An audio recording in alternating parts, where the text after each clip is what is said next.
Hello, this is a guy who likes fanfiction and is too lazy to read, so here is Dedicated Hearts made Fullmetal in audio form. Check the description for the links to the author. Chapter 36, Backed into a Corner. Ed stuck his blade into Kenny's, almost pushing him off his feet. Kenny quickly dug his heels into the ground and pushed back. He swiftly swung his blade at Ed, but Ed quickly blocked the attack, which forcing the two into a standoff. "You're pretty tough," Kenny said, smiling. Using his strength, he pushed back at Ed. Ed collapsed onto the ground but quickly back into a standing position. He once more for a runt. "Don't call me a runt, creep," Ed shot back. The two began to circle each other as the forest around them continued to burn. Kenny charged towards Ed once more. Ed quickly dropped his blade and clapped his hands together. A large stone fist burst from the ground in towards Kenny. Kenny ducked under the incoming fist as Ed picked up his blade and ran up the arm. "You missed." Kenny laughed. Ed leapt off from the side, fired his hook onto the wrist of the arm and swung towards the left side of Kenny. "You sure about that?" Ed retorted as he slammed the foot of his boot into Kenny's chest, catching him by surprise. He dropped his blade as the kick sent him tumbling onto the ground as Ed landed back onto his feet. "Crafty little shit," Kenny coughed as he got up from the ground. Ed quickly charged towards Kenny. Kenny lurched forward with a strike from his right fist, but Ed quickly ducked under, dodging the attack, and landed a swift punch onto the right side of his cheek. "Huh," Kenny thought as his head slammed into the ground. "He could have killed me, but..." Ed launched another punch, a hard left, towards Kenny's head once more. Kenny quickly moved his head to the side, avoiding the attack, and threw a counter punch which landed right into Ed's right cheek, dazing Ed as Kenny kicked him in the stomach, which sent Ed flying back and crashing into the ground, giving Kenny enough time to get back on his feet. Ed quickly picked himself off the ground and knelt on the spot as he waited for the pain to subside. "You realize how shit of a situation you are in, right?" Kenny taunted. "Your friends and brother are probably long gone by now and you're stuck with me." Kenny picked up his sword once more and pointed it towards Ed, who glared at Kenny. "Only one of us is leaving alive." Ed stood back up and charged towards Kenny. "Let's see if you got it in you." Kenny slashed his sword as Ed approached him, but the attack was too early and left his body open to a possible stab from Ed's sword.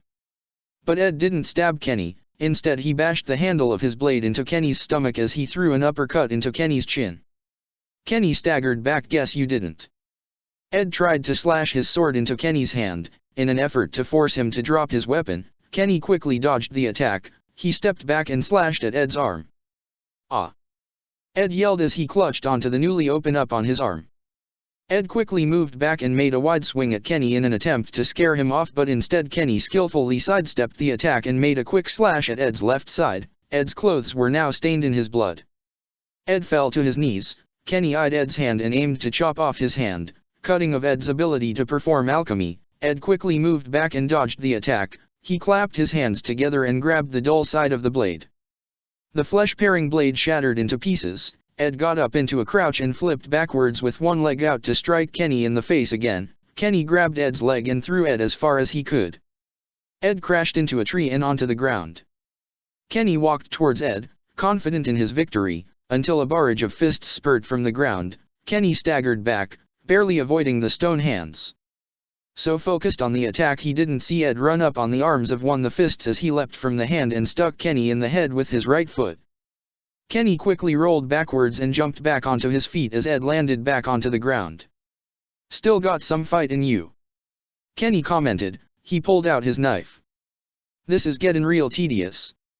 Kenny sprinted towards Ed and Ed leapt back, clapping his hands together and placing them onto a burning tree. A fiery pendulum swung from the branches and towards Kenny. Kenny leaned back, narrowly avoiding the attack. Just as he was about to lean forward, Ed grabbed Kenny by the neck and slammed him down onto the ground. He clapped his hands again and transmuted shackles around Kenny's arms and legs, holding him in place. Ed knelt down and grabbed Kenny by his collar with his left hand and pulled his head forward before he threw hard punch directly into Kenny's face. Kenny felt a warm fluid run from his nose and down his mouth. "Blood," Kenny muttered. "It's been a while since mine had been spilt." Ed dropped Kenny's collar, letting his head fall to the ground. As he sat on the ground, the heat and smoke that surround them was becoming suffocating. It was like a hell on earth. Ed looked back at Kenny. He knew he had to escape this forest before either the fire or the MPs moved in to kill him. In that moment he wondered whether he should just escape or try to fulfill the mission with Kenny, his target, lying helpless before him. He placed his hand at his side and over his wound. What do I do?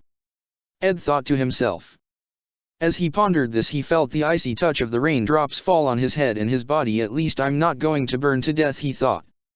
He clapped his hands together and placed them onto his body and arm. Blue sparks formed from his hands as he sealed his wounds as best he could.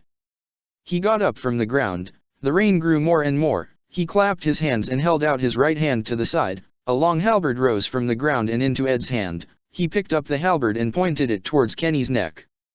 You're gonna tell me where Rod Rice is? Ed demanded. Without the rest of the team he couldn't bring Kenny back. It would be too risky letting him out of those shackles after Ed just managed to beat him. He was going to try his luck and get Kenny to confess here. You what are gonna do? Stab me? Kenny questioned. You don't have the guts. Ed pressed the halberd against Kenny's neck. Kid, have you ever fought dirty before? All's fair in a fight to the death. Ed responded. Fair point. Kenny laughs. The thing is, I don't fight fair either.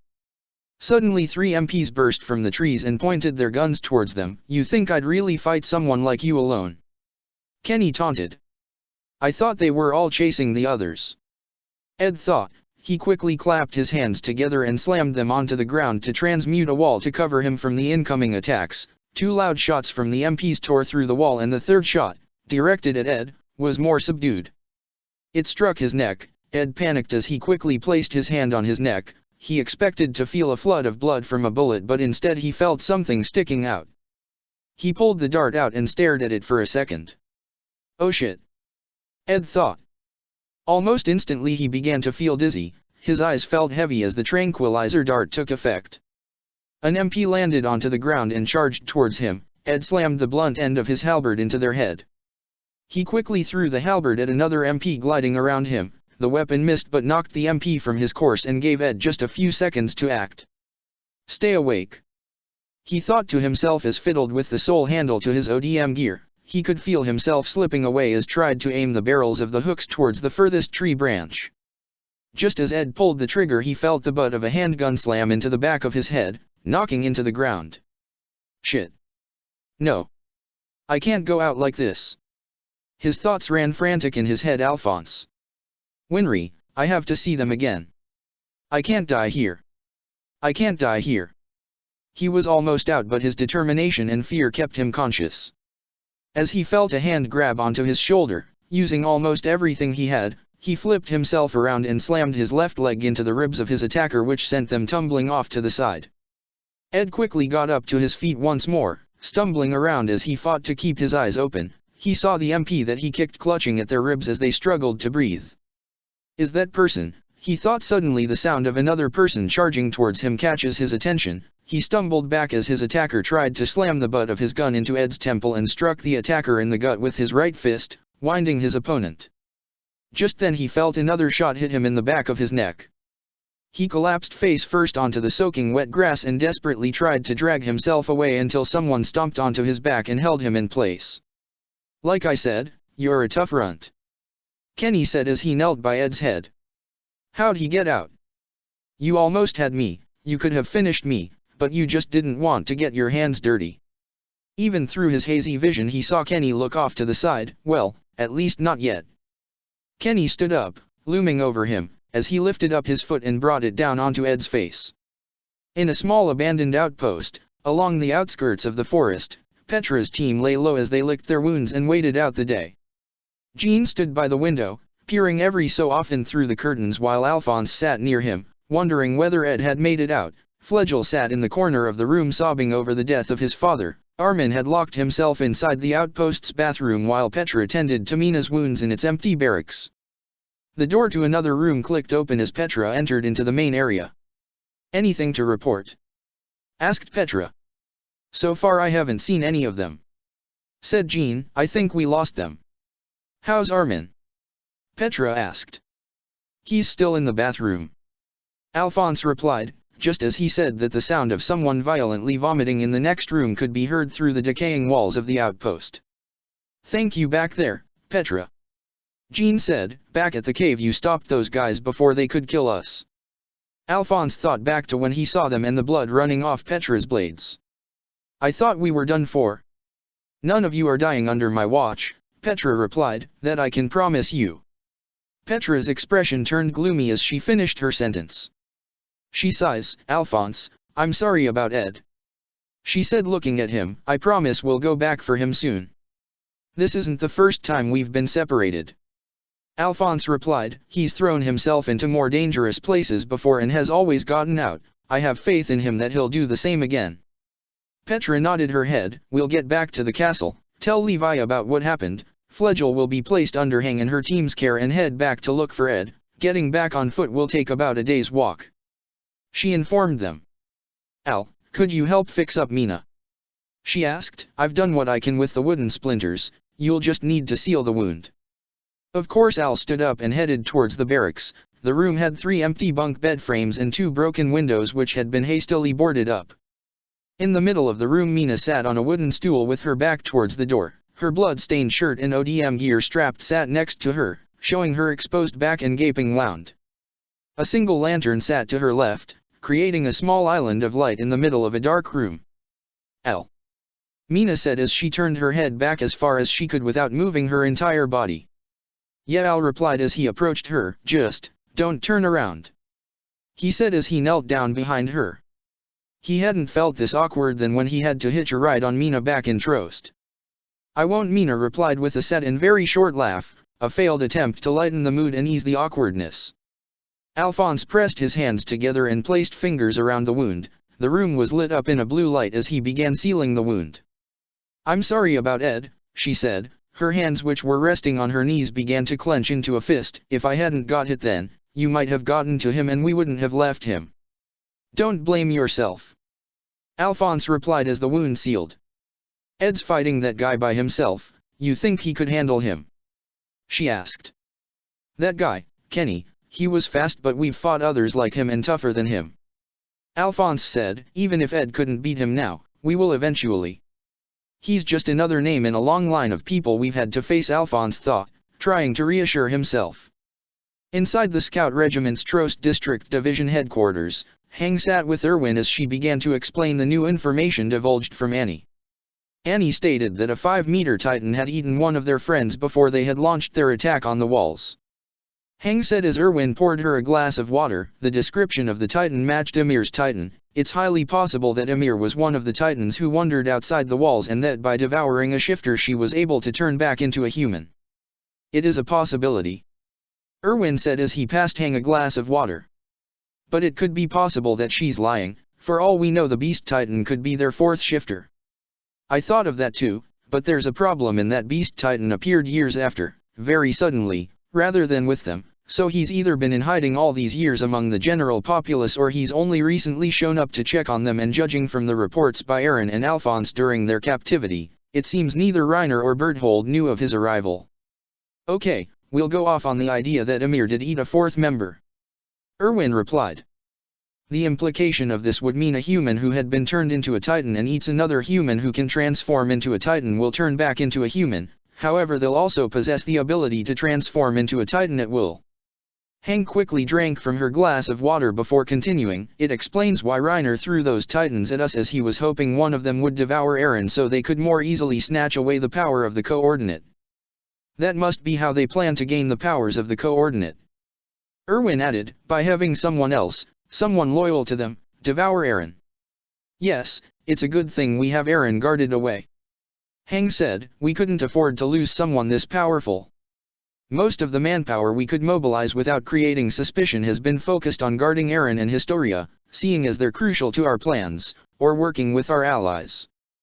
That's also meant we couldn't scout out the Rice estate. Hopefully Levi's squad will have apprehended the head of the Interior MPs and acquired Rod's location. Erwin stated.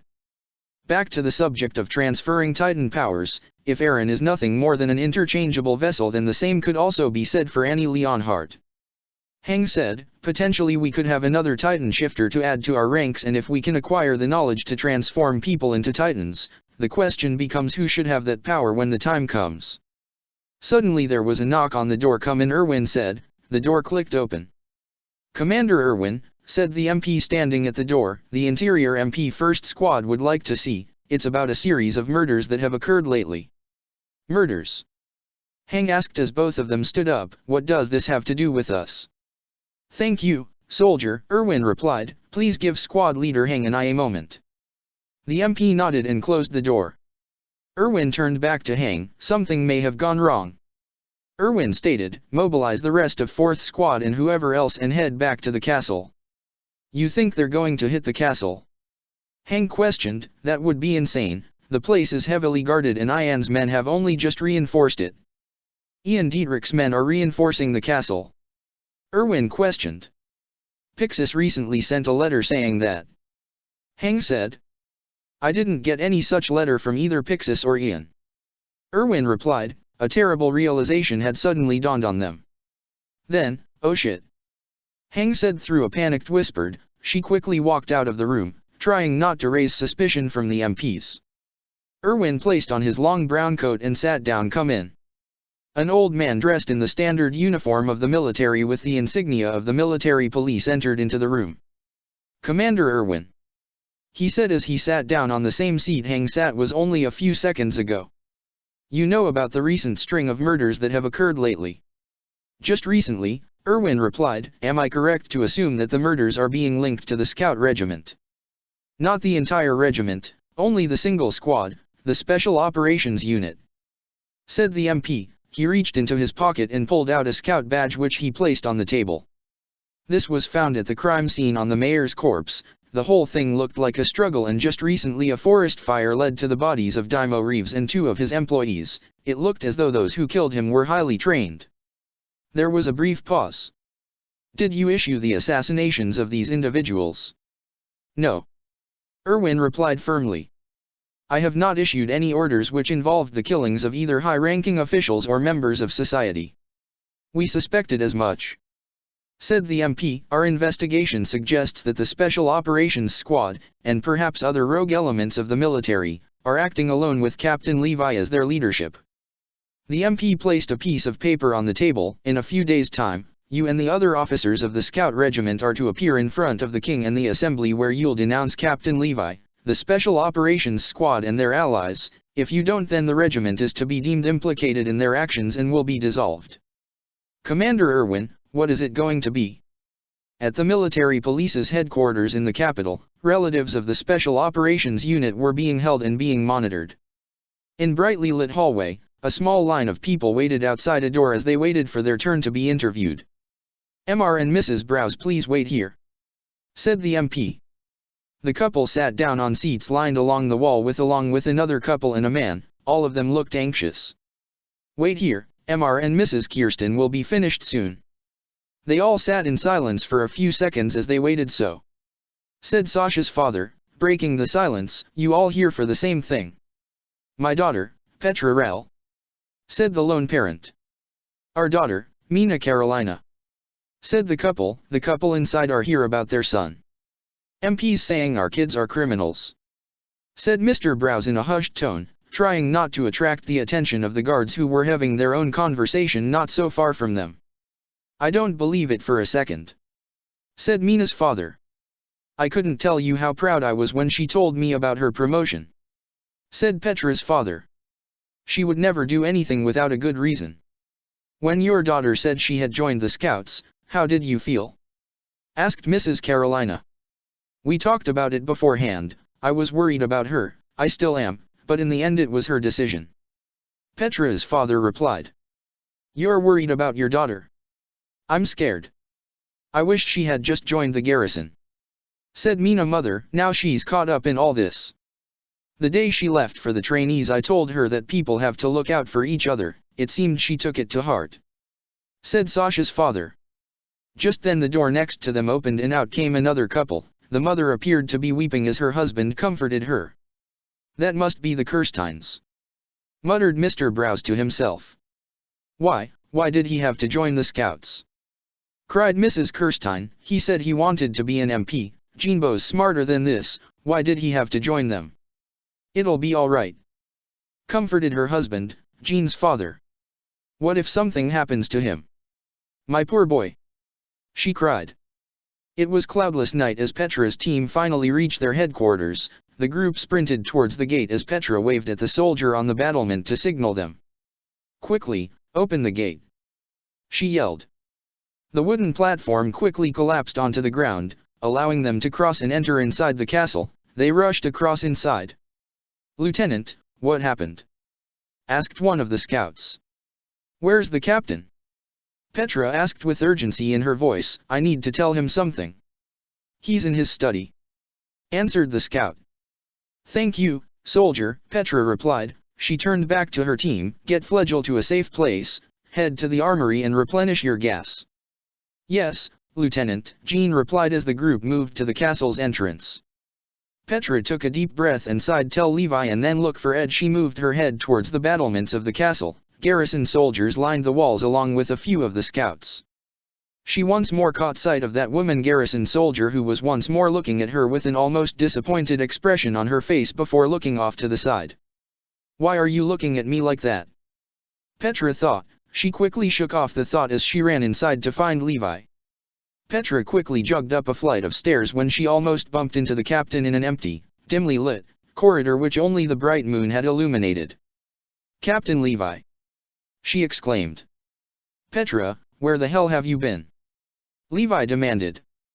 "Captain, we were ambushed by the interior MPs," she replied, slightly panicking. "They found out Dymo Reeves and his men were killed and we got separated from Ed during the fighting." From the look on his face, Levi seemed to be at a loss for words. "Okay, how the hell did that all happen?" "We confronted the head of the interior MPs," Petra responded, slightly more calmly. "He said his name was Dash."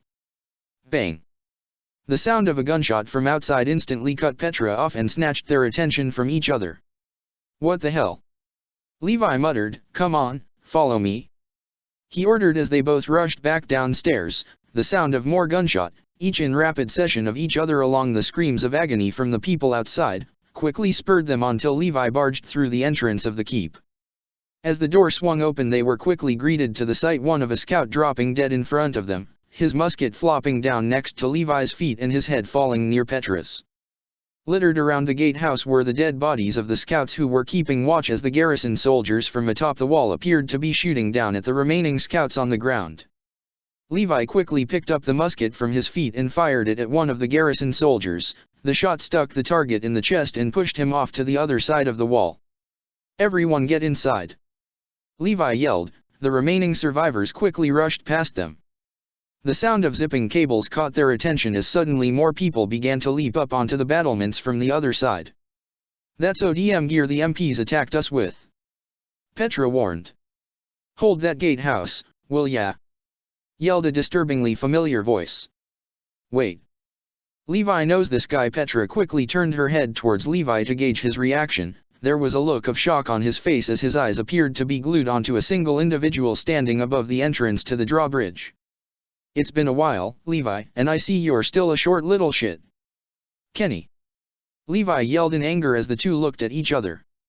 Kenny aimed his gun at Levi and fired, Levi quickly stepping back and dodged the shot which blew the door of the main entrance off from its hinges. Thereafter Aaron and Historia, rally what's left of our defense and set up choke points in the hallways. He turned towards Petra. "Petra, have our squad hold the second floor, you go after Historia and get Alphonse to guard Aaron. I'll gather some others and secure the armory, hopefully we'll mount a counter-attack once we get more guns." They all sprinted further inside the castle as they prepared to fight the Kenny's assault. Kenny observed the surroundings of the castle in front of him. So far they had secured the gatehouse and the outer walls, but the inside was likely crawling with Levi and his men. "Trot, what's the layout?" he asked as more of his MPs began to scale the walls. "Main hall in the first ground, dungeon underneath which has their captured shifter inside, library, barracks and offices on the second floor, and the armory and general storages on the third." Trot informed him as she tossed away her garrison coat and quickly strapped on her anti-personnel gear. "They'll likely try to fight us inside where our gear is useless. These things use shotgun shells, still good for close combat, and the hooks are only useless if you ain't got any imagination." Kenny discharged the empty cylinder from gun and eased a new cylinder in from the ones attached to his leg. "Trot, take some guys and go get that Historia girl while I'll go after the Titan brat." Yes, Captain Ackerman. Trot replied. Kenny turned towards the mass of his soldiers standing on the battlements. The rest of ya, flood the first floor and work your way up, keep 'em from heading to the dungeon. Kenny swung down from the gatehouse and onto the ground as he made his way to the inside of the castle. And if ya see the other Elric runt, make sure to put a bullet in that noggin of his. The sound of gunfire and yelling echoed off the stone walls as Historia followed Petra through the corridors of the castle. In her hands was a hand cannon Petra had given her while her commanding officer kept her hand on the handle of her blade which was still locked inside its scarab. As they came up to a stairway heading down, the sounds of a shootout only became more intense. They moved swiftly, placing their backs against the wall, as Petra peered down. "Keep pushing forward," yelled one of the MPs, which were followed by a rush of boots hitting the stone floor, more gunshots, and cries of agony. "We'll have to move up instead," Petra whispered. She pointed at the conjoining corridor and waved Historia along to follow her.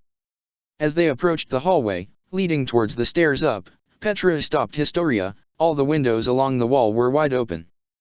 Garrison soldiers were opening all the windows before Historia remembered as she clutched the gun in her hand tightly. "Guess we know why. We're gonna have to make a break for it," Petra whispered. "Be ready to use that gun." Historia nodded her head. The two sprinted towards the stairs, running past the windows. An MP swooped through the window and in their path. Petra, her hand still on the handle, promptly pulled the blade from her scarab and slashed at the MP's neck, almost decapitating him. Another flew in from the window behind them. Historia pointed her hand cannon at the MP and fired off the shot, the bullet striking the shoulder and pushing the enemy soldier onto the ground as they clutched at their wound. Suddenly another MP came through the window next to Petra. Before they could get their shot off, Petra swung her sword, but the MP quickly blocked the attack using their guns, the blade hitting in between the metal barrel and the trigger guard. "You!" Petra yelled as the two were locked in a standoff. It was one of the MPs who were pretending to be garrison soldiers. Instead, she was now dressed in their unique ODM gear. Suddenly more MPs swooped in through the windows. "Get the girl!" yelled the MP locked in the standoff with Petra. "Historia, get out of here now!" Petra yelled. She turned back towards the MP. The intensity in the light blue eyes of the MP was matched by the ferocity in Petra's. She moved forward and pushed the MP from the window. Before she could fall, the MP grabbed Petra by her collar and pulled them both out of the window. Historia began sprinting towards the staircase. An MP lunged at Historia, trying to grapple her, but she easily slipped away as ducked under the attack and moved behind her attacker. She then struck the back of MP with a kick from her right leg, pushing them onto the ground, as she continued to bolt towards the stairs. "They won't kill me," Historia reasoned. "They can't risk shooting me." Just as that thought had finished, she felt something sharp pierce itself into her neck. Her eyes quickly shut as she fell to the ground. "Hurry up, we have to hold this hallway," Jean ordered as his friends began to stack boxes and flipped over tables in a desperate attempt to create a choke point. Connie began tossing shotguns and buckshot rifles to others as they took their positions. There was an uneasiness to go with the feelings of fear and anxiety they were all feeling. The idea of taking a human life still didn't sit well with most of them. The situation was beyond chaotic as they had little to no time to make sure the second floor was entirely under the castle defenders' control, and on top of that, two of their teammates, Mikasa and Mina, were still recovering but were now suddenly thrown in the battle. Armin rested his gun against a wooden box as he took about the box of matches he had in his pocket. As he lay, eyes of the flame circle the vivid memories of those burning military police to the front of his mind. "If worse comes to worse, then I'll have to do it again." He looked around at his teammates, his comrades, and close friends. Their hands appeared to be shaking as they tried to aim their guns. "They're not going to die, not while I can do something, even if it may be drastic. They're coming up," Jean yelled as the sound of multiple boots hitting the stone stairs alerted them. Armin placed the box of matches back into his pocket and picked up his gun, aiming it at the staircase from the first floor. The footsteps stopped suddenly, yet not a single person had stepped. They saw a head peer up from the stairs for just a second to look at them. "This is it," Jean said, his voice trembling like his hands. Without warning, two people ran up from the stairs and fired a volley of shots at them. The team quickly ducked behind their makeshift barricade as another volley was fired again. Only this time the bang was accompanied by the sound of zipping cables. Steel hooks burst through some of the wooden boxes and the table, latching onto them. as they were quickly reeled away towards the attackers, leaving Sasha, Mikasa, and Connie out in the open. "Oh crap!" Connie yelled out as 5 MPs began to rush up onto the second floor. "Shit! Everyone shoot now!" Jean ordered. The most of the shots missed their targets and instead only stifled the advance of their attackers, with only Mikasa's shot making a fatal hit. Quickly the 3 ran towards the remaining cover as they reloaded their weapons. The military police returned fire as they began to advance on their position. A shot tore apart the crate Armin and Mikasa hid behind, forcing them to take cover against the connecting hallway where Connie and Jean hid as they loaded the shells into the buckshot. Jean blindly fired his gun in the direction of the MPs. A sharp cry of pain indicated that he had hit one of them, and Armin could tell from the look on Jean's face that he was repulsed by it.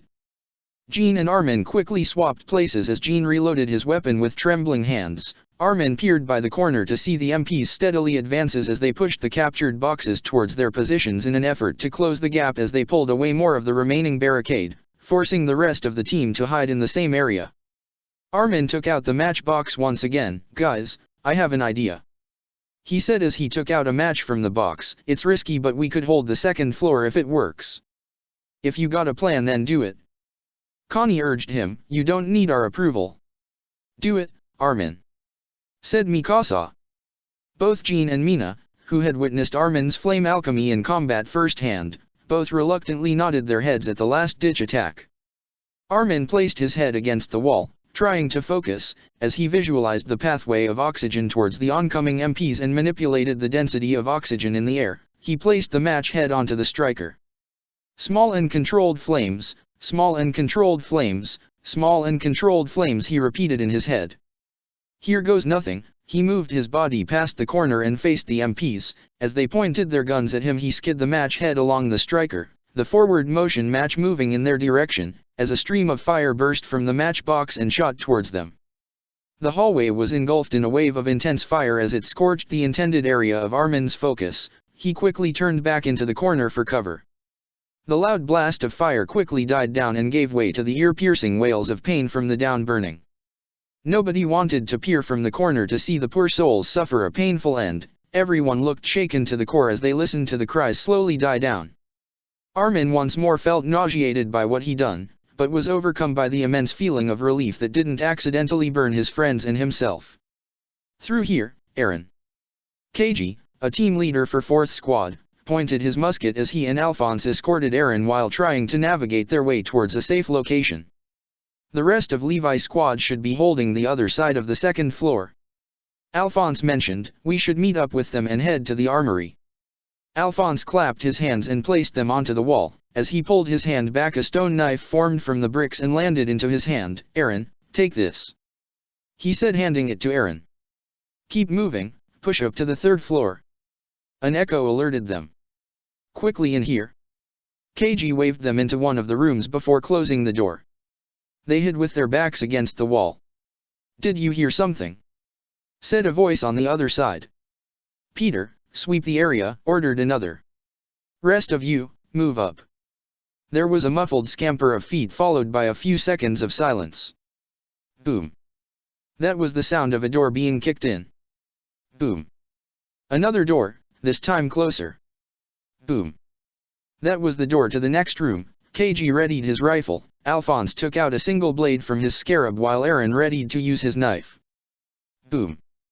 The door was slung open as a gun stuck out of the doorway. The MP turned to the side and pointed his gun towards Alphonse. Before Alphonse could act, Eren grabbed the arm and pulled in the attacker, slamming them onto the ground before he drove the knife into their heart. The attacker let out a small cry before falling silent.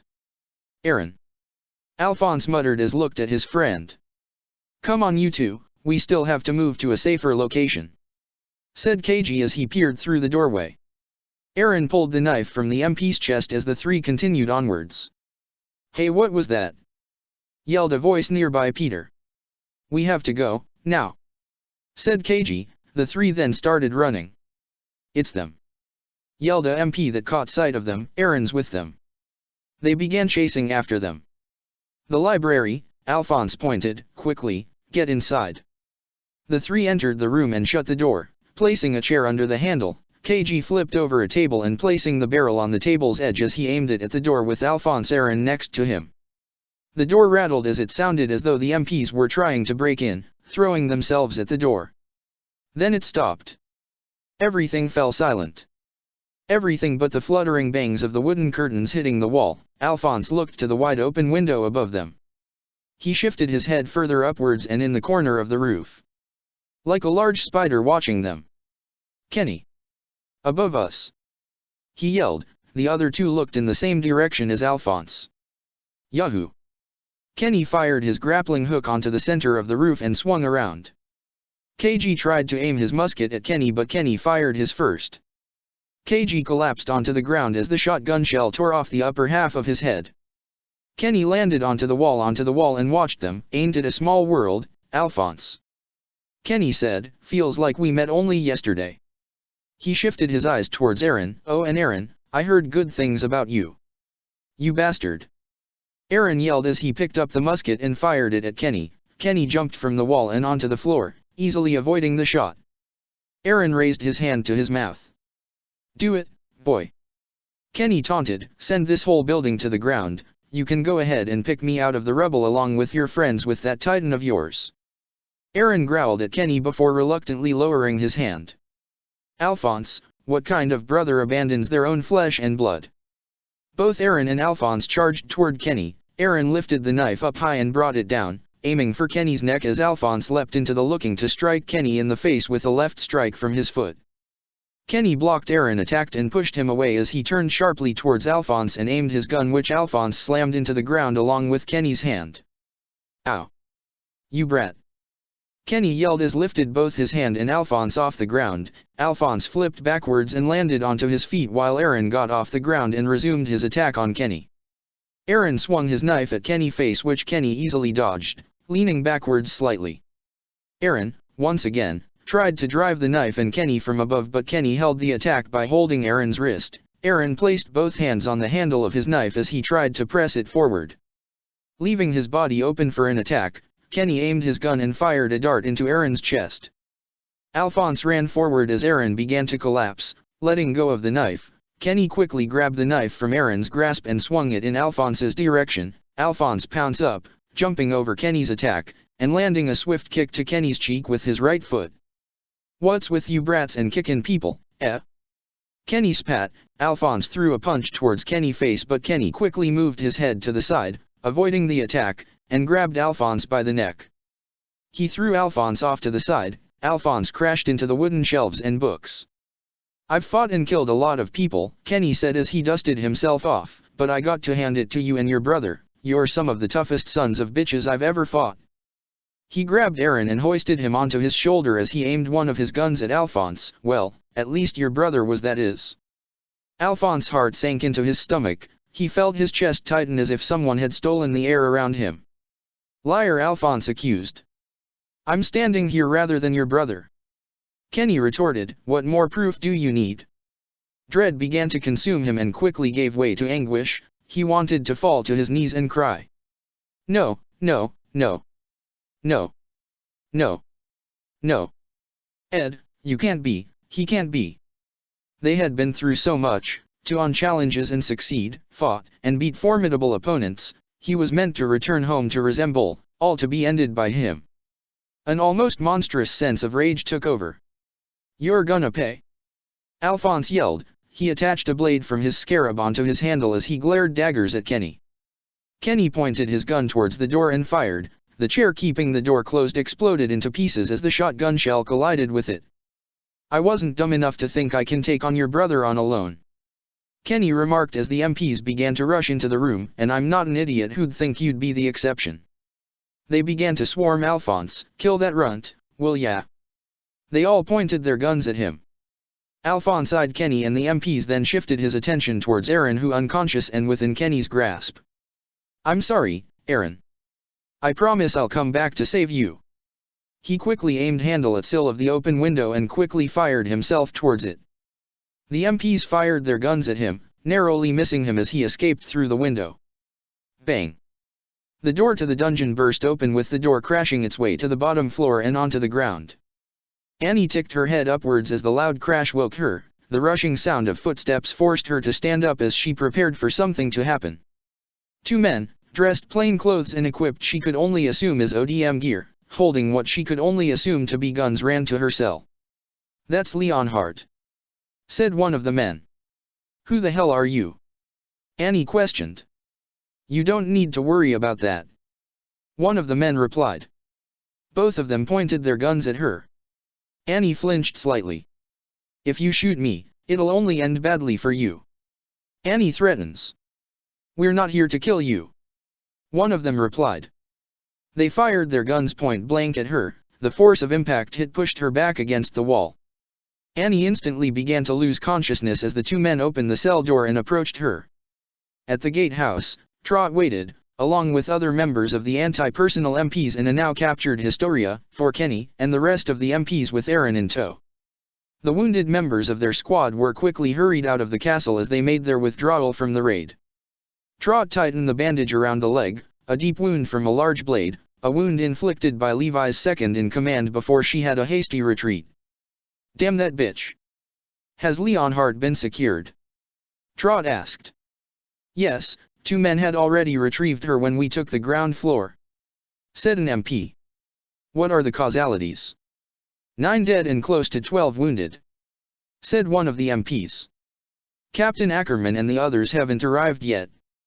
"Have the injured been evacuated?" Trot asked. "Yes, only the dead are left," they informed. "There's nothing we can do about that," Trot lamented. "They won't have died in vain, we must keep faith in Kenny's plan." The sound of zipping cables caught their attention. The anti-personnel squad members outside looked towards the direction of the sound. That must be Captain Ackerman and the others.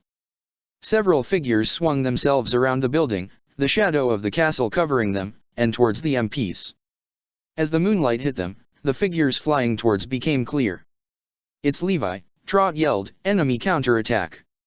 In one hand Levi held the handle of his ODM gear and in the other he held a sawed-off shotgun. He fired the cable onto the side of the castle, burst forward and fired off one of the shots from his gun as he flew through the air. Trot instinctively ducked as her comrade's head was blown off from their head. One member of her squad flew towards Levi and fired their guns at him. Levi expertly dodged the shot and as he came close to the MP he carved into the side of the overly confident soldier and almost split them in half. "Push forward," Levi ordered, "retake the gate." A small group of other scouts quickly followed him in the fray. Some collided into her squad members, impaling them with their large blades, while others were shot out from the sky. "Take Historia and head to the rendezvous point," Trot ordered. She turned towards the still unconscious Historia as she was picked up and quickly carried away. As she turned back she saw Levi flying towards her. "Surprise, you little midget!" yelled Kenny as he quickly arrived to their position. Levi sharply turned his body to the side and fired his gun at Kenny just as Kenny had fired his gun. The two quickly evaded the incoming shot. Levi landed onto the ground as Kenny landed on top of the gatehouse. "You old shitbag. All of you get out of air now," Kenny ordered. He looked down at Levi. "Later, Levi," he said as he mockingly saluted him before jumping off the gate and disappearing into the forest. The rest of Levi's squad ran outside as the MPs began their retreat. Alphonse quickly spotted one of them gliding above them. He fired his cable at the guy, hitting him in the leg. Alphonse reeled him down onto the ground, forcing the guy to crash painfully onto the stone floor, as the others grabbed the captured MP and held him down. "Captain, we have to go after them," Petra urged as she ran towards him. "Don't, we'd only get slaughtered. We don't know what they have for us if we follow," Levi responded as he looked onward towards the direction of the MPs. "But Aaron and Historia dash. I know we'll just have to find another way." The sound of people struggling caught their attention as they turned to see members of their squad holding down a captured member of Kenny's squad. Levi walked up to the man. "Looks like we just found our first lead," Levi remarked before stamping onto the man's face. Chapter 37, Cornered Rat. In the cramped house within the belly of the underground, a small group of people awaited for further information to be delivered to them, the underground journalists who were in a mutually beneficial arrangement with the scout regiment. Oda and her colleagues sat around the table as they waited for Abel to deliver the next batch of leaks surrounded by stacks of papers scattered across the room. "He's taking a while," Isaac commented as he took a sip of tea from his cup. "We should go out and check around," in case he got lost or something. Agatha said, slightly concerned. He's a scout, if he can fight titans then he can handle a mugger. Oda rationalized. She turned her head towards the door and eyed Lewis, who appeared to be dozing off as he sat down next to the door. If it gets too late then we can always have Lewis go check. There was a knock on the door which caused Lewis to jump up from his chair and into a state of urgency. That must be Abel, Isaac said as he placed his cup down on the table and leaned his head back slightly. Hey big guy, get the door will ya? Lewis rubbed his eyes slightly as he placed his hand on the doorknob, turned the handle and pulled the door open. Bang! There was a bright flash which shook everyone in the room and had the group jumping onto the ground as Lewis' limp body fell onto the floor, blood leaking onto the floor from the gaping hole in his head. Lewis, no! Agatha cried. The door was flung out as the person on the other side kicked it wide open and single person stepped into the room. Kenny Ackerman. You! Isaac exclaimed. He grabbed his cup from the table and threw it at the intruder in a desperate and futile attempt to fight their attacker. He was met with the barrel of a gun facing him as he stood up. Try it, tough guy. Kenny taunted, as he stepped forward. His foot got caught slightly onto the dead body. He nudged the body with his foot, giving himself some room. Sorry about the mess, work can be messy at times. Oda began eyeing possible exits. I know what you're thinking and there's no way out, I've got the place surrounded. The sound of cables could be heard as a person landed just outside the doorway. Speak of the devil. Captain, the area has been secured, said a person behind him. All exits have been cordoned off. Kenny, you work for the military? Oda questioned. Yes, that's not even the kicker, I'm working with the MPs. Crazy, am I right? He joked. Listen, he said, his tone suddenly becoming more serious. This isn't personal, you're just in the way. You being a part of Levi and the Scouts' grand plan complicate things.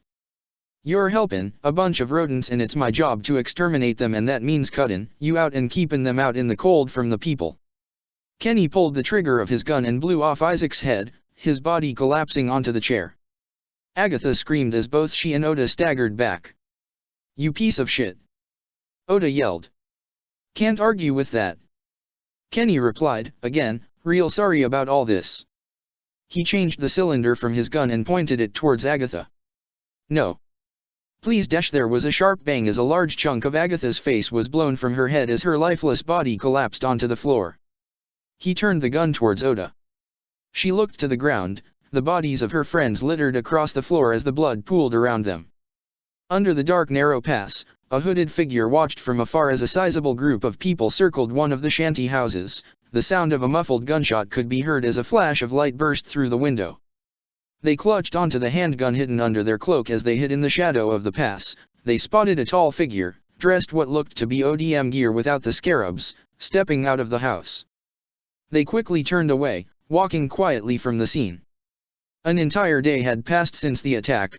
The corpses of both friend and foe were being lined up in a row, white blankets covering them, as the survivors and the reinforcements began cleaning up the mess. Hang and Levi lifted the body of a fallen comrade, placing him onto the ground as Levi pulled a blanket over their face. Sorry I couldn't have gotten here sooner. Hang apologized. If we had made it we could have intercepted them, they wouldn't have made off with Aaron, Historia, and Annie. Hang began to squeeze the bridge of her nose, and on top of that we don't know if Ed's dead or not. We'll keep moving. Levi replied, we've got one of those bastards locked away and if we're lucky he might know where they're taking them. If we're lucky, huh? Hang remarked. How's everyone holding up? They're shaken but getting on with it, the brats are resilient, I'll give them that. You should also know that Armin was able to use that flame alchemy he's been working on. Levi informed, but Alphonse hasn't spoken to anyone since the attack. Few short answers about what happened on his end, but that's it. Where is he now? Hang asked, concerned. In the barracks by himself. Levi said. I'll go talk to him later.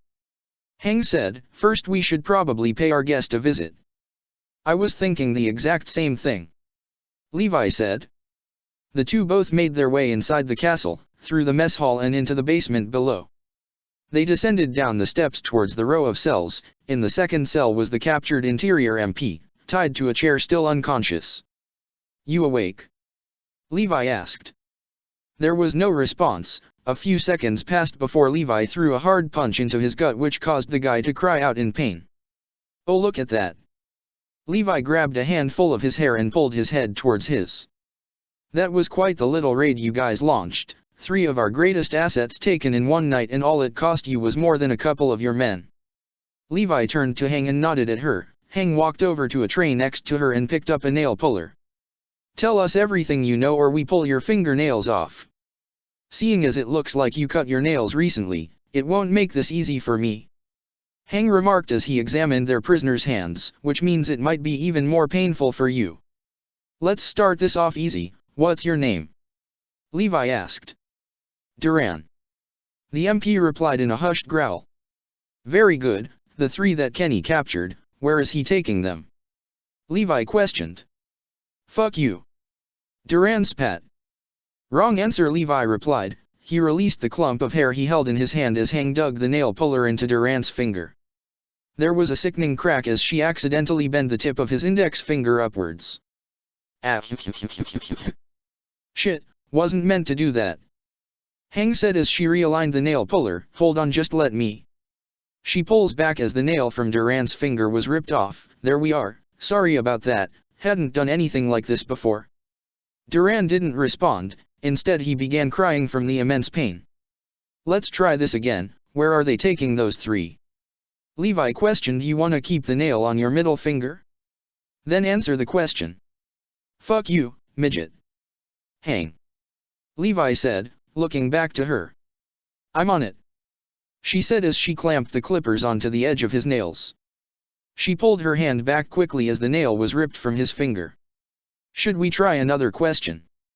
"All right then," Levi said. He turned back to Duran. "Your group, what kind of branch of the military police do you work for?" "I'm not." Duran mumbled through his tears. "I'm not telling you freaks anything." Levi immediately threw a hard punch directly to Duran's nose. His head recoiled back from the sheer force of the blow as the back of his head collided into the crest rail of the chair. Levi picked up a small knife from the tray. "Will you answer if it meant I didn't have to shove this into your left eye?" Levi questioned. Duran winced at the thought as he stared at the knife Levi held in front of him. A heavy stream of blood ran from his nose. "Anti-personnel control squad." "Very good," Levi replied. "Now, what about the location of the 3? Levi pushed his head back against the chair's crest rail as he aligned the knife with Duran's left eye. "Do you want to try back talking again?" Hours had passed since the enemy raid. Armin walked along the scorched hallway. Even when all the bodies had been removed, the lingering smell of burnt flesh hung around as an unpleasant reminder of his actions. He walked into one of the rooms. There was a pool of blood on the floor just by the door. They still ended up taking the second floor. Armin muttered. He noticed someone sitting on one of the beds, alone and silent. "Alphonse." He walked up to him. "Alphonse, are you dash?" He placed his hand on his shoulder. Alphonse turned towards Armin. His eyes were bloodshot and red. Whether it was from exhaustion from the night battle or him crying, it was clear he was both physically and mentally tired. Armin gave Alphonse a sympathetic look and sat down next to him. "I guess it would be stupid to ask if you're all right," he said. "It's my fault," Alphonse muttered, his head lowered toward the ground. "I left him. I should have. We were ambushed, none of us saw it coming." Armin tried to comfort him. "It wasn't your fault, don't beat yourself up." Armin looked down onto the floor. "He wanted you to go, he didn't want you to be in danger." "What am I going to do?" Alphonse asked. Armin didn't know whether he was genuinely asking him for advice or just to himself. "If I had known this would happen." "But you didn't know," Armin said. There was a knock on the door. Armin turned his head to see Hang standing by the doorway. Blood splattered over the sleeves of her clothes. "Hey, just checking up on you." She walked up to the two and sat beside Alphonse. "I'm so sorry, Alphonse." "What am I going to do?" Alphonse asked again. He placed the back of his hand onto his left eye. "What do I have to do?" His voice cracked. It sounded as if he was on the verge of breaking down into tears. "I can't do this without him." Tears ran down his cheeks as they softly splattered onto the stone floor. Hang placed her arm around Alphonse's shoulders and leaned towards him, placing her head next to him, as she tried to comforting her crying mentor and friend. Armin placed his arm around Al's body as the two hugged him. They didn't know what to say to him, but they wanted him to know that they'd be there, no matter what. Night had fallen on the castle once more. A day had nearly passed since the attack, and yet everyone was on edge, waiting for the next attack. Inside the mess hall, Levi's squad and Hang and her team leaders gathered around as they planned their next move. Levi's squad sat around the wooden table as Levi stood at the end, his knuckles resting on the table as he leaned forward slightly. He observed the faces of his subordinates. It was clear to him that they were tired and distressed about the loss of their friends and the recent defeat. The interior police managed to track down our contacts and quickly killed them. Abel informed them, cutting off our way of spreading our message and info to the people. Waging a war on information to the public, Hang remarked, why try and compete with an opposing message when you could just cut off all opposing opinions entirely? I can't believe KG gone. Niffle lamented over the loss of their team member. The mood in the room was grim as they thought back to the line of bodies outside. They couldn't send them back to their families, not while they were still fighting against the royal government and were being hunted down by the interior MPs. So many of our comrades have died, Moblet added. There's no point in moping around like a bunch of shitty brats. Levi stated, all we can do now is move forward and exact some payback to them. He turned towards Alphonse, who sat quietly at the edge of the table, staring downwards as if he was still lost in his thoughts. Alphonse. Al's head shifted upwards to face Levi. Do you mind answering a question? Alphonse didn't respond. Did Kenny say, definitively, that he killed Edward? He said that Ed was a good fighter and that he was the one standing. It was proof that he... Alphonse stopped mid-sentence as he gritted his teeth. So it's all implied then? Levi responded, it sounds more like he was gloating over the fact that he beat Ed rather than killed him. Are you saying Ed's alive then, Captain? Connie asked. Everyone looked at Levi with a look of anticipation. They all knew by now that he had known Kenny. It was natural to assume that Levi must have known Kenny's nature and from this know if he had killed Ed or not. Of course, that wasn't the case. Even Levi knew very little about Kenny. Levi could see the hope in Alphonse's tired eyes. He felt guilty for dampening it. I don't know, Kenny may have taught me how to survive. He never told me about himself, Levi responded. The only way we'll find out is if we succeed in this coup or we fail and meet him in the afterlife. Alphonse, when you were thrown into the jaws of the colossal titan, Ed was the first to act, and when the armored titan ran off with you, he devised the plan to rescue you, Aaron and Amir, without the authorization of either Hang or I. Levi told him, we didn't know whether you were still alive, but he never gave up on you. Levi leaned back slightly. Don't give up on him, keep fighting. Keep moving forward. Alphonse muttered to himself. Al nodded weakly to Levi as Levi nodded back. As you all know, we've been interrogating the captured MP from last night's raid until the bastard caved in. The information we got was that they're moving along a series of checkpoints. However, he doesn't know the end point of the trail, only just the location of one of the checkpoints, an inch to Hess. Levi informed them. If we know one of the areas they're heading, then we could mount a rescue mission. Abel suggested. It almost certainly a trap, Levi stated. Kenny will be banking on us to launch some kind of desperate rescue mission to ambush us. So the information we've got is faulty? Connie asked. Then what's the point of it? Kenny likely wants to lure us into a final confrontation and finish us off. Levi stated, so we'll use this opportunity to take the fight to him. Everyone looked at Levi shocked. What about Aaron, Historia, and Edward? Mikasa demanded, anger in her voice. Are you saying we should leave them? So long as Kenny and the anti-personnel squad are still running around, they'll constantly stand in our way. Levi responded, they won't quit until each and every one of us is buried 6 feet under, and we won't either. The members of his squad, the 104th, squirmed uncomfortably in their seats. If we take out Kenny, then we've got a clear path towards rescuing them. We could ask Hans and his men to sweep the area for any suspicious activity. Hang suggested, a battle would draw any attention away from them while they searched for Aaron and Historia. Hang turned towards Levi's squad, specifically 2 members, Mikasa and Armin. You two have known Hans for a long time, would he agree to do something like this? She asked. Yes, Captain Hans had always looked out for us. Armin replied. He's the one that saved us during the attack on Shiganshina. Mikasa added. So that's sorted then. Hans and his men will search for them while we distract and eliminate Kenny and his men. Levi stated.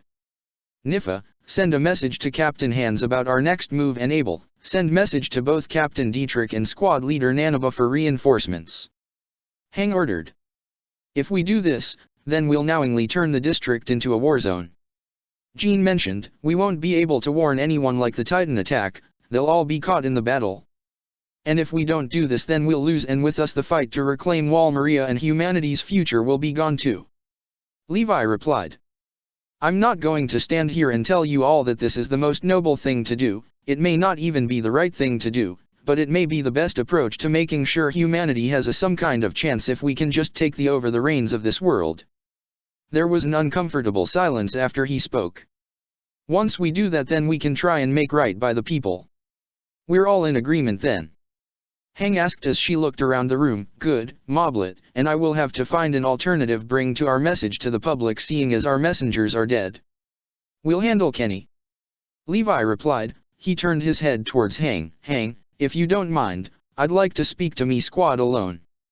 Of course Hang replied as she and her team got up from their chairs and quickly walked out the door, shutting it behind them.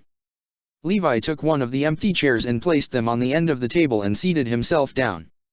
Okay, let's talk. I know that you all had to do things you weren't comfortable with last night and now you're being told to do it again. It's a shitty situation, I know, so just air it out now. It wasn't quick. Armin mumbled as he looked down onto the table, getting everyone's attention. He looked upwards to see everyone's faces. The people I've killed, they were forced to suffer. His voice trembled slightly. There was no other way to stop them but I'd burnt them alive. Does that make me dash?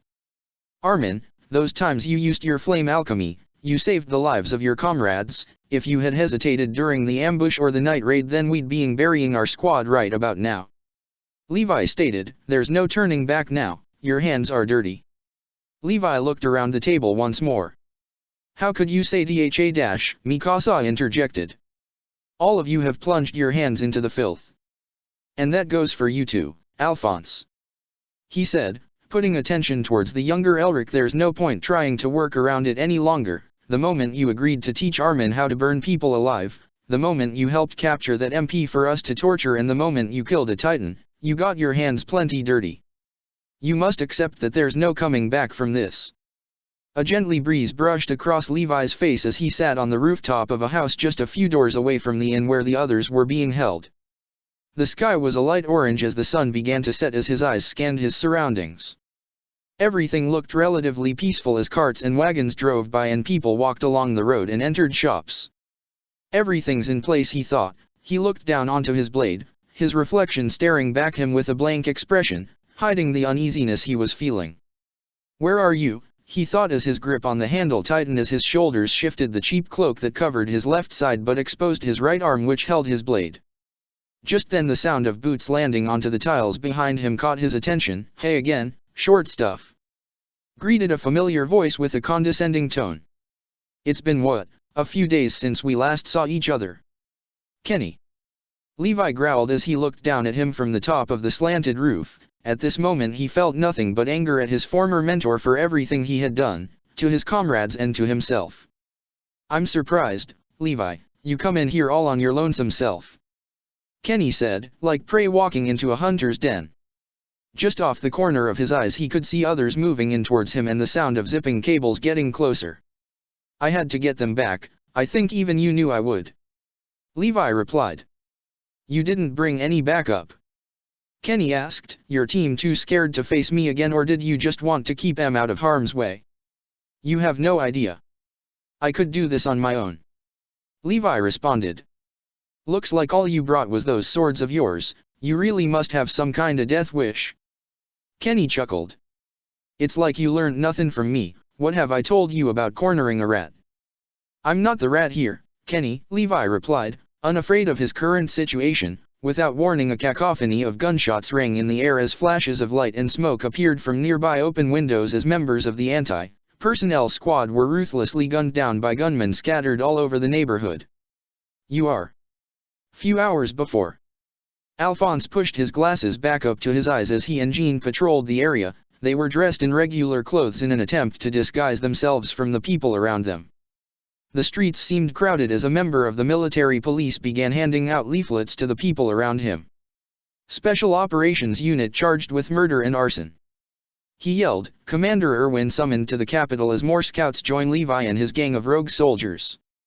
Alphonse took one from the man and nodded towards him as he read out the contents. A list of names from the unit, which included his, lined the column with a detailed telling of the murder of Dymo Reeves and his men, the murder of the mayor of Stohes and others incriminated them, as well as the burning of the Stohes records and the warehouse nearby. Could you believe this? Said a passerby. The scouts elite killing people, said another. You think those Elrics had anything to do with it? Said a person in the crowd. Those two might be the ones pulling all the strings in this. But didn't they save Trost? They're on our side and they helped save this city during the Titan attack. Argued another. Remember, they said that the royal government has been trying to undermine their efforts. Added another. This could all be lies. You're siding with those murderers. The crowd became restless as a heated argument erupted between them. They saved this city. They brought the Titans here in the first place. How can you believe the government's propaganda? Do you trust the words of traitors? That Titan kid and those two freaks are nothing but trouble.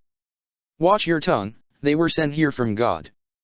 It wasn't long before punches were being thrown as general unrest broke out into a riot in the streets. Everyone, settle down. Yelled one of the MPs as a group of them rushed into the crowd armed with muskets.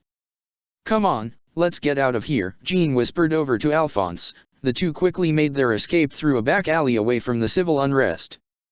They approached an empty warehouse. Jean knocked on the door. Watchword, said a voice on the other side. It's us, Connie, Jean replied. Open the door. The door opened, allowing them to enter through. Inside, Levi had been inspecting the muskets and weapons brought by Ian as groups of scouts and garrison soldiers began to prepare themselves. Sasha was busy loading muskets. Mikasa was examined her blades carefully as she gently inserted them into the scarab. Mina helped Armin fasten the straps of his gear on, and Petra stood with the captain as he examined their new guns. You bought these weapons with the money we gave you, correct? Levi asked. We can't risk using army supplies and having you exposed in all this. Don't worry, my men bought them from either the black market or from some farmers. Ian replied as he handed Levi a sawed-off shotgun. How does Rico feel about all this?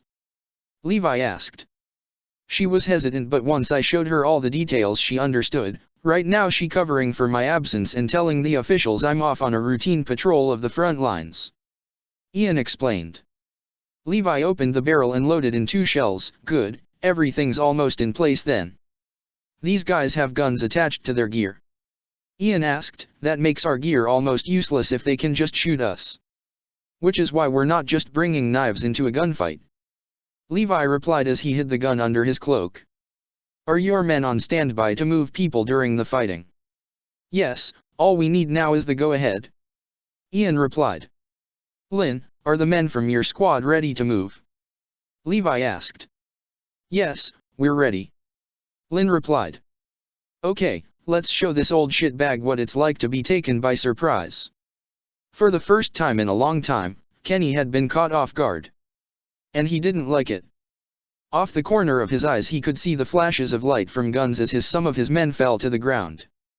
He took his eyes off eyes of Levi for only a second to catch a glimpse of people armed with muskets standing on the other side of open windows. He quickly looked back at Levi and just about caught him lifting the arm he had hidden under his cloak to reveal a shotgun. Sneaky little shit. He yelled as he pointed his gun towards him. The two quickly stepped to the side as they both pulled the trigger of their weapons. Levi's shells struck the tiles where Kenny once stood as Kenny's shot blew off a chunk of the chimney which Levi quickly hid behind. That's him.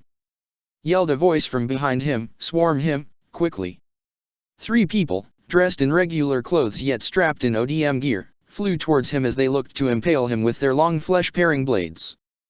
Kenny quickly leapt off the roof, pointing his gun towards one of his attackers and pulled the trigger, blowing a chunk of their neck as they spiraled down to the ground. He quickly fired the cables of his gun onto the side of a house as he swung away. No! Yelled one of his attackers as they watched their comrade collide into the ground. Kenny! Levi yelled, dragging out his name, as he watched him escape. As Kenny swung away, he felt a sudden urge to quickly duck his head. He lowered himself as a single arrow narrowly missed him and bounced off the stone wall. Who the hell uses arrows? He yelled. Kenny then tried to slip through an alleyway when suddenly the walls sealed together with sparks of blue lightning and blocked his escape. He couldn't see him, but he knew he was here. The Elric brat! He growled. He continued down the street as a hooded figure ran onto the road, and with a matchbox in his left hand and the match in his right, Kenny knew that for some reason this person was trouble, and his fears were confirmed when they stuck the match and a wave of fire burst towards him.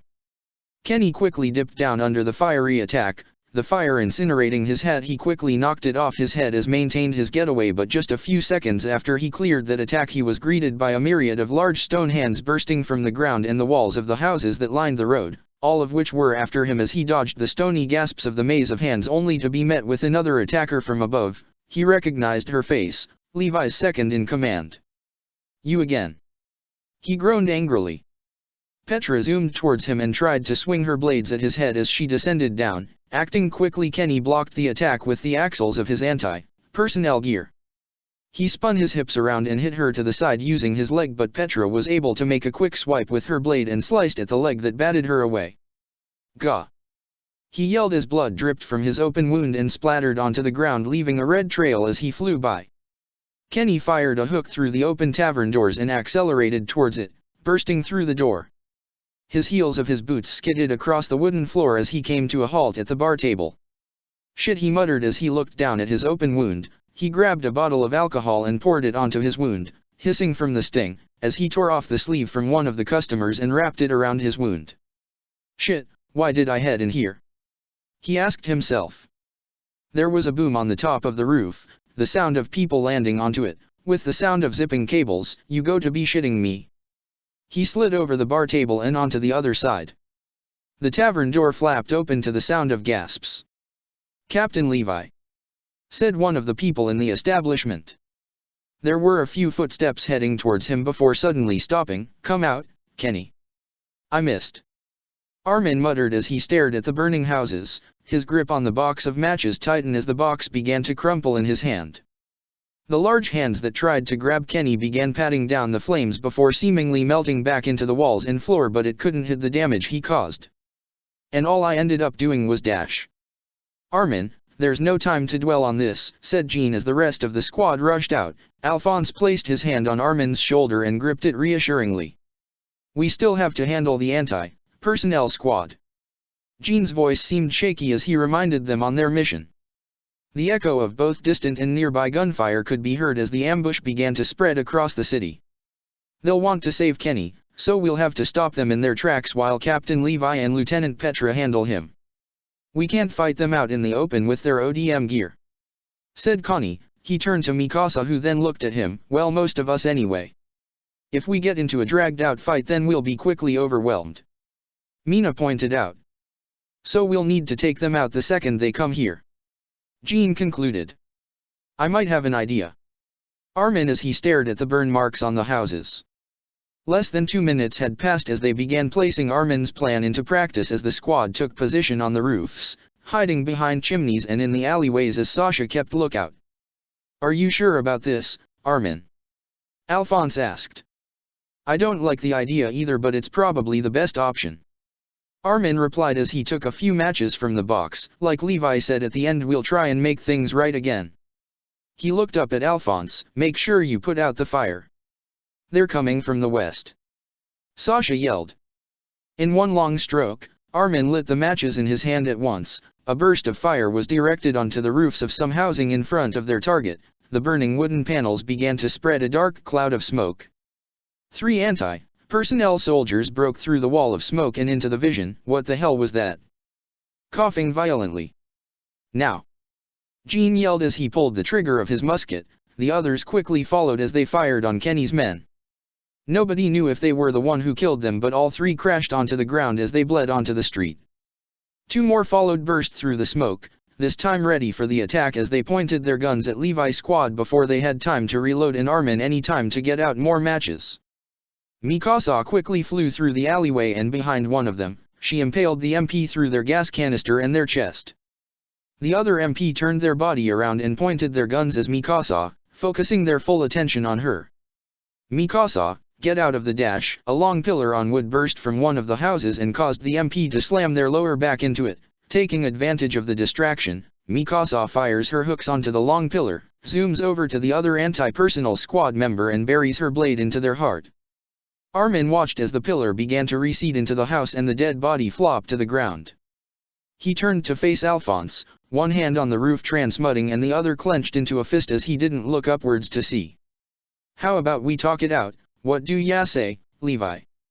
Kenny asked. It was very clear from his voice that he was in no way sincere about it. "Where the hell are those idiots meant to back me up?" "Sure, Kenny," Levi replied in an equally sarcastic tone. "Why not just pop your head over that counter and we can talk?" "How'd I know you just won't spray me with that shotgun of yours?" Kenny laughed. "Is this how you treat people you know?" He gazed upon a shotgun lying underneath the counter he was hiding under. "Only the ones that piss me off," Levi replied. "Now get out from under there, I want to see what color your shitty brains are," Captain Petra said as she stepped into the saloon. Levi raised his hand up slightly, stopping her from moving any further. "Who's that, Levi? She your lady friend?" Kenny joked. He quietly and swiftly turned one of the bottles from his label as he got a small view of the room. "That's Lieutenant Ral to you, old creep," Petra shot back. "Have you forgotten? You're all traitors to humanity now. You're the second in command to a group of rogue thugs. You're no longer soldiers," Kenny shot back. "Some lieutenant you are though, you abandoned one of your own men.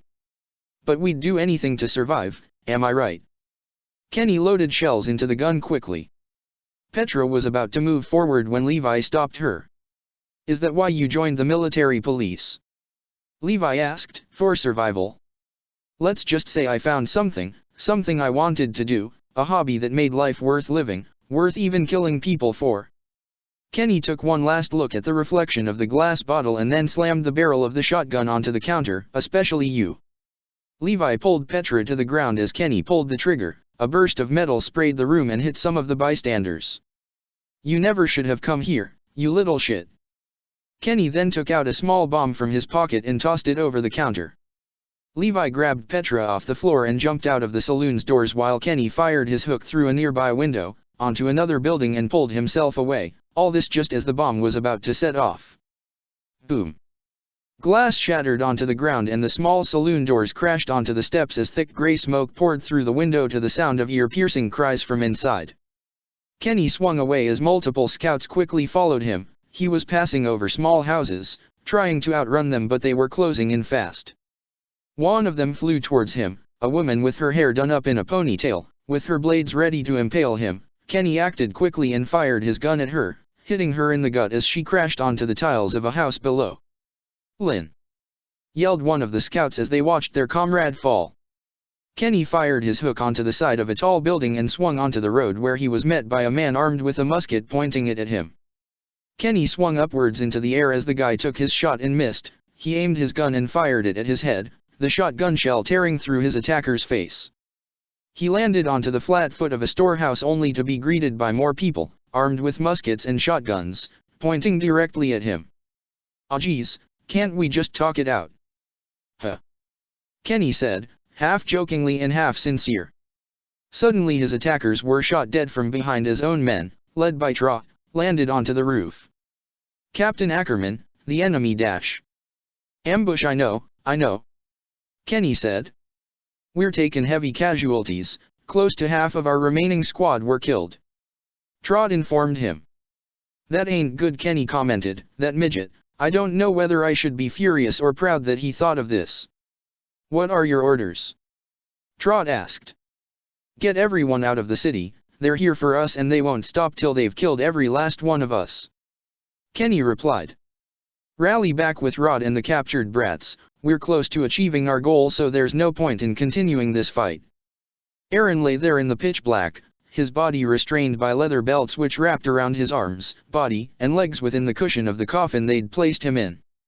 He could hear the sound of movement outside of his box, mummers and shuffling as they carried his container around and gently slid it onto what sounded like a table. The coffin lid was slowly open as the dim candlelight illuminated the room. In front of him was Kenny, who held the lid of his coffin. "Hey Aaron, how'd the trip feel?" he asked sarcastically. Aaron growled in response, the metal rod in his mouth preventing him from talking. He sat up from his coffin. The small room around him was almost empty save for another coffin. From the corner of his eye he could see another person near a second coffin. It was a short middle-aged man with dark hair and big round blue eyes, also like Rod Rice. Aaron watched as Rod undid the metal rod in Historia's mouth. "He's the one, the king who's been getting in our way, the enemy of humanity, if this guy is an irredeemable bastard." Historia spat the metal rod from her mouth and growled at him, but Rod looked back at her with tears in his eyes. "Historia, I'm so sorry, please forgive me," he asked as he brought her in for a hug. "Oi, blonde, you awake?" Kenny asked as he lifted the lid from the other coffin. Aaron turned his attention to the other coffin as Kenny pulled the head of the third person. "Annie." She was still unconscious by the looks of it. "Oi, come on," Kenny said as he flicked her ear before dropping her back into the coffin. "Annie," Historia muttered as she caught sight of their former comrade turned traitor. Rod slowly let go of Historia as he turned towards Kenny. "Good work capturing the other shifter. Who knows what they would have been able to do with her at their disposal. But no, we only have one of the Elric brothers and Levi Ackerman to worry about now." "Yeah, about that," Kenny said in the tone of a guilty person being caught yet not caring. "Bring him in," he yelled. The door to a conjoining room opened as three people walked in, two MPs holding a person in the middle, dressed in plain clothes, wearing combat boots with a straw bag wrapped around their head as they forced them onto their knees. The MP to the left snatched the bag from their head to reveal a mess of long gold blonde hair. One of the MPs grabbed at the person hair and roughly lifted their head up. "Ed." There was a massive bruise around his right eye, swelling on the left side of his face with red marks near his temple. His clothes looked disheveled with patches of blood and dirt streaked all over it, and his hair looked to dripping with water and a long piece of cloth covering his mouth. Both Rod and Historia gasped as they saw him. "How you doing, Ed?" Kenny asked as he knelt down, seeing him eye to eye. "Have you reconsidered?" "Just nod yes if you have." Ed glared at him as he moved his head slightly up. Kenny brought his face a little closer. Ed then quickly slammed his head into Kenny's nose. Kenny fell back slightly as the cloth around Ed's mouth loosened enough to fall from his mouth. "Fuck you, I'm not helping you with your stupid PLA dash." Before Ed could finish his sentence, Kenny quickly kicked his in the face, shutting him up as the MPs tied the cloth back around his mouth. "Ed." Aaron tried to break free from his binds but to no avail. He could only wiggle around as the MPs restrained Ed. "Kenny, what is the meaning of this?" Rod demanded. "I thought I told you to kill them. You just went against me, after everything I've done for you, everything Yuri done dash." "Can it will ya?" Kenny interjected as he got off the floor. "Why does it matter if I let him live anyway? We use the tech we capture from people all the time. Why is this any different?" "Any different? He isn't some tool to be used, he's our enemy," Rod yelled. "Where's your imagination, Rod?" Kenny asked nonchalantly. "Imagine what we could do with him if we just rein him in. If the first squad had that power, then it won't matter who comes after us in the future." Ed let out a muffled yell in response. "Give it some time though." Aaron watched as both Kenny and Rod looked at each other with suspicion. It wasn't hard to tell that there was tension between them. If Rod asked Kenny to kill Ed, then why didn't he go through with it?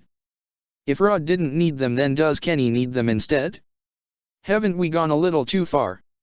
Hitch asked as she and Marlowe patrolled a nearby dense forest outside of Stohes district. Sunlight seeped through the cracks between the leaves and thick branches, only shedding patches of light around them. "We won't find them inside town," Marlowe responded as he scanned the bushes and tree line for the rogue soldiers. Hitch sighed. "Why'd I have to be stuck with you?" she asked, bored. "Unless you just wanted to spend some alone time with me," she suggested, almost jokingly. "Hitch, sorry, but I didn't want you as a partner either," Marlowe said bluntly. "Is that so?" Hitch replied, somewhat agitated. "Well then that's fine. It's odd though, why would Levi's squad and a bunch of other soldiers just up and rebel against the king and become traitors of humanity?" Marlowe asked. "They were there to help humanity, and they even stopped an attack from the colossal and armored titan on the district." "Stopped the attack?" Hitch questioned. "They couldn't prevent turning the district into a war zone. Think about it, They were there just when the colossal and armored titan showed up, so they knew. Marlowe was taken aback from the serious tone in Hitch's voice. If they had done more than. Annie might still be here. I understand, Hitch, Marlowe replied, but had they not intervened then who knows what might have happened. Quiet. Hitch yelled as she raised her gun up. Marlowe immediately followed suit. I hear water. The two walked forward as a small stream and a hooded figure crouched down came in sight. The two quietly approached the figure, their guns pointed at them. As they got closer they could make out the ODM gear attached to the person's body. Don't move. Marlowe ordered, hands up and turn around. The figure raised their hands up as they stood from the ground and turned to face them. They looked to be only marginally taller than Hitch. The leather straps of their gear were on display but the hood shielded their eyes from them. Lower your hood slowly. The figure gently grabbed the top of their hood and lowered it from their face. He had a broad face, short gold blonde hair and golden eyes. Holy shit, you're one of the Elrics. Marlowe exclaimed, remembering the briefing on their descriptions. Hands apart. Hitch ordered as she pointed her rifle at him. Don't make a sound. Marlowe instructed, what you'll say and do will be dash. Suddenly they felt the cold steel of a sharp blade press against their throats as their right arm was forced behind their backs. Hand over the muskets. Alphonse calmly demanded as he took the weapons from them. Don't try anything. Levi ordered. Suddenly more people came out of the bushes pointing their guns at them. They had the two completely surrounded. How long had you been following us? Marlowe asked. Long enough. Next time you're out hunting for someone try to be more mindful of your surroundings. Now get on your knees. Levi ordered calmly. Two others came towards them and tied up their hands as the two behind them unlatched their ODM gear and scarabs, tossing it to the side in a pile. Was there anyone else in your group? No, Marlowe replied. Levi moved in front of them, looking down at them. I remember you two, you're the MPs that stopped two of my squad members from leaving. Levi said, what trainee corps are you from? 104th, Hitch replied. New recruits. Levi said, military police still keeping the tradition of leaving the work to the recruits alive then. There was a zipping sound as boots hit the grass and jogged towards them. It was two other people. Petra and Sasha. Was anyone else following them? No, looks like they were the only two. Petra replied. So the meeting point hasn't been compromised then.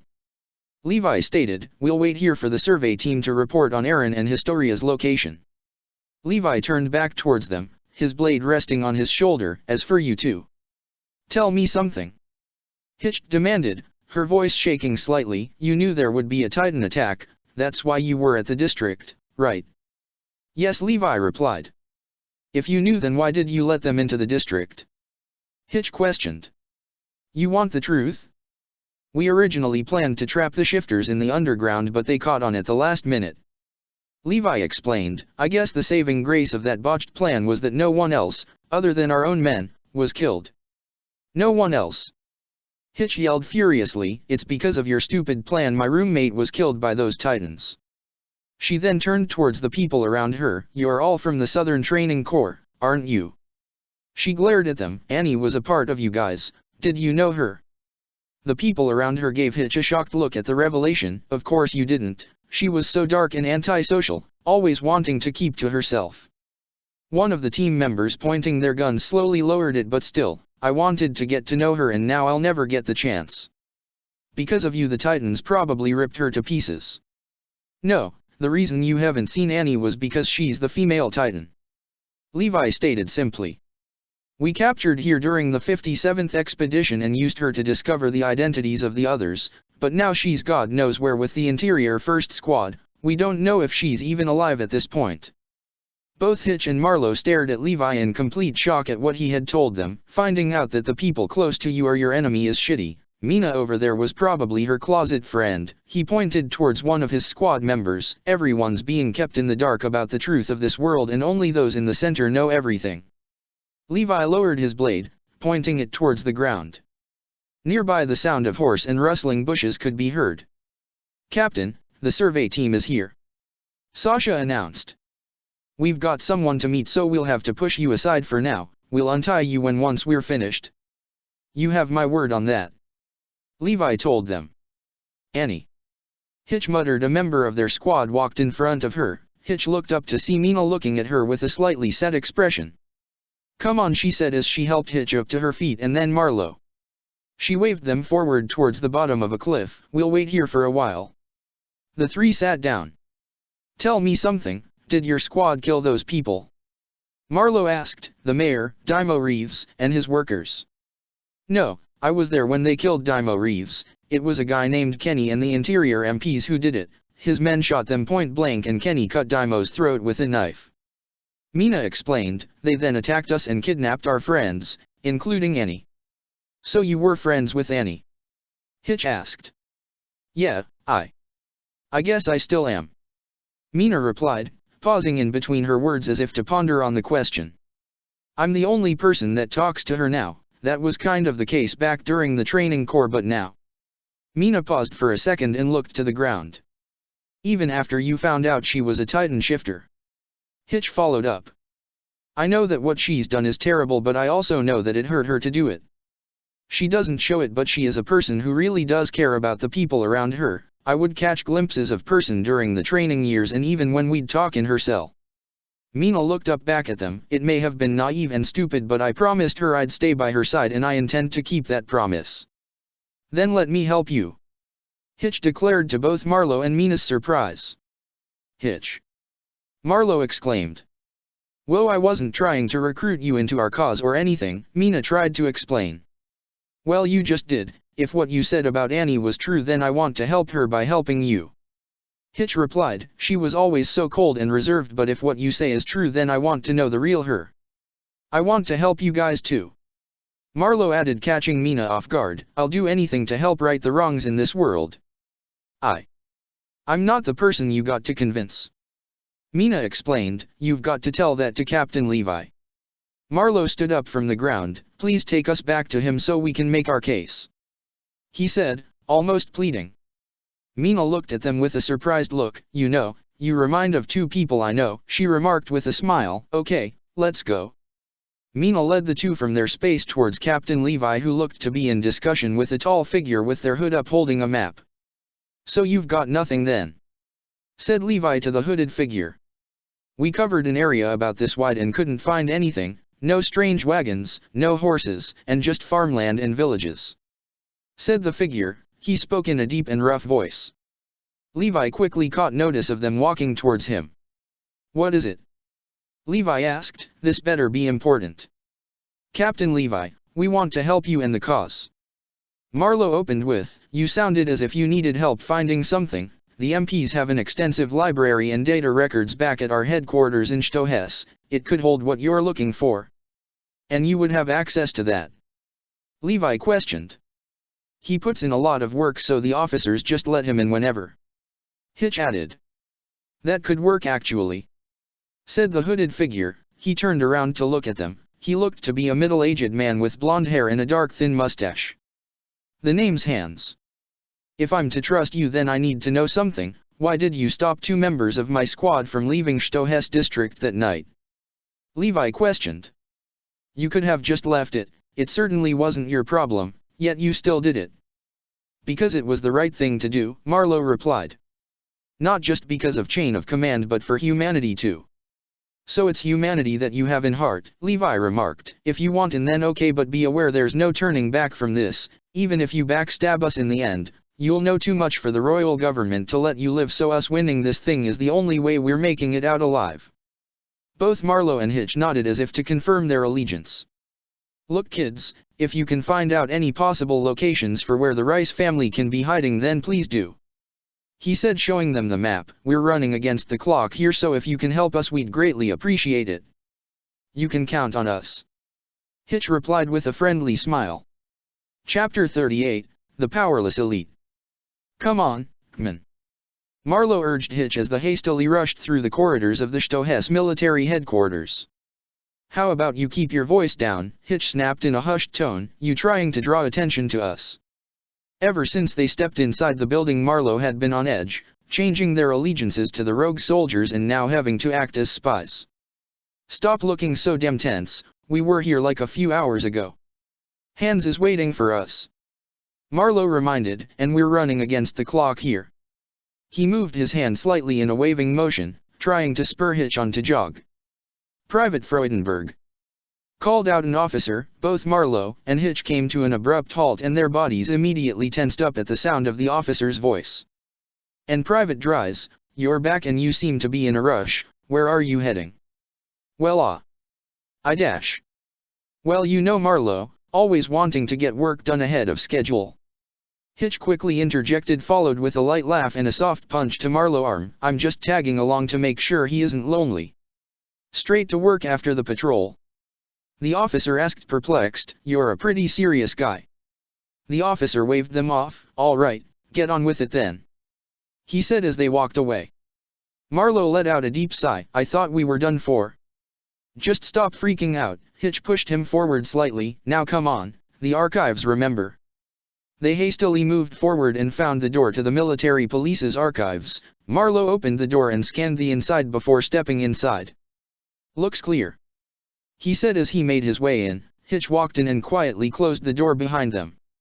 "We're looking for anything related to the Rice family," Marlowe said as he began pulling books from the shelves and flicking through them in a speedy rush. They were taking sections of books off the shelves looking for something that they could use. "I think I found something," Hitch exclaimed. She was waving the book at Marlowe. "What did you find?" Marlowe asked as he jogged towards her.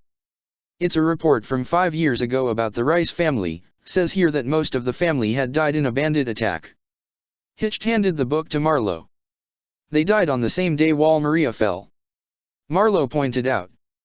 "That can't just be a coincidence," Hitch said. "I think you're right," Marlowe said. He continued to read the report. "Only Rod Rice survived the attack and spent his time and money rebuilding the church his family died in." "Yeesh, that's kind of grim," Hitch commented. "Church was practically demolished, foundations and all, if the reading is correct," Marlowe added. "What kinds of bandits have weapons that can destroy an entire building?" "Maybe it wasn't a bandit," Hitch suggested. "Maybe it was a Titan." It was said almost half-jokingly. Marlowe's eyes widened slightly at the sudden realization. "Holy shit, it had to have been a shifter like Annie," he exclaimed before quickly lowering his voice. "Come on, let's get this book to hands." They quickly rushed out of the archives and through the headquarters. Outside, the night air was cold and the tension thick, the city still reeling from the riot and battle that had just commenced not so long ago. Everywhere it seemed that military police officers and garrison soldiers were on patrol. Both Marlowe and Hitch walked as calmly as they could away from the building and towards the public stables where Hans and his men were. They cut into the alleyway where the smell of hay and manure lingered in the air. "Hey kids!" waved a hooded figure. It was Hans. The two jogged towards him. "You got the information?" "Yeah, right here," Marlowe said as he handed him the book. "We may have a good first location on where Aaron and the others might be." "A chapel, huh?" Hans said as he read through the report. "All right, let's get this back to Levi and the others then." Kenny sat on front row of benches that faced a stone altar in the chapel of the Rice family. Sat up against the altar was Ed, still tied up but still giving Kenny a look like he wanted to both punch and kick his teeth in. "Tell me, Ed, you and your brother, yeah, believe in a god?" Kenny asked him. "I mean, yeah, must have heard about the stories from the town folk about how's yeah been sent from heaven to save us." Ed was quiet for a few seconds. Perhaps he didn't want to humor Kenny. "I don't believe." "I know. I've seen the bastard. Stories about us being sent by God aren't all bullshit, but most of it is." Kenny's interest spiked a bit as he continued to listen. "It was a deal. We'd help this world and in exchange we got whatever we wanted." "Sounds like the best kind of deal," Kenny remarked. "Yeah, no. I think I've met God too. Probably not your one, some kind of God at least. Guy was the kindest but strongest son of a bitch I've seen. I'd never seen a Titan before he had me in his grasp, but looking at him, I knew this guy was something else, something above human." "You're talking about the coordinate. Aaron's Titan," Ed said. "You think that thing is a god?" "Yep, I heard about all that shit, like how it can control all of humanity. Someone with that kind of power would probably be the toughest son of bitch in the world. Of course the problem is they might be second only to the god that gave you yeah alchemy." Kenny began to smile at Ed. There was an overtly sinister feeling to his expression of happiness. "I wonder, if yeah got a way of meeting God, perhaps the coordinate in it could meet face to face one day. Ed sneered at him. You're insane. For someone so smart ya really are closed-minded. Kenny commented. Don't ya wanna see something like that?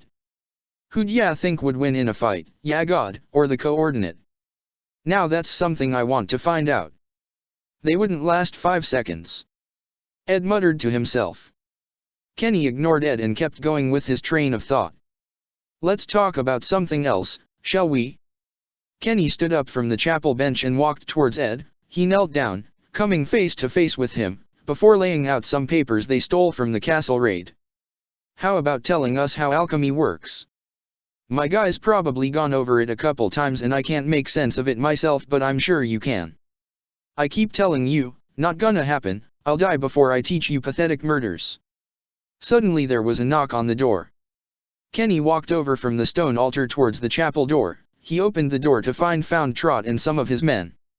She nodded at him, signaling that they got it. I know ya willing to die for ya principles and all.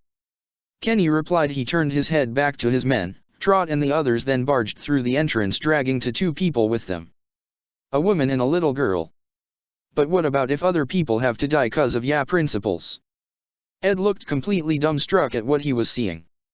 So, you gotta choose, either helps us make sense of this. He pointed to the stolen papers laying in front of Ed, or the anti-personnel squad members cocked their guns and aimed it at the woman and child's heads. Both of them were crying rivers of tears as they flinched at the sound. They die and it will be your fault. Sick bastard, leave them alone. Ed growled as he struggled to get up. Choose, brat, what will it be? Kenny repeated, this time more impatient. Fuck you, I'm not playing your sick games and I'm not helping you. Ed yelled. You know what, Ed, I've been real patient with ya. Kenny pushed one of his men who were standing behind the captives to the side and pulled out his knife. Think I'm just about done. He placed the knife to the neck of the girl. She looked to be about 11 or 12, it didn't matter to Kenny anyways. No, please. The mother begged, please don't let them do this. Kenny pressed the edge to the side of the neck. The blade cut in slightly as a drop of blood down her skin. Wait. Ed yelled, catching Kenny's attention. Kenny looked up to see Ed, looking at the ground in an almost defeated manner. I'll do it. I'm sorry, what was that? Kenny asked in a mocking tone as he placed his hand at the back of his ear. I said I'll fucking do it. Ed repeated. That's what I like to hear. Kenny said with a toothy smile. You guys, start learning from him and make sure to keep the gun to those 2's heads if he starts acting up again. He took the knife from the girl's neck and placed it back into his pocket as his men dragged them towards Ed. Kenny walked away and stepped outside of the chapel. A grand dream, he thought as he looked up to the sky. It hurts to know just how small we really are. Sir Trot said, you think this is going to work? Beats me, Kenny replied, but we're kind of out of options at this point. Can't exactly replace the guys we lost, so we'll just have to beef up the ones we got left, if only by a little. They're no match for the younger Elric or that other kid who can burn people. It wouldn't even be a fight between novices and experts. Trot stated. They didn't have a chance even without it. Kenny pointed out, all they got to do hold them off long enough for rest of the plan to go into motion. This is a completely desperate move. Trot added. Desperate times call for desperate measures. Kenny replied. After you get the coordinate, do you still plan on keeping Ed alive? Trot asked. There's still one more thing I want to use him for. Once I get the coordinate. Kenny paused for a second and looked up at the stars once more. Yeah, know something, I always wanted to know what it was like for Yuri to look at us, but now I wanna know what's it like for the god that sent them to look down at everyone from up there. It must be nice to be so powerful. The undisputed power in this world and beyond. A couple hours after the attack. This is the place, squad leader. Moblet said as he pointed to the bronze plaque on the wall which read Berg newspapers. Hang knocked on the door. It's going to be a risky move, squad leader. I know, Moblet. Hang responded, let's hope I'm able to convince them. She said with a wry smile. The door opened to reveal a young man with short black hair underneath a black cap, wearing smart clothes and thick-rimmed glasses. Hello, you must be squad leader Hang Zoe and her second in command, Moblet Burner. Please come in, he said. The two entered into the building. There were 2 floors, a downstairs where the printing presses were and an upstairs which held a small office filled with old desks and stacks of paper and 2 open windows. Sitting at one of the desks was a portly old man. Please make yourself comfortable, the young man said. Moblet sat down while Hang continued to stand. I'm more comfortable standing if that's all right, she said as she looked around the room. Wood, carbon, oxygen, nitrogen, calcium. She closed the office door and leaned her back up against it. Allow us to introduce ourselves. My name's Peaure and Roy here is the chief journalist, the young man said as he sat down. It's very nice of you to talk about Captain Levi's betrayal with us. I know it must be difficult for you considering that some of your own comrades were among them during the attack recently. Yes, traitors of humanity, that's what they're being called now, Hang said as she looked at her feet. I guess that's how they'll be portrayed to the public after years of devotion to advancing humanity. It's a shame, but raising arms against the king is a crime against humanity, Roy said, looking disinterested. Hang reached into the pocket of her jacket and pulled out a piece of chalk. You wouldn't mind if I do something quickly, for science, Hang said with an innocent enough smile on her face. Yeah, go ahead, Peaure said. He looked perplexed as to why Hang had the chalk in her hand. Hang turned around to face the wall. She turned her head back. This office wall is entirely wood, right? she asked. Yeah, why? Peaure asked. Just want to test something. You can ask us questions while I do this, she said as she began to scribble on the walls of the office, starting with drawing a circle. Okay. Peaure and Roy watched her with confused looks on their faces while Moblet just sat with a neutral expression.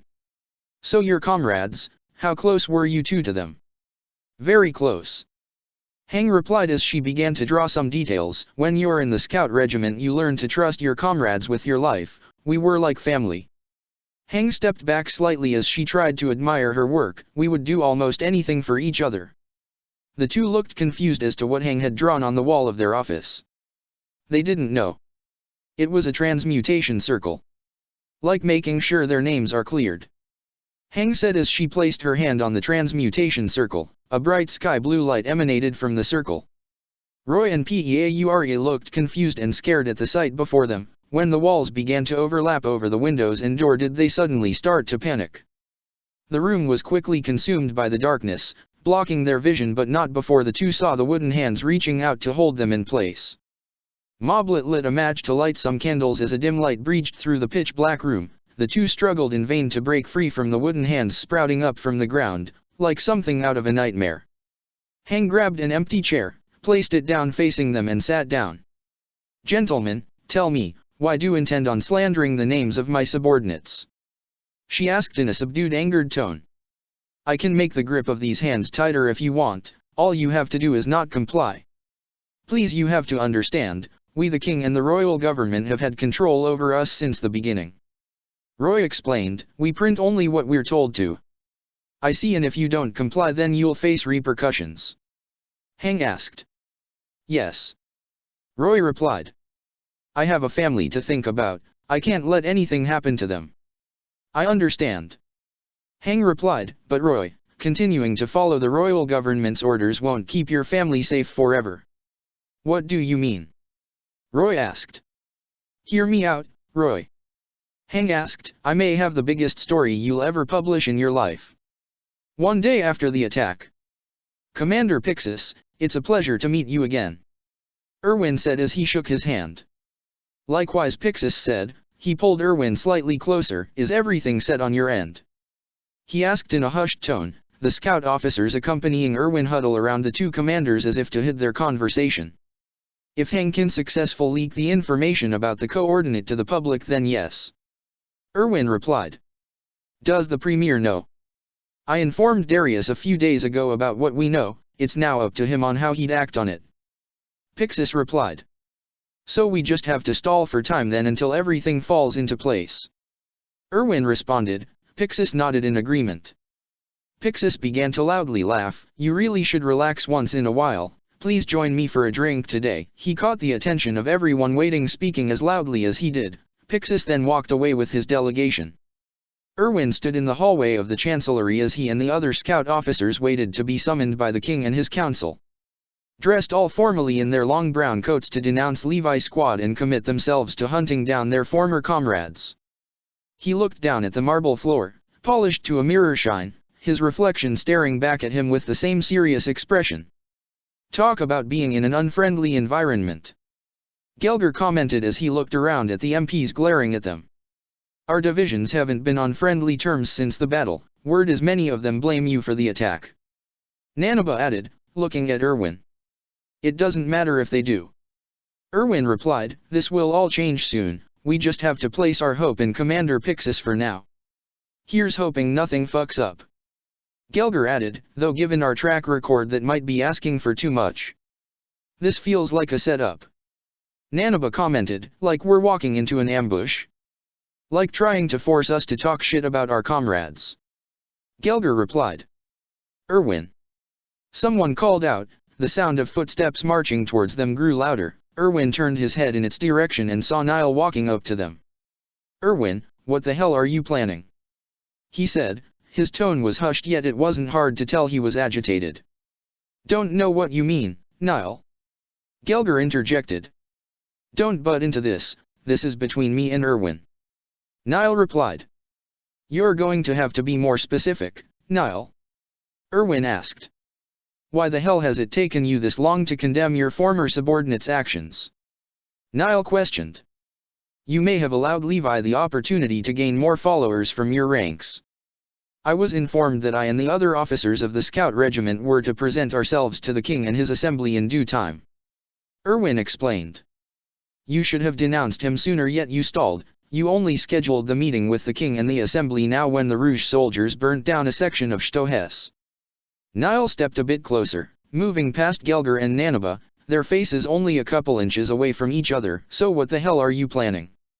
Erwin didn't say anything at first. You're right, Niall, you've always known what kind of person I was ever since we were the cadets. Erwin responded.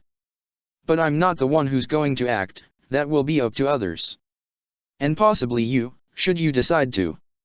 Niall looked as though he was about to respond when the large grand white doors of the Chancellery Hall opened, catching everyone's attention, as a soldier bearing the symbol of the royal government on his uniform welcomed them.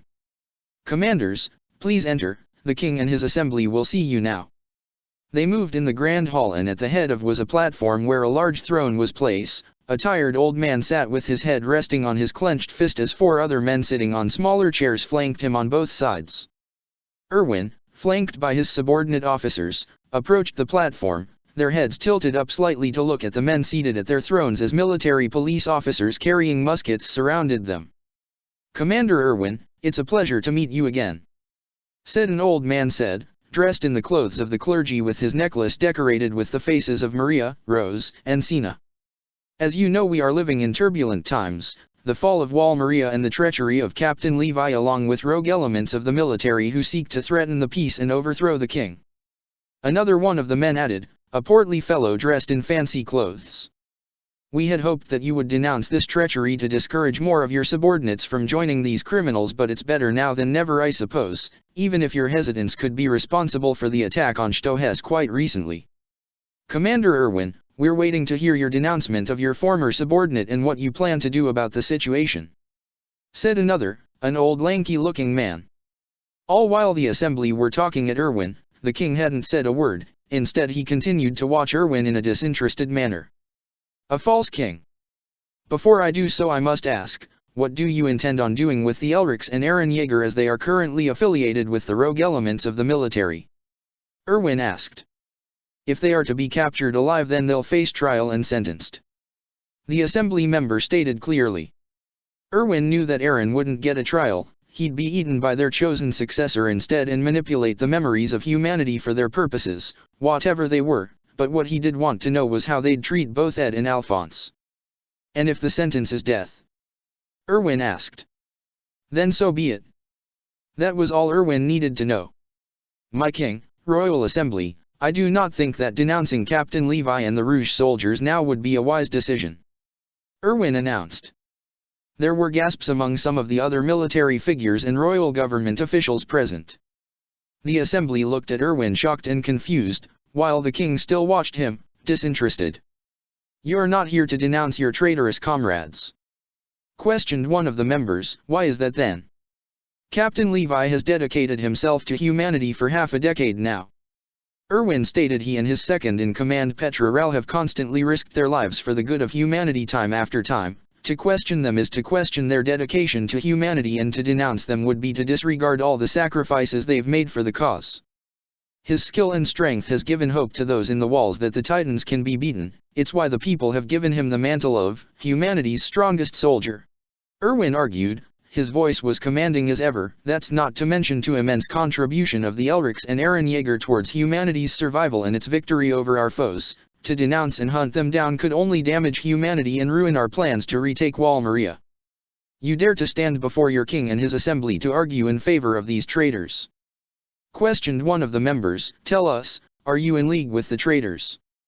"I'm telling you that to lose such important members would be a crushing loss for humanity as a whole. They're irreplaceable to our success," Erwin stated. "Surely you of all people, whom are privy to a wide range of knowledge, know this." "I know the Elrics very well," said the portly assembly member, disdain in his voice. "I remember our encounter with the eldest and how he questioned our devotion to humanity, the sheer arrogance, an outsider questioning the loyalty of us. And now he and his brother might as well be in open rebellion against the crown. Then you would also know the level of support they hold among the people. If you were to sentence them to death, then you'd risk as mass rebellion from the people," Erwin said, changing the subject slightly. "It would be foolish to allow them to die when they hold so much favor with the public. The best solution would be to negotiate with both sides to maintain the social fabric of the walls, unless you have a way of changing that. You're aware that Levi and his men are responsible for multiple deaths involved in a fight at Stohes, correct?" questioned one of the members. "There's evidence that the Elrics were involved in said battle." "I'm very aware of that," Erwin replied. "Do you believe that the people will continue to support them if they learn that they're responsible for the damage to the city?" questioned another member. "As an advocate for the people in these walls, it's of my opinion that they and Levi's squad are a threat to the peace." "Commander Pixis, what is your opinion on this matter?" asked another assembly member. "Humans killing other humans is sheer madness," Pixis stated clearly. "If a conflict were to ignite in our world, then surely all of humanity would be doomed. This I've told to the men and women under my command during the battle for Trost. Tell me, honorable member, how can you call yourself an advocate for the people when they are so starkly divided?" Erwin challenged. "The people are divided because of the mass misinformation being spread," countered the assembly member. "All of which tried to paint the Scout Regiment in a positive light. Strange, don't you think? Would it be wrong to assume the Scout Regiment has been involved somehow? Perhaps it isn't Levi and his band of rogue criminals we should be worried about. Maybe the real problem is right in front of us." Another assembly member commented. The surrounding military police began to stare at Erwin and the other scout officers. Suddenly the double doors to the hall burst open as Commander-in-Chief Darius entered, followed by dozens of armed soldiers filling the hall. Assembly members got off their seats while the king remained in his, with his expression remaining disinterested by the sudden state of affairs. "I've just been informed of some very interesting news. It seems that Yeager's Titan has the ability to manipulate walled humanity's memories, and that he's now been apprehended by the interior police, whom respond only to the king," Darius stated. "Of course the king isn't this old bastard sitting on that gilded throne, but instead Rod Rice, an assembly member who just so happens to not be here in this important meeting. What a strange coincidence." "Darius, what is the meaning of this?" an assembly member questioned. "If you're asking who organized this, it was me," Pixis declared. "Pixis? Erwin had told me about your proposal to Edward Elric. You were to use them solely as an enforcer to your will." Pixis stated. "It wasn't hard to piece together that you intend to do the same using Eren Yeager's Titan, humanity's greatest assets, to its survival and future, and you all wish to use them to solidify your own power. Nothing short of pure selfishness. You bastards, you think the people will just follow you because you have your guns pointed at us?" One of the members shot back defensively. "There are still masses of people who will support the king over anyone else." "Of course people support the king, it's just now they know that a false king sits on the throne," Darius said. In his hands was a roll of newspaper, new edition of the Berg, says here that the deaths of Daimo Reeves and his men were at the hands of the 1st Interior Squad along with the kidnapping of Aaron Yeager and information about the coordinate and the true king. Darius handed Niall the newspaper. Scan reading it as a look of shock became more apparent as he went on. Commander Doc, do something about this, ordered one of the assembly members. The MPs in the room had their guns lowered slightly as they waited for orders. Members of the garrison who accompanied Darius did the same. Both sides were waiting for the other to make a move. Is all this true? Niall questioned. He looked directly at Irwin. Yes, but you are going to have to trust me. Irwin replied calmly, like the whole room wasn't about to erupt into a bloodbath. Damn it, Niall muttered. Officers, stand down, he ordered. Help the garrison to arrest these men. One day after the attack, the moonlight seeped through the cracks left between the leaves in the dense forest. Hidden under the darkness of the thick shadows was a worn and abandoned stable where Levi's squad hid and waited for news by the others. Most of the team appeared to be resting while Alphonse huddled Levi and Mikasa together by a corner. The three sat on small crates as they huddled around to form a small circle. What is it? Levi asked. Captain, I'm sorry I didn't tell you this sooner. I didn't tell both of you, Alphonse said. So much had happened that it just slipped my mind, but you deserve to know. Back during our ambush, Daimo Reeves was talking to Kenny and he mentioned that your full name was Levi Ackerman. Mikasa's eyes widened immediately while Levi raised his eyebrows up slightly. It might be a complete coincidence, but I just thought you two should know. You two might be related somehow. Thank you for telling us, Alphonse. Levi turned to Mikasa. Mikasa, can I ask you something? What? Mikasa replied. Your parents, was there anything usually that you remember about them? Levi asked. My parents were exiled for some reason. We had to live in the mountains away from everyone. Mikasa stated. We don't remember why it was, but that for a while, but the only thing my dad knew was that anyone with the name Ackerman was hunted, and so was my mother, but that was because she was an Asian. For some reason that must have ended. Was there ever a moment where you suddenly felt a sudden rush of power? Levi asked. Mikasa was silent for a second. A look of realization appeared on her face. Yes, years ago. Kenny told me he once had a moment like that. All at once he suddenly felt a ridiculous amount of strong, and he suddenly knew what to do at any given moment when his life was on the line. Levi explained. I had a moment like that. Alphonse listened to them. In his mind he was piecing together his memories of both of them and their seemingly superhuman abilities. It was beginning to make sense. There was clearly something special about the Ackerman family. Kenny's in league with the royal government, so that must be why we weren't immediately killed for stepping out of the shadows. Levi stated. If anyone knows about all this shit, then Kenny must be the guy. Should we capture him then? Alphonse asked. Levi was silent for a few seconds, likely pondering on the suggestion. No, we can't risk it. If you see him, kill him on sight, he said, looking at both Mikasa and Alphonse. Out of everyone in this squad, if we're going to take that bastard down, then it most likely will have to fall on us. Alphonse felt an immense feeling of uneasy at the suggestion that the burden of killing Kenny could fall on him. He felt sick to his stomach when he helped Mikasa kill that anti-personnel squad member. A migraine began to flare up as the memories of the battle flooded his mind. I didn't do it. I wasn't the one. I didn't do it. I wasn't the one. I didn't kill that person. I wasn't the one that killed them. I only just helped. Alphonse placed his elbow on his leg as he held his thumping head. You think you can do that, Alphonse? Levi asked. Your comrades will be counting on you. Ed will be counting on you. Suddenly there was a knock on the large double doors to the stable. Everyone shot up from the ground, quickly picked up their weapons and pointed it towards the doors while taking cover behind some boxes lying around. Levi approached the door, a hand cannon in his hand, as he slowly opened the left door as Mikasa held a gun towards the widened gap. Not the welcome I was expecting, Hang said as she waved at Mikasa through the crack between the doors. Behind her were Hans, Hitch, and Marlowe.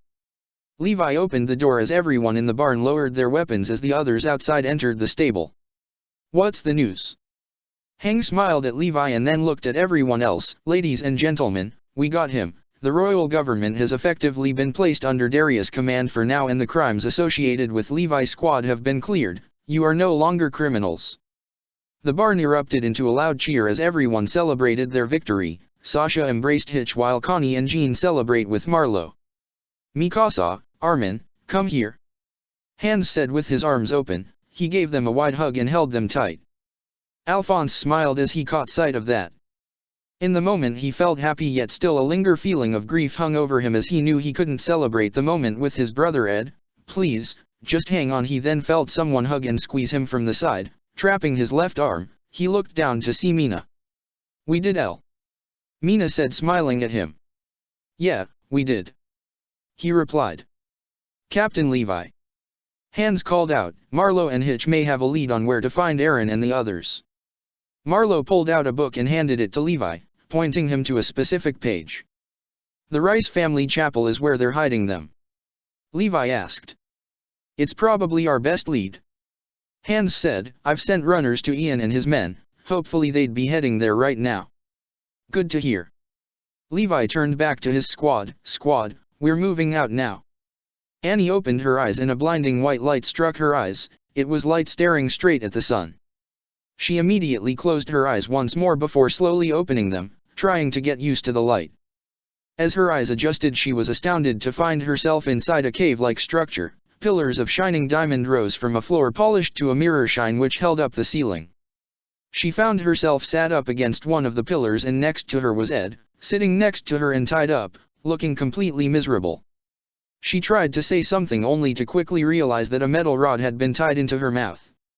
She looked straight ahead to see what looked like an elevated platform, and on the edge was Eren, chained to the spot like a sacrificial lamb. Clever, very clever, she thought. Below that platform were two people talking to each other. She immediately recognized one of them as Historia, dressed in a white gown, while the other was a short man she'd never seen before. "How ya doing, Ed? Still got that shitty expression to match your attitude," said a voice around the pillar. A tall figure appeared before them. Annie's eyes widened as she felt an intense rush of anxiety run through her. "Still pissed off about that whole thing still?" No, not you. Looks like ya awake now, Annie," said the tall man looking down at her. "Been a while since we seen each other. What kinda daughter doesn't visit her father?" he said in a mocking tone. "Daughter, you're related to her?" Ed questioned. "Nah, she just tried to pull a fast one on me when I caught her once," Kenny replied. "Never thought you'd see me again, huh? Next time get a better hobby than stalking old men at night." He laughed. He turned to the short man. "Hey Rod, what ya planning on doing with the girl brat?" "I haven't decided anything yet," Rod replied. "Possibly have her Titan transferred to someone loyal, perhaps your subordinate." "Trot was it?" "You're an idiot if you plan on handing a Titan power to someone working with Kenny," Ed commented. "Course I really not surprised at this point. You think I'm foolish because you are ignorant of what is to come," Rod replied. Suddenly the long chains that held Eren began to rattle as Eren became conscious. "Eren!" Historia yelled. "Just hold on a little longer. My father explained everything to me. He's not an enemy of humanity, we misunderstood him." "Bullshit!" Ed yelled. "Whatever he told you, Historia, it's lies. That guy's looking out for one person and it's himself." "No Ed, you're wrong. He is working for humanity," Historia argued. Rod placed his hand on Historia's shoulder. "Historia, I'll explain the rest, and don't let this immature child provoke you any further," he said, looking at Ed. Ed growled at Rod as they approached Eren, climbing the curving stairs which led to the platform. "What's wrong? This is your first time here. But it wouldn't be odd if you remembered it." Rod's words bounced off the gleaming walls of the large cave. "Memories, he's talking about the memories of the other shifter," Annie deduced. "But if Eren didn't take the coordinate, then who did?" Rod and Historia were now standing over Eren. They stretched their hands out and placed it on Eren's back. Eren began to shake, his chains rattling, as he let out a muffled scream through the metal rod in his mouth. "What the hell are they doing?" Ed muttered. "They're doing something up there." They stepped back. "Do you remember your father's sin?" Rod asked. "They've awakened the memories of the other shifters just by touching him. That would mean they're the Fritz family, the royal family." "Historia, what is it?" Rod asked as Historia clutched her head. "How have I forgotten all this time?" Historia said. "I wasn't alone. I had her, she taught me how to read and write, she was so kind to me, how could I have forgotten her? Are you talking about Frida? Frida. A young girl with long black hair, Frida Rice, she was your half-sister. Rod explained. She must have worried about you, went to check you from time to time and erased your memories as a way of protecting you. Erase my you're talking about the coordinate. Historia said, but I thought only Aaron's Titan. Frida was a Titan shifter. Rod nodded his head. Aaron has Frida's Titan, why? Rod held Historia, because, she, her siblings, my children and my wife were all killed in this place, 5 years ago by Grisha Jaeger. He then began to explain it, the story of his family's death, how Grisha had his own Titan power and defeated Frida in combat before mercilessly killing everyone else. Ed looked horrified by the story while Annie was caught up on one detail: Aaron possesses both the coordinate and the attack Titan. How could he do such a terrible thing? Historia wondered aloud. Oi, have you forgotten about the whole revolution? Kenny called out. They'll be knocking down the doors to Ya Church soon, get on what ya need to do. I know, I will, but weren't you and the anti-personnel squad members asked to leave? I'm sorry for sticking around, Ya Majesty. Kenny replied in a mocking tone, I was only looking to take shit. It's alright, Kenny, Rod replied, I trust you. Why does that sound so untrue? There was a scattered hail of gunfire as members of the anti-personnel squad tried to hold off the garrison soldiers descending onto the chapel. As the sound of bullets hitting the stone walls of the chapel, Trot looked around. There were maybe 10 people in the chapel itself shooting at the incoming attackers through the windows, members of Kenny's squad. Some were covered in bandages after their previous battles with the scouts. The place had been made into a mini fort. Trot knew, however, that if they wanted to, the garrison soldiers laying siege to them could easily take it. They would just have to bleed themselves to do it. If things stayed like this, then they could hold on until Kenny achieved his goal. Of course, there was one worry on her mind: any sign of Levi's squad yet? No, not of yet. Her subordinate answered, the circles are ready if he arrives though. Good, get ready for the moment they arrive, we may only have a small window of time to do this. Many of the men and women of the anti-personnel squad were intelligent, the top of their class in their respective cadet corps and hand-picked from the military police. She trusted them to carry out the impossible. They're here, yelled another subordinate peering through one of the windows. Trot ran up to a nearby window and saw an unnatural rising wall of dirt in the nearby distance which shielded the garrison troops they've been shooting at. Anna, Bertha, Ernest, and Paul, get out there, Trot ordered. The doors to the chapel were thrown open and the 4 anti-personnel members ran out under the hail of fire coming from the chapel and towards it. She watched as they ran towards the circle drawn outside the entrance of the church and placed their hands onto it.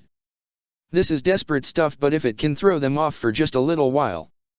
There was a small flash of lightning surround them, similar to the Elrics. The ground around them began to rumble and stone and dirt began to elevate.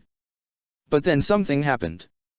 The lightning and around them became erratic and ground shook as the rising dirt around them looked as though it began to consume them, their limbs and bodies breaking down before her eyes. What the hell? She gasped. There was a final flash of light and all that was left was one member left mutilated and the rest were consumed into the dirt. Trot dragged the survivor inside and slammed the doors. This doesn't make any sense. They followed Ed's instructions. It immediately hit her, that brat. He tricked us. They're coming towards us, yelled one of the anti-personnel members. Everyone, get back underground now, she ordered. They flung open the hatch to the underground. Ed began trying to find a rationale as to why Grisha would murder an entire family. He thought back to his dad. Hohenheim had left his family and spent years and used thousands of souls in his quest to fight the homunculus, but, as far as Ed knew, he never felt it necessary to kill an entire family of people. Grisha wanted to take the coordinate and he gave it to Aaron. Ed thought, but if he already had a Titan power, then why steal theirs? Did he need the coordinate's power? But all we've been able to use it for was fighting and heavy lifting. Nothing clever to say? Rod asked as he pasted by Ed and Annie, holding a black bag in one hand. Historia, I'm sorry to have kept you waiting. He knelt down and searched through a black bag. He pulled out a black case and picked out a syringe in a small labeled glass container. Father. Historia jogged towards him. What's this? Rod stood up and placed a hand on Historia's shoulder. Historia, I know this sounds ridiculous, but Frida hasn't died yet. What? Historia asked. Her memories live on and they can live on through you. Do you want to see her again? Rod asked. The look of happiness on Historia's face at the idea that she could once again see her sister was a look that Ed was all too familiar with. This says how to do it. We can bring Mom back from the dead. Of course, like most good things, it comes with a catch. No. Ed muttered, something's wrong. Why would Grisha find it necessary to kill Historia's siblings? What was it about them that made it so crucial to stop them from having the coordinate and go that far? All the while a sinking feeling set inside Ed about the idea that the only way to transfer the power was to consume a shifter. Suddenly the chains that held Aaron began to rattle violently as a muffled scream caught everyone's attention. It was like he was trying desperately to break free. Where the hell are you guys? Ed thought, hoping that the team will get here in time to stop this. Levi's squad quickly approached the chapel door. At the very front were a large transmutation circle and a few dismembered bodies. What happened here? Jean gasped as they came up to it. They tried to transmute the earth. Does that mean Ed taught them? Hang asked as they quickly examined the corpses. Alphonse stared at the scene completely speechless as a sinister thought came to mind. He had seen this kind of sight once before, that time they were just little kids. It's like parts of their cleanly sliced off. Levi said, adding his own observation. Their alchemy rebounded. Armin said, the alchemic forces were imbalanced and this must be the result. This is what happens when you mess up? No way I'm learning alchemy anytime soon then. Connie commented. But if Ed taught them how to perform alchemy, then why did Hang was quickly interrupted by Alphonse. We should head inside now and get the others quickly.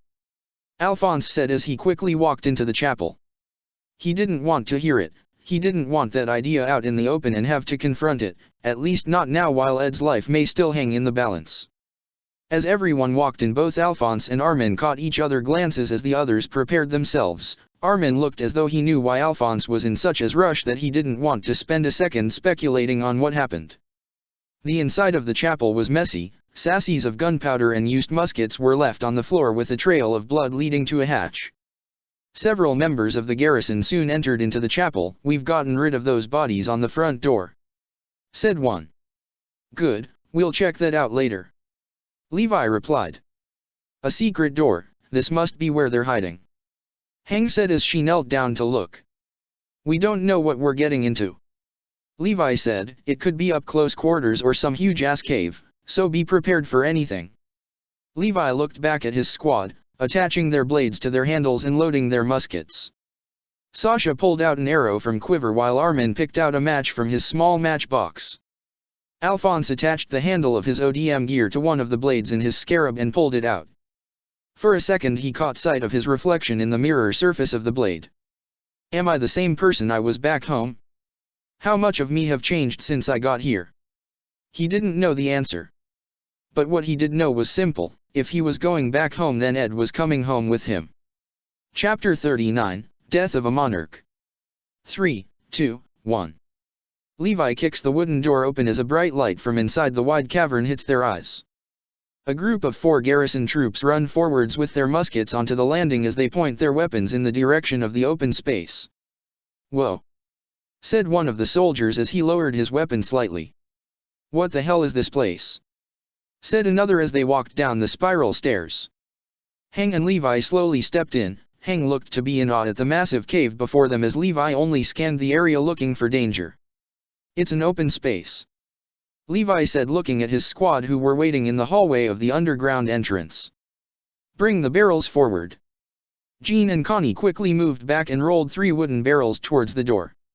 Alphonse peered from the door and marveled at the massive cavern, its bright diamond-like walls and stunning pillars. It was something out of a fantasy, an entire cave formed from an element or material he had no knowledge of. The walls, he muttered, they're glowing. The cave seemed to just go on with no clear end. Where's Ed in all this? The 4 garrison troops approached the crystal pillars. One of them circled the nearest one and looked upwards. They're on top, he yelled as a burst shot was fired at him, his head blown off as his body slumped onto the pillar. blood staining the diamond surfaces. "Shit, everyone get back!" Levi ordered, but it was too late as the anti-personnel squad quickly eradicated them as they rained shots down from above. Hang and Levi quickly ran back into the hallway. "Fuck!" Levi yelled. He pulled out his blade and quickly stabbed a hole in the barrels. "Do it now!" Connie and Jean both quickly rolled the 3 wooden barrels down a curving staircase. The barrels rolling down the white stairs and onto the mirror-like floor as a trail of smoke violently seeps out of a large crack. The team quickly rush out onto the landing, Levi leading the charge, as he quickly run down the stairs. Armin urgently focused down at the barrels on the ground as he strikes his match against the box. A burst of fire shot through the air towards the barrels of gas. The wooden barrels exploded as the fire struck them. Thick clouds of dark gray smoke were left in the wake of its destruction, filling the cavern like a flood of water filling a house. Both Mikasa and Levi flew forward and vanished into the wall of smoke. Armin and Sasha keep the enemy off focus and provide support. Petra ordered, "Everyone else, get ready to move. I count about 20 of them." Levi yelled as he glided from and around the pillars. "They're grouped near the ceiling, finish them off here and now. All troops scatter and eliminate the enemy." Trot ordered, "We've come this far, do not let everything we're worked towards end here." Hang and the Levi squad charged forward into the fray. As Alphonse fired his cable into the nearest pillar and reeled himself forward, he couldn't help but feel himself succumbing to the dread and doubt that continuously devoured him. He glided under the trails of flares and black smoke provided by Sasha and Armin and watched. Levi and Mikasa ruthlessly carved through the anti-personnel troops. Almost dancing through the air, they evaded the shots with ease as they sliced anyone who was unlucky enough to be spotted by them. A small trail of blood and corpse were left in their wake as they continue their rampage. He fired his cables upwards and pulled himself up against a pillar, the thick dark smoke still masking his location. He quickly spotted Jean ambushing an enemy soldier from behind and beheading them with his blade. "Connie, look out!" Petra yelled. Alphonse quickly turned his head towards Connie to see 2 anti-personnel troops descend upon him. But a large ball of fire suddenly consumed and turned them into charred flesh as they fell to the floor. Sasha fired an arrow into the heart of another, their body dangling from the cable latched onto the ceiling. "Connie, stay hidden in the smoke!" Armin yelled, a freshly lit match burning away in his hand.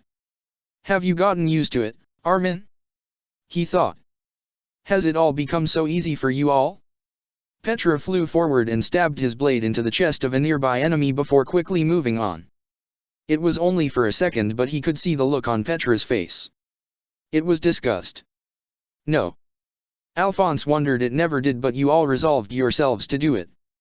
Can I really do this?" He quickly moved forward under the smoke. "You got your hands plenty dirty." Levi's words seemed to ring round his head. Alphonse quickly spotted Hang moving forward, blood running down her face as she went in pursuit of a lone MP. He quickly followed, passing through thick walls of smoke which masked his approach. He watched as the MP fired her guns at Hang and missed widely, hitting a pillar. "You missed," Hang taunted. Neither Hang nor the woman she was fighting was aware of his presence as Alphonse circled round. The woman MP landed onto the side of a pillar to face Hang directly. "She's out of ammo." "What she's?" The MP pointed her gun at Hang. "The hooks." Alphonse needed to think fast. "Hang going to die if I don't do something." He fired his cable onto the pillar which held the woman MP. Alphonse swung around the pillar. "I could just kick her off, but she might turn the gun on me. I could just cut her cable wire but still get away and hit us again. I could just..." He wondered what kind of material this cave was made out of. He didn't know. Another plan out the window. He was behind her now, her gun pointed directly at Hang as Hang looked to brace for the shot. He no longer had time to think fast. He only had enough time to act and act now. "You must accept that there's no coming back from this." He pulled his arm back and lurched it forward towards the back of the MP. The blade pierced through the gas canister on her back and through her chest. Alphonse detached the blade from his handle, leaving it buried into the back of the MP. "Alphonse!" Hang yelled. Everything seemed to slow down for a second. He detached his cable and swung around to face the MP. He caught her eyes moving in his direction as her arm slumped down and she free fell towards the ground. His senses began to dull as he watched her fall. Thud. Alphonse and Hang quickly fired their cables onto a nearby pillar, Alphonse landing roughly as his back hit the pillar. Everything was muffled for a moment, his vision was a bit hazy and his hearing was dulled as he felt the blood rushing through his head. He felt someone grab onto his shirt and shake him a bit. He turned to see Hang trying to say something to him. But in that moment all he could hear was the sound of his own heavy breathing as he stared down at the body on the floor. "Trot!" yelled one of the MPs. It was the first thing he heard as he began to regain his senses. A zealous comrade of hers flew towards Alphonse and Hang with their gun pointed towards them. Alphonse felt his shirt being pulled as Hang tried to move him out of the firing line when flew right past them and shoved their blade into the MP's stomach, quickly detaching their blade as they hung from a nearby column. It was Mina. "Hurry!" she yelled. "Historia and Ed must be close." She pointed further down the cave as blood ran down her face. Alphonse quickly snapped back to reality. Right. He quickly slammed his handle into another slot of his scarab. "Trot's dead!" yelled an MP. "Fall back. Retreat." What was left of their already slim numbers was now in complete disarray as they rushed to escape the attack. "After them now," Levi ordered. "Keep your eyes open for Kenny." The team pursued what was left of the anti-personnel squad. "Ed, please be okay." The distance echoes of gunshots and yells slowly crept in volume as time continued. Ed had his head turned towards the seemingly endless tunnel that led up to this sacrificial area. Kman, he thought, hoping that the others would show up just in time to confront Rod and Kenny before anything else could happen. He looked back at Rod and Historia. "Our enemies are closing in," Rod commented as he looked back. "We must hurry, Historia." Right," she stuttered, a look of uncertainty on her face. Aaron continued to struggle, his chains rattling as his muffled screams blocked out the echoes of distant fighting. "What is it, Aaron?" Historia asked. "Why are you glaring at me?" "He has become aware of his fate," Rod commented. "He realized where his sinful life has led him." He looked up at Aaron. "The powers that were stolen from us will be returned to its rightful place, that is you, Historia." Historia looked at Rod confused. "The power that resides in Aaron had created this cave 100 years ago, it created the walls we live in but has always graced us with a life of peace for what remained for humanity. It reached into our hearts and altered humanity's memories." "What?" Ed gasped. Ed knew about the coordinate and its power, unbelievable power but controlling the memories of people, that really was an almost godlike ability. A handful of bloodlines were unaffected. Rod continued, ignoring Ed. "But their descendants no longer remember the time before the walls, no one knows the history of humanity or the Titans. Except for Frida Rice." Rod then explained the history of his daughter and the power of the coordinate. "It is a duty that the Rice family is charged with for 100 years, the memories of humanity and the powers of the coordinate. She was free to reveal the mysteries of the world to us. But those who inherited the coordinate all chose not to share the secrets of the world as they inherited the philosophy of the first king, the creator of our world who sought after a world of peace." "A world of peace? Hiding behind walls, afraid of being eaten, how can that be peace?" If Frida still possessed the power of the coordinate, if she was still alive today, then all this conflict we find ourselves in, against Titans and now humans, would never have occurred. Dare I say the Titans themselves could have been eradicated had the power not been stolen. Ed tried to piece everything together, why Grisha tried to kill an entire family, the powers of the coordinate and why over 100 years no one had broke from the philosophy of peace. Aaron was a hothead and stubborn guy who sought freedom beyond the walls, yet if he possessed the coordinate, why hasn't he succumbed to this idea of peace and why hadn't he gained the memories of the world? The true powers of this world can only be used by those descended from our line," Rod stated, "and so long as Aaron is the vessel of the coordinate, we will never be free from this hell. Historia, only you can end this hell." Rod finished. There it was, the last piece of information. "Bullshit!" Ed yelled, "You listening to me, bastard?" Historia turned towards Ed. "Historia, if you eat Aaron then nothing changes. If what Rod is saying is true then the first king's philosophy will take over, then you'll end up like Rod's uncle and your sister. You can't change the world if you inherit the coordinate because it won't let you." Ed focused his attention towards Rod. "You and your family had this power for years. How many people were killed when the walls were attacked and how many were killed before? If you never did anything then what makes now any different? Your family allowed so many people to be slaughtered and I'm willing to bet you'd be perfectly fine with it. What the hell kind of philosophy is that? Rod looked ready to respond when Kenny reeled himself down to the ground, agitation written all over his face. Wait, so you're telling me there's no point in turning myself into a titan and eating Eren? Kenny grabbed Rod by his collar and lifted the short man into the air as jammed the barrel of his gun into Rod's left eye. All the plans, everything I worked for and believed are bullshit. Father! Historia yelled. I waited for this day for a long time, waited for Ya to do the ritual ceremony and all. Ya knew my intentions and Ya played me like a damn fiddle. Kenny accused him as he continued to point the gun in Rod's eye. I'm grateful. Rod replied, I always thought that Yuri picking you off the streets was just another one of his medwim dash. Kenny pressed the barrel of the gun further into Rod's face. If you insult Yuri one more time, Kenny threatened, ya gonna find half ya face all over the floor. Historia pulled the gun from Rod's face and towards the ground. Let go of my father. She growled. Historia, ya poor thing, Kenny replied as he broke free from Historia's grip. Ya old man wants to turn Ya into a monster and make Ya eat Eren. He said, pointed towards Eren with his gun. He's only using Ya, listen to Ed there, he seems to know what he's talking about. He said as he turned Rod around to face her. Historia. I can't believe I'm saying this but please listen to Kenny. Ed pleaded. That's the spirit. Kenny responded as he pulled out a knife. Ya dad didn't care about you for all Ya life. He left Ya with a mother who hated Ya guts. Everyone thought of Ya as a disgrace and everyone didn't want Ya to exist, Ya just a stain on them. He stated remorselessly. Ya think he's playing dad now because he loves Ya, nah. This fat worm doesn't want to be a titan himself and just needs Ya blood.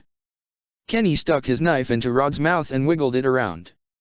Why Ya think he got his younger brother and his own daughter to do it for him? Rod began to cough up blood as Kenny continued to spin the knife around. He even tried to hide the fact the power was stolen and only spoke up about it when Eren arrived. You know how many people died in those 5 years he kept quiet and you think he gives a shit about humanity? Not humanity. Not his family. Not you.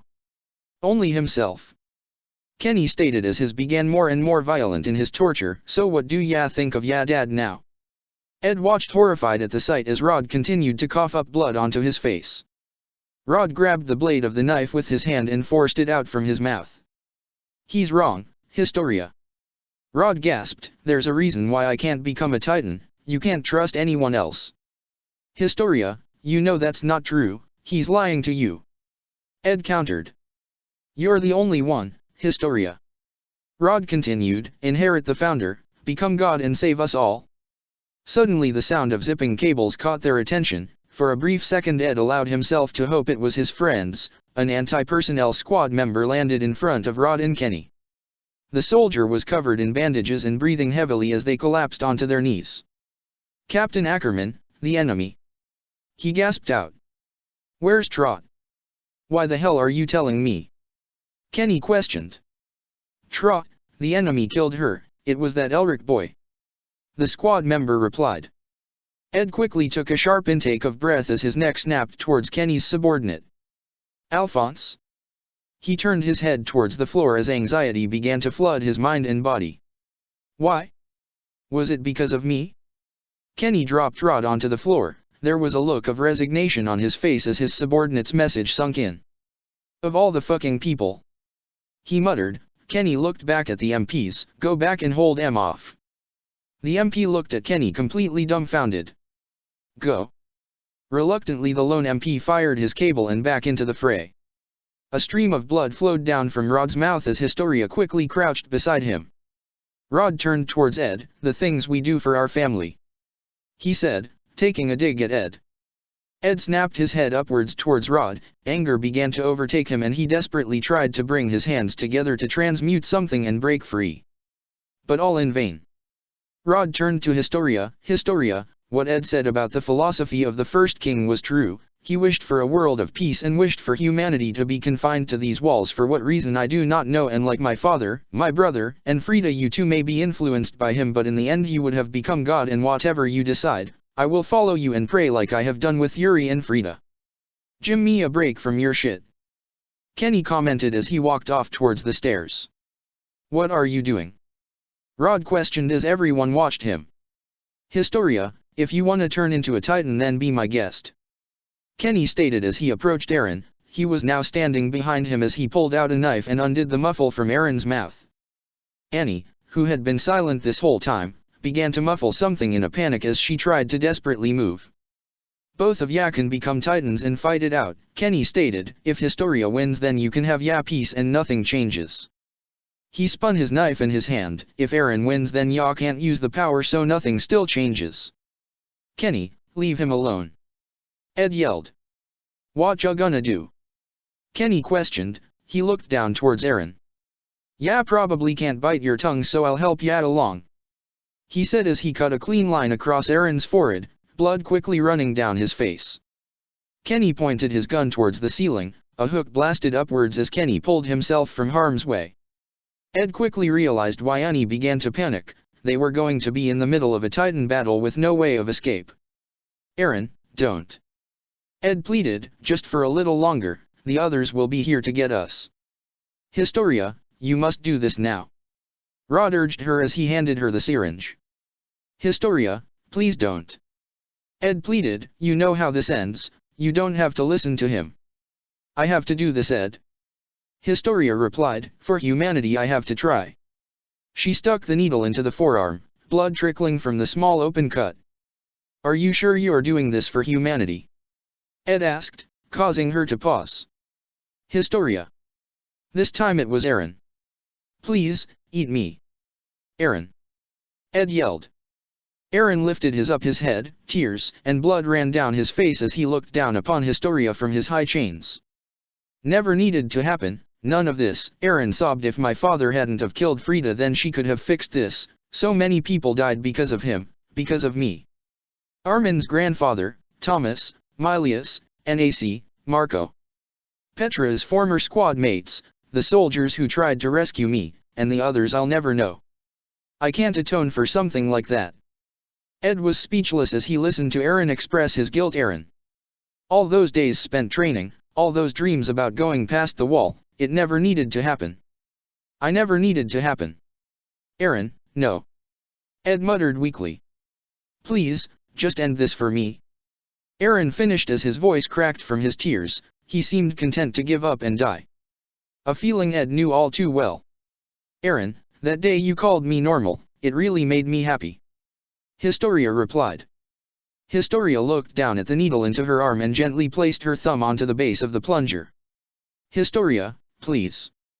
Ed screamed, just look at me for a second. Historia lifted her head and turned it towards Edward. Listen.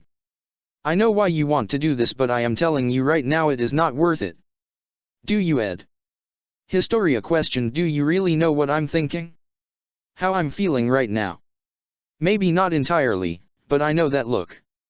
Ed replied, it's the same one Al and I had when we performed the biggest mistake of our lives, and it was all because we wanted to see our mother smile again. Historia moved her thumb from the plunger of the needle. It was our lives, we should have lived. Suddenly Ed found himself being gagged as a piece of cloth was quickly and roughly wrapped around his mouth. I've had enough of your back talk, Rod. Throughout all the madness and emotion, Annie sat quietly and watched as Rod Rice tried to coax Historia into eating Eren and Ed begging both her and Eren to wait for reinforcement. Right there. Annie thought the coordinate is right there, a member of the royal family was right there under our nose. Amidst the anxiety of a potential Titan fight and the uncertainty of her life hanging in the balance, she couldn't help but feel frustrated that their objective and then some was only a dorm and a bunk bed away respectively. She tried to bite down on the metal muffler in her mouth, hoping her teeth break and she'd cut her gums, but to no avail. Bashing her head against the glowing crystal pillar would be an idiotic gamble between drawing blood and knocking herself unconscious. She was an observer whether she liked it or not. And she hated it. She weighed up her options. Who would she prefer wins this? If Rod succeeded then she'd be eaten and have her Titan transferred to one of his lackeys. But if Levi and the scouts got here in time, what would happen to her? Tortured and locked in a cell again? Would they kill her? No, she could still convince them she's useful. And from there. Krista. Historia, please don't. Historia continued to stare down at the syringe in her arm. What are you thinking? Live my life with pride, Historia said softly. What was that, Historia? Rod asked as he walked back to her. No. She replied, pulling the needle from her arm.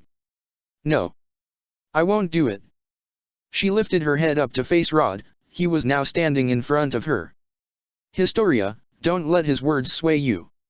Rod said as he wrapped his hands around Historia's wrists and on the syringe and tried to redirect the needle back into her arm. Listen to your father who will pray to you. There was a muffled response from Ed as he desperately tried to say something through the piece of cloth. Historia stood firm as her arms locked in place against her father as he tried to move the needle back into her arm. Historia, do as your father says. He grumbled this time as he became increasingly agitated by his daughter's refusal.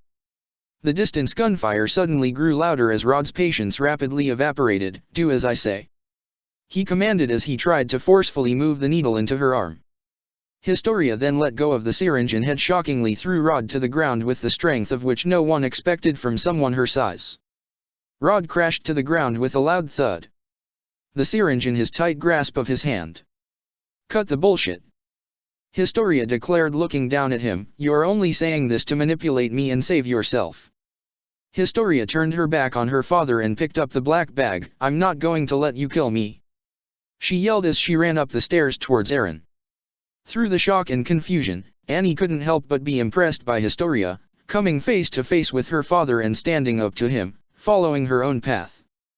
I should have done that a long time ago. Ed let out some muffled sounds, but from the look of relief in his eyes and the curved smile on his mouth, Annie guessed he was cheering Historia on. Now this is getting interesting. Kenny remarked as he watched from the ceiling.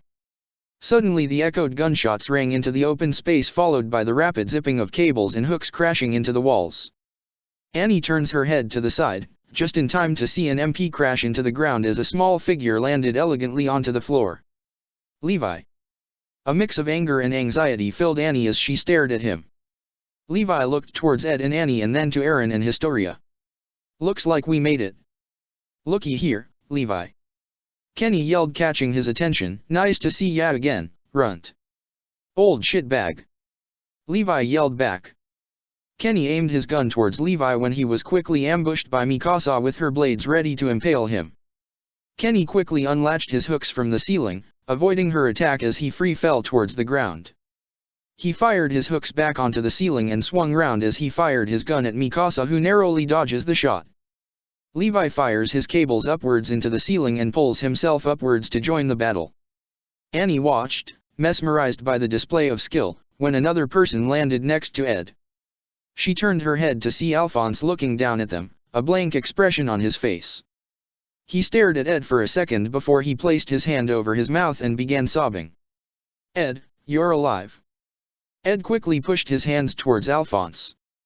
Alphonse quickly swiped away the tears from his face as he dropped his hands and placed his hands together. An echo followed as he placed a hand on the metal rod that connected the shackles separating Ed's hands. The rod shatters and Ed quickly unties the bounds around his feet and his mouth. L. Kenny. Ed yelled as he pointed towards Kenny, still locked in a battle between Levi and Mikasa. Alphonse quickly runs off into the fray.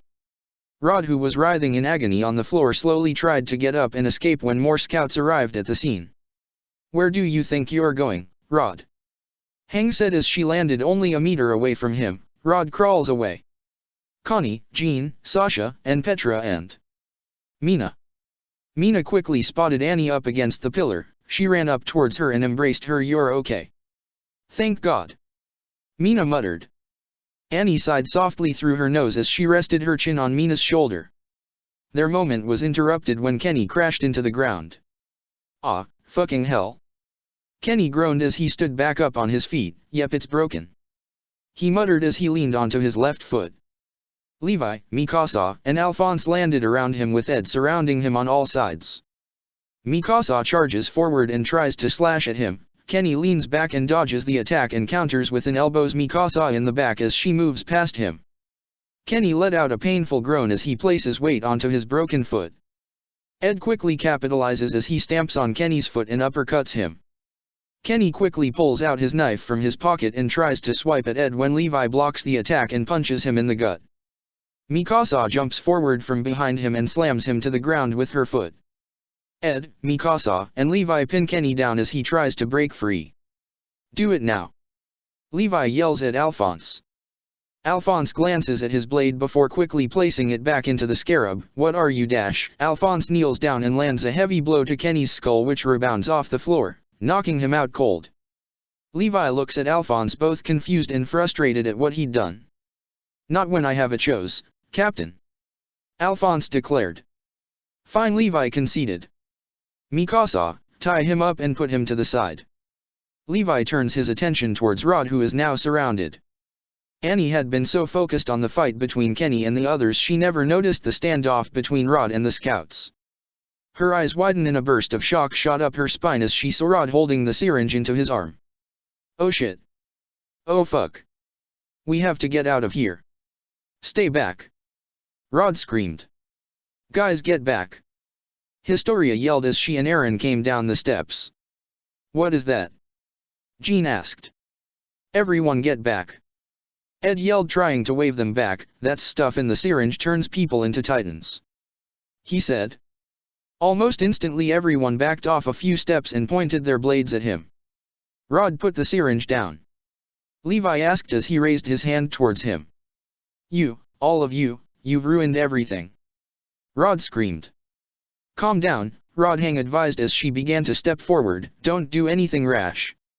Annie watched, observing everyone's movements. She spotted both Edward and Alphonse standing behind everyone. They were softly pressing their hands together before touching the ground.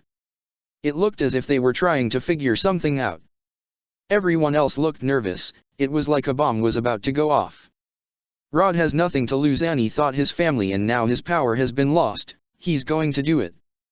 Annie let out some muffled sounds as she tried to get Mina's attention.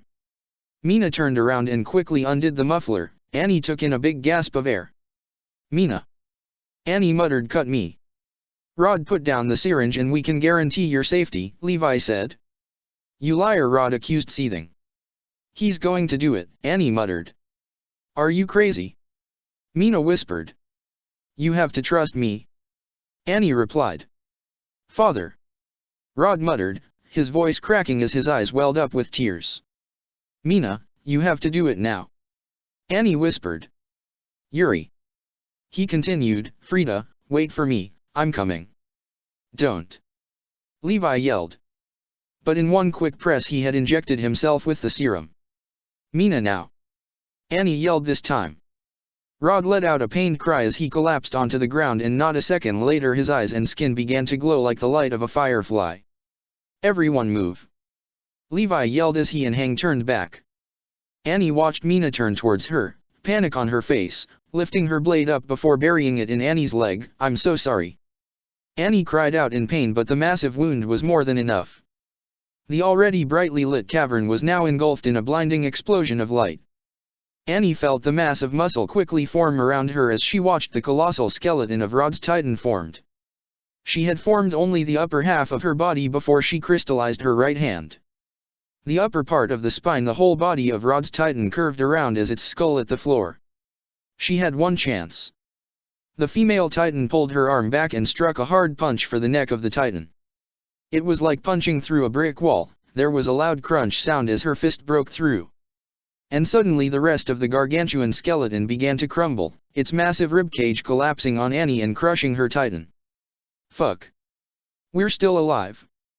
Connie screamed as he rejoiced at their improbable survival. Everyone began to quickly dust themselves off as they began to process the sudden events. Is everyone all right? Levi yelled out. He looked up at the ceiling to see a few cracks and missing columns, but nothing too concerning. How the hell do we keep getting this lucky? Jean said, utterly perplexed but extremely thankful they were still alive. Ed was in awe at the sight before him. Even after seeing it a few times he still couldn't wrap his head around how unthinking amounts of muscle mass, bones and tissue could just be formed into existence. All around him and everyone else were the remains of an unimaginable skeleton which slowly dissolved into nothing, and underneath the shattered ribcage of the monster was the female Titan, crushed under its weight. He felt someone grab onto his shoulder. He turned around to see Alphonse standing behind him. Brother. He muttered, Edward pulled Alphonse in for a tight hug. I thought I lost you. I'm not leaving you, Alphonse. Ed reassured him. Oh. My. God, Hang shouted as she stared at the large skull of Rod's Titan. Where's Moblet when I need him? We need a sketch of this, she said, pointing towards the skull excitedly. Mina ran up to the female Titan. Firing her cables upwards, she propelled herself onto the nape of its neck and slashed open a wound before burying her hands inside and pulling Annie out. She carefully brought both her and Annie down. She's unconscious, Mina yelled to the others. Everyone quickly huddled around Annie. Ed watched the faces of his friends. It was clear nobody knew how to feel about Annie, the traitor who just now saved their lives. Both Levi and Petra walked towards her. Hand her over, Levi ordered with binds in his hands. What are you going to do? Mina questioned. She's too dangerous to be left like this, Petra replied. We have to bind her while we still can. Captain. Lieutenant, Annie just saved our lives, Mina stated. We'd all be dead if she hadn't acted. And I acknowledge that, and you should know it was risky as hell to put your trust in a Titan shifter who's killed a number of our comrades not so long ago, Levi responded. Just because she saved us doesn't mean she's an ally to our cause. What gonna happen to her? Mina asked. I don't know, but unless you want to join her and find out, you'll follow my command, Levi ordered. Mina looked conflicted as she glanced back and forth from her squad to Annie. She placed Annie down to the ground gently as she backed away, avoiding eye contact with Levi. Levi handed Petra the binds as she went up to Annie and wrapped them around her hands and ankles. Levi turned back to the rest of his squad and Hang, Mikasa, drag the old shitbag with you, and the rest of you let's head back up. On the surface it looked as though the entire army, garrison, scout and police, had arrived. Ed sat on a wooden crate as a medic looked over his wounds. The swelling should go down in a few days, the medic said as they handed him a wet cloth. You should clean yourself up, don't want any cuts or bruises to get infected now. Ed wiped his face, the cold water running down his cheeks, and placed the cloth to the side.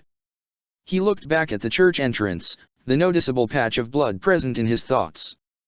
Keep moving, scum, a garrison officer ordered. Ed turned his head to see Kenny pushed forward towards a wagon. And here I thought you were just a myth, another soldier commented, standing in the wagon. You're lucky we don't kill you right here and now. The soldier then manhandled Kenny onto the wagon. Ed, Alphonse said, catching Ed's attention. What did the doctor say? Everything's fine, just needs some time to heal, Ed replied, putting on a slight smile. There were few seconds of silence between them. Ed dash. Edward, Alphonse, said a voice in front of them. The two turned to see Erwin and Levi approaching them. Commander, Alphonse said as they both placed their clenched fist on their hearts. Please, I should be the one saluting you, Erwin said. Just came to brief Edward on what's happened. During your capture the last few days have been hectic to say the least, with the raid on your base and the skirmishes between Kenny's forces and our own. We've lost many of our comrades, Erwin said solemnly, but I'm glad to say that the royal government has been overthrown and replaced by Darius and our allies in the military. We control humanity's destiny now, and it was in no small part to your guidance for launching this coup. Ed tried not to cringe as he heard about the armed forces taking over the country. It reminded him too much of how Ames Tries was previously run. Our last task now is mopping up the remnants of the interior military police and those who still hold allegiances to the previous regime. Commander, if you're still up for advice, can listen to this, Ed asked. What would that be? Erwin replied. Tell Darius and his friends to change the system to a democracy in the future, Ed stated. Speaking from experience and everything that happened here, it's probably best if one person didn't have so much power. Erwin gave Ed a small sly smile. Perhaps you could tell him yourself. We all have to be there for Historia's coronation after all. Erwin placed his fist over his heart. Anyway, good work, and I look forward to what progress you'll achieve now that you two are unhindered. Erwin and Levi walked away, leaving the two once again. Alphonse sat on the ground next to Ed. Brother, I've done something dash. I know, Al. Ed interrupted. You don't have to say anything. I know. Ed tried to sound as reassuring as he could. I had to do something like that too. There was loaded pause as the two waited for each other to talk. Are we bad people now? Alphonse asked. Are we still the same people who came into this world? Ed let out a soft sigh through his nose. We're not bad people, we're not like Kenny, we're not even like Captain Levi. But I don't think we're the same as when we first started. Another day had passed since the night of Rod's death and his rescue. Aaron sat on the balcony of fancy MP barracks Levi's squad were staying in for Historia's coronation. Everyone seemed to be celebrating their victory and proclaimed innocence. But Aaron didn't want to celebrate. He didn't know what to do or what he wanted. After what happened in the cavern he felt lost. He has asked to die not so long ago and almost gotten his wish had it not been for Ed stalling Historia. He leaned back in his chair as he looked up at the moon as he thought back on what happened. I'm weak, he thought. At some point I convinced myself I was special and that I was someone greater than everyone else. I thought of the Titan power as my own, but I see now that was a weak line of thinking. I'm not someone who's an exception and I never worked for my powers. Aaron sat up straight, stood up from his chair and walked towards the railing of the balcony as he looked over the Capitol. I'm not an average nobody who's lucky that the fate of humanity doesn't entirely rest on his shoulders. I'm not special, not in the way Ed and Alphonse are. Suddenly the door behind him opened. Aaron turned his head back to Edward walk through dressed in his long brown coat over his uniform, a stark contrast to Aaron's plain clothes. Hey, Ed said, mind if I stay out here for a while? No, it's fine, Aaron replied. You had business at the government office. Some officials wanted to talk to Al and I about all the tech ideas, Ed replied as he walked up to the railing and leaned forward on it. Paperwork, making arrangements, and all that. Where's Alphonse? Aaron asked. He's with the others celebrating. Ed replied.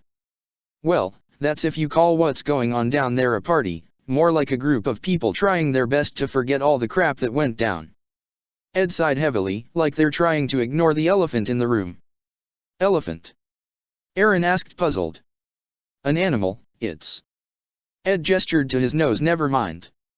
Aaron chuckled slightly as Ed placed his hands back on the railing. The two stood silently for about a minute as they stared off into the city. Aaron knew Ed was going to mention it, he was just waiting for when. So, we're not going to talk about what happened in that cave? Ed asked. Like what? Aaron replied, he sounded tired. Like how you begged Historia to eat you. Ed replied. That was the thing with Ed, he didn't beat around the bush. He and Aaron were very similar in that regard. Tell me, Ed. Aaron said, in that cavern you told Historia that you knew how she felt. Aaron turned his head to Ed. Do you know how I'm feeling right now? Would it surprise you if I said yes? Ed replied, a sad smile on his face. I've been there, feeling like a complete failure and accepting an opportunity to die. A close friend of ours was, something happened to her and we couldn't undo it. Ed said, recalling what looked to be a painful memory. We couldn't do a thing and, well, a serial killer came after us and when he beat me down I just accepted it then and there. If help didn't arrive at that moment then I'd be done for. Ed inched closer to Aaron. Aaron, why did you ask to die back in that cave? I'm just some nobody. Aaron replied. It's hard knowing that I share the responsibility of humanity, that there are people depending on me. I'd convinced myself that I was special because of my Titan power. But I'm not. Aaron sighed. A lot people who had to die because of me, a total no one. I don't think I can handle knowing that. What's wrong with being some nobody? Ed asked. I'm just some nobody. No, you're not. Aaron replied, thinking that the statement from Ed was ridiculous. You're a skilled alchemist who's changing the world. And if you take that away then I'm just Edward Elric. Ed replied, I was like you, Aaron. I believed that because of my alchemy I was somehow greater than everyone else. No one could do what Al and I could, but that was wrong. Ed sighed. It was arrogant of me to think I was anything more than just a simple human who couldn't save a little girl. How did you cope with it? Aaron asked. Ed smiled warmly at Aaron. You know the truth. Asked. I was willing to trade in my ability to perform alchemy to get Alphonse back. Ed placed his arm around Aaron's shoulder. Who needs alchemy when I've got the people who had my back since day one? Hell, I'd gladly trade it in again if it meant helping you guys. Ed then placed his other hand on Aaron's shoulder. Listen, Aaron, that Titan power you have, it doesn't define you. You're still Aaron Yeager with or without it. And there'll always be people who have your back. Aaron placed his arm around Ed as he returned a smile before lightly placing his fist on Ed's chest. "Thanks, Ed." In that moment it felt nice to have someone who understood him. Another day had passed since their arrival to the capital. Edward and Alphonse sat waiting inside a meeting room of the Royal Government Central Office. Both were dressed in their long brown coats over their uniform. "What do you think Darius wants to talk to us about?" Alphonse asked. "Why'd he make us wait here all day?" "Well, if I had to guess, it's gotta be something about the current tech progression," Ed speculated. "I heard some whispers by the garrison about how Darius has his own personal machine or something." Suddenly the doors of the room opened as 4 people walked through: Darius, Erwin, Levi, and Historia. Both Ed and Alphonse stood up to greet them. "Please sit down," Darius asked as the 4 took their seats. "Thank you for coming here again. I know you both haven't gotten a lot of rest since the coup." Levi then handed Ed and Alphonse a brown folder. "But it's urgent, Commander Erwin," Darius said as he turned to him. Both Ed and Alphonse looked through the papers in the folder as Erwin talked. "The misinformation tactics you boys suggested work wonders in dividing the public opinion for the royal government. However, this division has not yet healed, and we fear that the people will be divided over their perceptions of the old monarchy and Historia's new reign.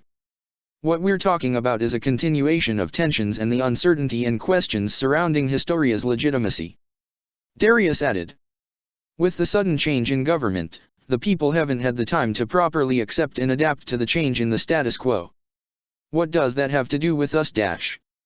We told the press that the being sent by God story was true," Levi said, getting straight to the point. "The message is out and has been for a couple hours now." Both Edward and Alphonse looked at the 4, shocked. "You did what?" Ed questioned.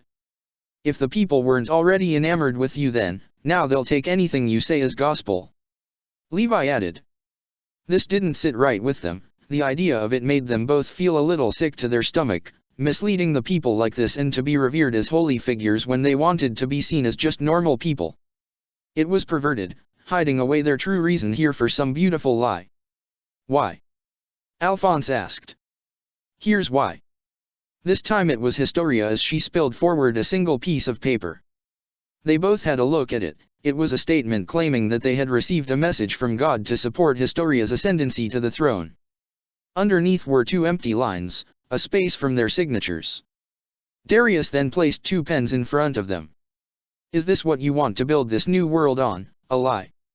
Ed questioned. "Just like the royal government." Darius was the head of the armed forces and now been put in charge of humanity. The scouts who were once regarded with pity and disdain are now heralded as heroes, and me, a girl who had nothing and wanted to become a martyr, just became the head of state, and now you 2 are prophets for a day," Historia replied. "The world is fucked up, but we must all play our role in fixing it." "Well said," Levi added. "So Edward, Alphonse, what are you going to do?" The 2 glanced over to them, the statement laying before them on the table and each other. Alphonse made the first move, picking up the pen. He sighed heavily before placing the nib of the pen onto one of the lines and signing it. Ed remained hesitant for a few seconds more. He picked up the pen and held it in a clenched fist. He looked down at the statement and gritted his teeth in frustration before placing the nib onto the line and writing. Chapter 40, Family Sorrows. In the dim candle light, Kenny sat quietly as he waited for the guards to come take him away. Sitting on his bed in a prison cell, in his own personal dungeon, at the heart of the capital, the shackles which loosely connected his hands and feet together rattled as he sat up and walked around his cell, the row of MPs watching him tensed up as they lowered their muskets slightly. "Calm yourself," Kenny stated to them. "I'm just walking around, no harm in that." He hobbled around his cell, his injury still needing some to repair. Time he didn't have. He was impatient for it. He knew his crimes and his verdict to this new government even when they denied him a trail. But he couldn't blame them. It was how the last government did things. He himself was judge, jury, and executioner for Rod and the Assembly in their schemes. As he wandered his cell, he pondered on the feeling inside him. Nothing, despite it all he felt nothing. His dreams, comrades, and almost everything and everyone he held dear were gone now. He lost, but that's just how the world worked really. Suddenly the door of the dungeon opened. The MPs all turned their heads to the side and saluted as 2 figures walked into view of the cell. Kenny smirked as he saw them. Well, nothing like a family reunion. he commented as Levi and Mikasa looked at him through the bars of his cell like a caged animal. He quickly noticed that in Levi's hands was a small box. "Kenny, we need to talk," Levi said. He turned his head towards the MPs. "Guards, can you leave us with the prisoner? You can come back when we leave or when or when the guards come and finally get me," Kenny said, interrupting Levi. "How long's that gonna be?" "Pretty soon." Levi stared at Kenny for a second before turning his head back to the MPs. "We'll be fine," he said. The MPs quickly walked outside the dungeon, closing the door and leaving the Ackermans to themselves. Kenny walked over to a wooden stool and picked it up before placing it in front of Levi and Mikasa. "So how long I've got left?" he asked as he sat down and faced them. "Couple minutes at most," Levi replied.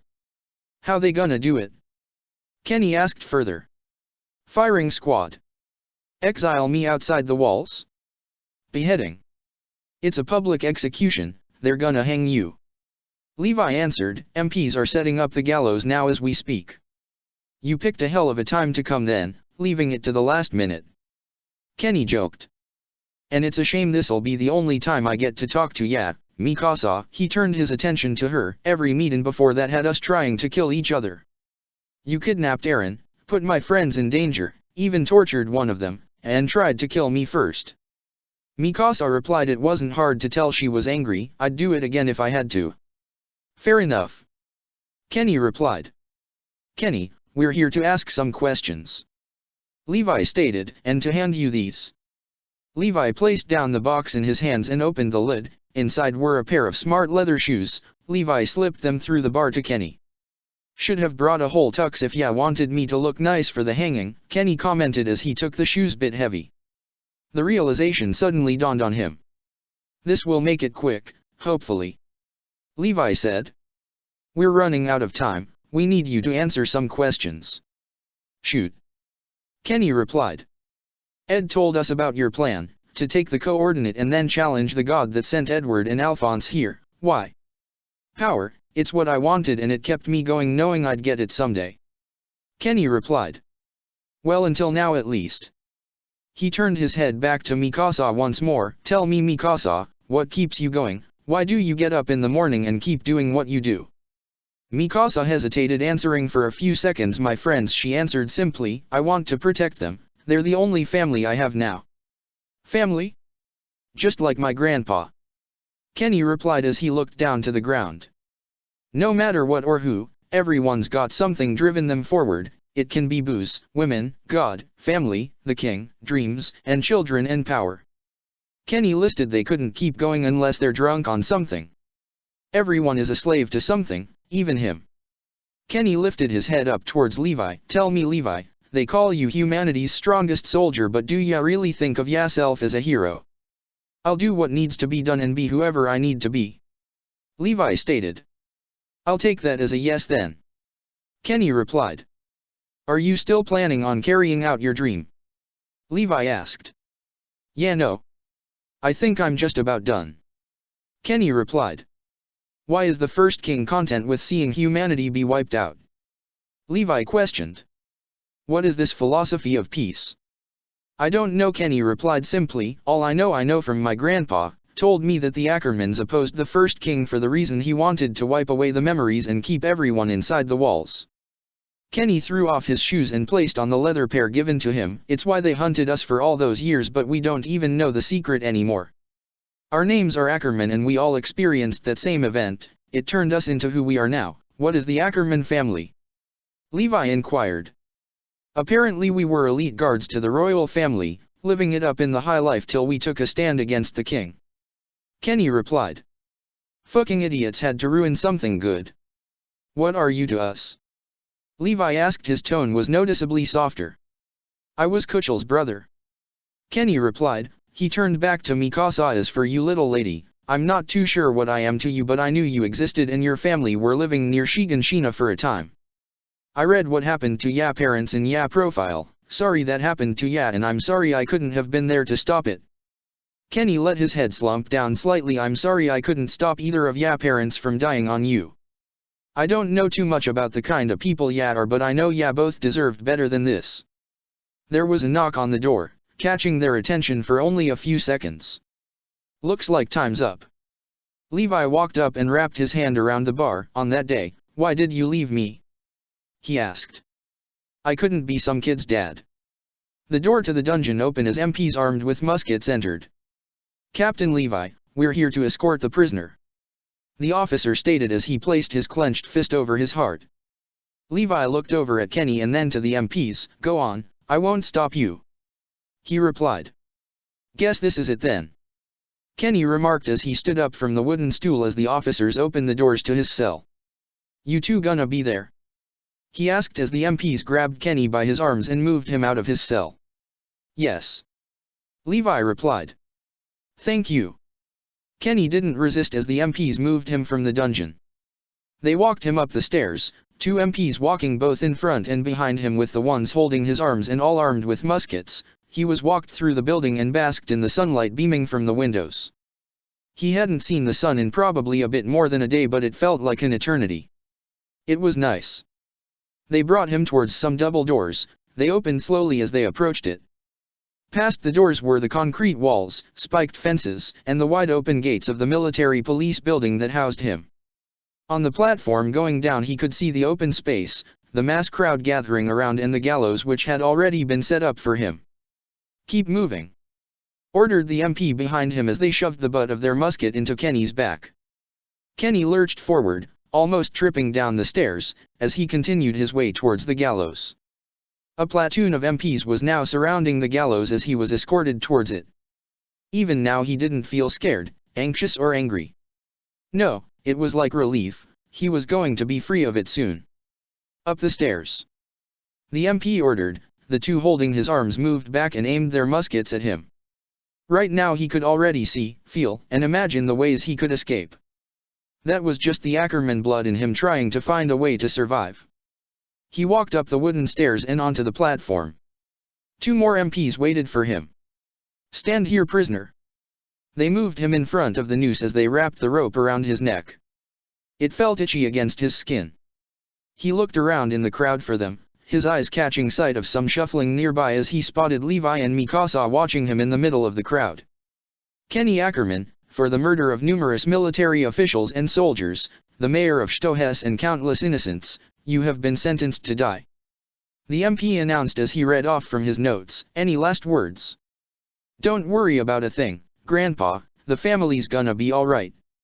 He said looking down at Levi and Mikasa. A black bag was then placed over his head, blocking his view of them as it was tightened around his neck. If those two can take down a son of a bitch like me, then there ain't anything in this world that can stop them.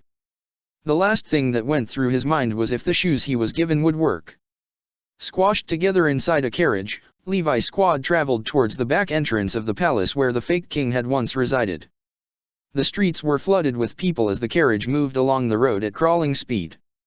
Connie and Sasha peered through the closed curtains of the carriage. Both Ed and Alphonse were sat in between Aaron, Armin, and Mikasa while Sasha, Connie, Jean and Mina sat on the other side. Hey, can you guys not do that? Ed asked. Don't want people to know we're here and cause a ruckus. I forgot to ask, was it true what they said in the newspaper about you guys? The whole message from the truth thing? Connie asked. It was a fabrication, Connie. Alphonse replied, in order to get the people to support Historia's rule. And just when the public we're getting used to you too. Jean commented, might make your lives harder if you have any business in a crowded area. No kidding. Ed sighed. Things will calm down eventually. Mina tried to reassure them. A lot has been happening in a short space of time, people just have to get used to the change. Still though, the expectation on you guys to deliver will be even higher now with all this talk of divine connections. Armin commented, honestly it seems like a gamble, a slip-up or failure from either of you could send the system crashing down. Armin leaned forward slightly as he rubbed the side of his chin, still none of this will matter if we lose to the Titans in Shiganshina, failing to meet any perceived expectations will be the least of our worries. Everything hinges on whether we win. Aaron stated plainly. So nothing's changed, Jean added, or at least not that much. Silence loomed over and around them as the thought of the coming operation seeped into their minds.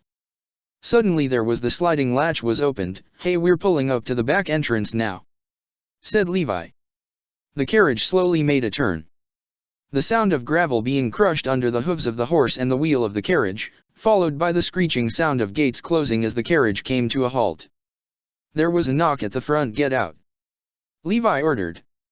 Armin opened the door as they stepped out into the courtyard of the palace. "This place looks nice," Alphonse commented, looking around at the palace. "Admire the place later. You guys are here to see Historia before she becomes queen," Levi said. "Aren't you coming to see her too, Captain?" Aaron asked. "I've got some things to sort out with Darius. Petra, you take them to meet her," Levi said as he walked off. "I'll meet you guys afterwards." The group all looked to Petra, who shrugged. "You heard the captain," she said as she waved them forward towards the doors of the palace's interior. The small group all scurried inside. The palace interior was stunning. Polished marble floors, bright white wallpaper with red velvet curtains partially covered the clear windows which decorated the walls with the paintings and small statues of royal family members past. "Whoa," Connie said as he looked around. "So this is where Historia's going to live?" Sasha added, "It looks really nice." Ed elbowed Alphonse's arm softly, catching his attention. "Rath's place looked nicer, to be honest." Alphonse shrugged in response. "Yeah, I guess so." A member of the palace's staff walked up to them. "You all must be Historia's former squad members," the staff member said. "Her Majesty is currently getting ready, but I can take you to her." They were quickly led up some stairs and onto the second floor and through a grand-looking hallway to one of the many rooms. "She's in here," they said, opening the door. The squad quietly entered the room. An MP stood by the door as Historia sat by the large window dressed in a long bright white gown. She turned her head to face them and stood up from her chair. "Guys. Lieutenant." She was about to place her clenched fist on her heart when Petra walked up and hugged her. Petra pulled back slowly, hands gently holding Historia's shoulders. "It's good to see you again. You look nice."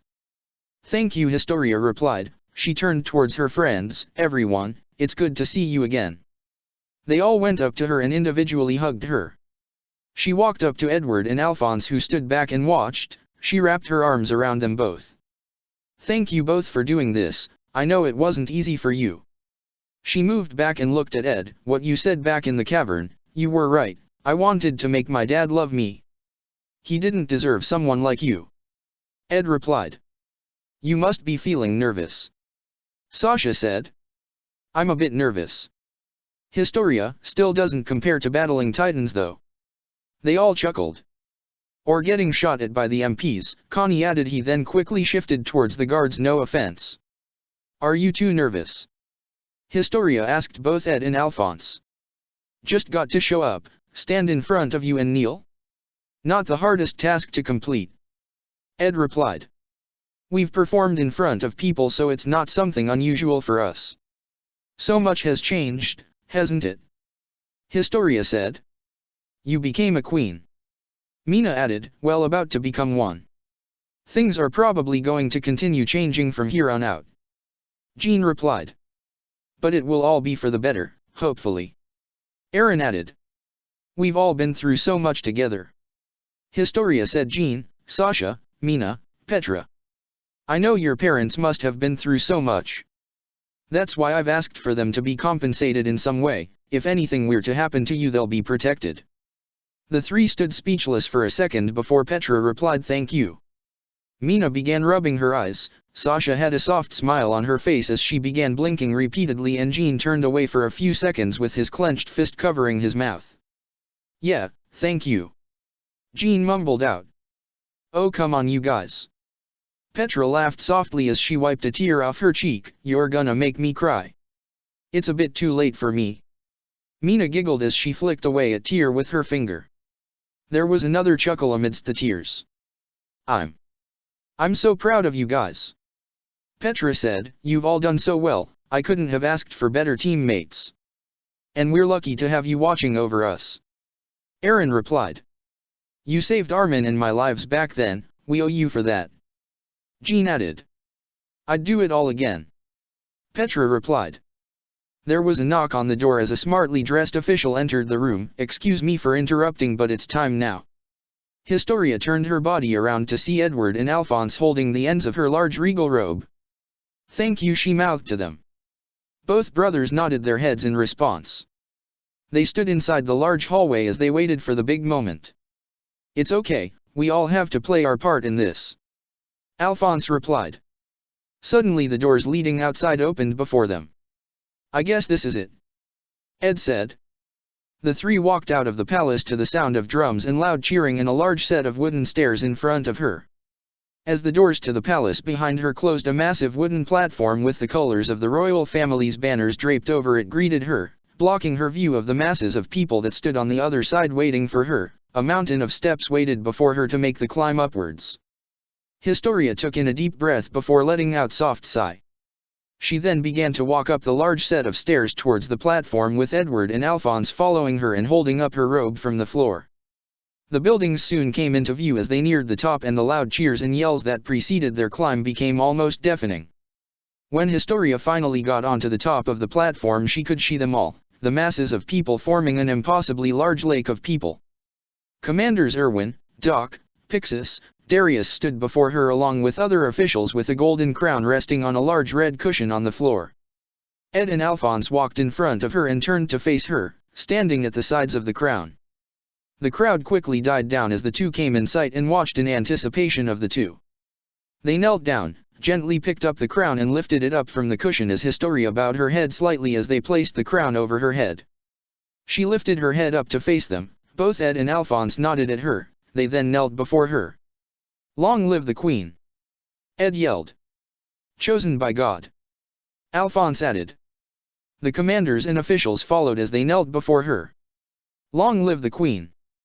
There was a ear-piercing cheer as the mass of people began to voice their support. "Long live the Queen! The true Queen! Chosen by God!" Historia placed her clenched fist over her heart as she bowed her head slightly towards those knelt before her. She turned towards the people and lifted her head up, held high. She faced her people. Despite it all, the event and time, she felt calm. "Emir, if you could see me now, what would you say? Would you laugh? Would you be proud? Or would you still ask me to run away with you?" She turned back to people knelt before her. "Rise," she commanded. "I don't know how you would feel, but all I know is that this is my choice. It is no one else's but mine, and I will live my life with pride." The commanders and both Elrics stood up before her. The sound of a cannon being fired in distance echoed. She turned around as both Ed and Alphonse lifted up the ends of her long robe once more as they walked off the platform. The doors to the palace opened once more to let them in. As the group slipped back through the doors as they closed, both Ed and Alphonse dropped the ends of Historia's robe unceremoniously. "That was loud," Alphonse commented as he rubbed his ears. "Thought my ears were about to pop." Ed added. "My queen, you did well," Darius stated, catching their attention. "You too, Elrics, you've played your part well and humanity is grateful." "Commander Darius, have you thought about changing the system to a democracy?" Edward questioned. "'Cause we didn't just legitimize a regime just for you to have total control to do whatever you want behind the scenes."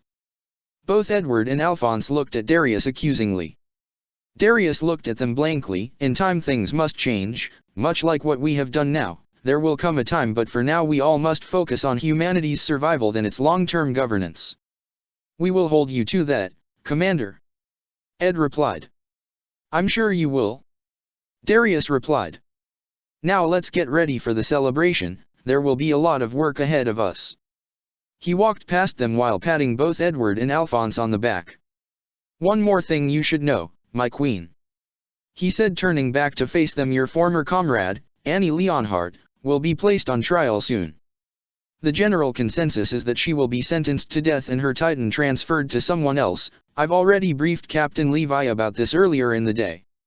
The three continued to listen to him patiently. "Of course, however, if you feel the need to find someone who'll put a case forward in her defense, then you are free to do so. Everything will be behind closed doors so the public won't know." Darius once more turned his back to them and walked away, leaving them. "The others must be waiting for us," Historia said, breaking their concentration. "We shouldn't keep them waiting any longer now." "You're right," Ed replied. They continued to walk down the long hallway. You should probably get out of that robe now. Alphonse commented, it's surprisingly weighty. No kidding, it's like having to drag chains attached to my shoulders. Historia laughed lightly. Historia, are you going to take Darius on that offer? Ed asked. To help Annie. I'm going to have to think about it. Historia replied, she's our friend. She's your friend, Al, and I only know her as the female Titan. Ed replied. There are a lot of things I'll have to wait up first. Historia stated, she wondered to herself whether she should try to help Annie. I know you can never forgive us, but please, someone, anyone, find us. Berthold words seemed to echo inside her mind. Did Annie feel the same way too? A couple minutes had passed since the coronation, and Historia had removed her crown and royal clothing for a plain gown as she reunited with her friends, who had watched from a balcony of the palace. So do we call say your majesty, or do we still call you Historia? Connie asked sheepishly as the group walked together. Still call me by my name, Connie. Historia replied. Historia, do you still plan on hitting Captain Levi? Aaron asked. Were you and Ed the ones who encouraged me to do it? Historia threw back, an anxious look on her face. It was a suggestion from the Reeves boss, but if you can let it go then you should.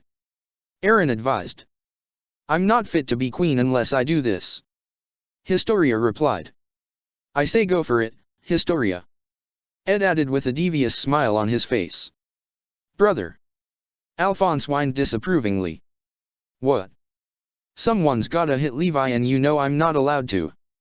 Ed responded. The group quickly came upon Levi and Petra, who waited for them in the hallway. Petra gave a small wave at them as they continued to approach them. Well, this is it. Jean said as they stopped in front of the two. Historia, congratulations on become dash. Historia yelled as she pulled her arm back and threw a hard right punch into Levi's arm.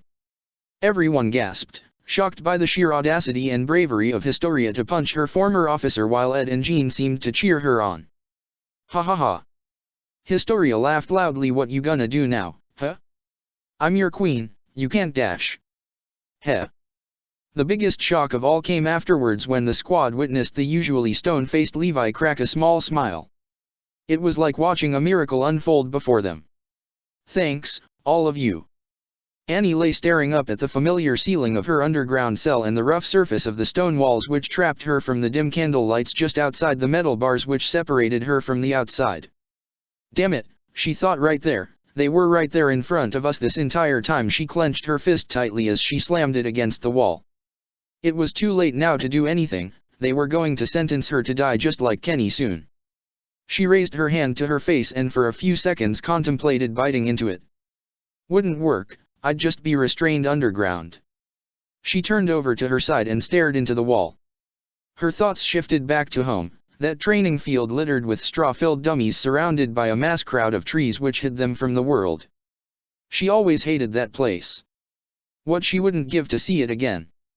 Her father waiting for her to come back and the promise she gave him that she would return.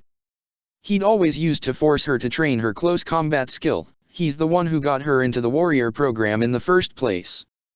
I wouldn't have had a lot of time left after this mission to spend with him, and now I won't have any time at all. Just promise me, you'll come back to me. Annie pressed the end of her pillow against her face as she grabbed the corner of it in frustration. No. I can't die here. I'm going dash. Suddenly the cell door screeched open. Annie lifted her head up to see Mina walking through. Oh. Annie, were you sleeping? Mina asked. I'll come back later dash. No, it's fine, I was just thinking about something. Annie replied as she sat up on her bed. Mina walked into the cell as she sat down on the bed with Annie. Thinking about what, if you don't mind me asking? Mina asked. Home. Annie replied as she looked over to the floor. What's your home like, your real home? Mina asked further. It's quiet and my dad makes me work hard. Annie replied. It's a wooden area and we live secluded from others. Annie clenched her fist. Mina placed her hand on Annie's fist. I wish I can help you with that. Mina replied. Maybe in the future we can try to make peace with your home and reunite you with him. Annie looked at me with set eyes. She knew Mina was trying her best to cheer her up and keep her hopeful, always trying to be a good friend. That won't happen. Reality was far too cruel and complicated. It might be naive for me to say, but after winning against someone like the king and Kenny, maybe there's a chance for everything. Mina replied. They're going to transfer my titan, Annie stated coldly.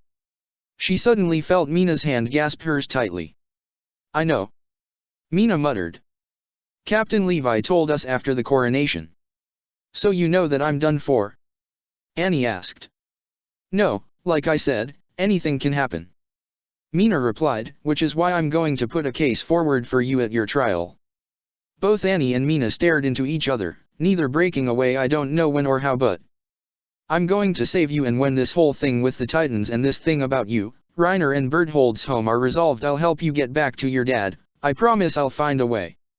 That's the place, Sasha stated as she peered through the telescope at an estate in the middle of a field surrounded by tall grass, the orange dawn casting a shadow, the lurking garrison and scouts hidden in the tall grass.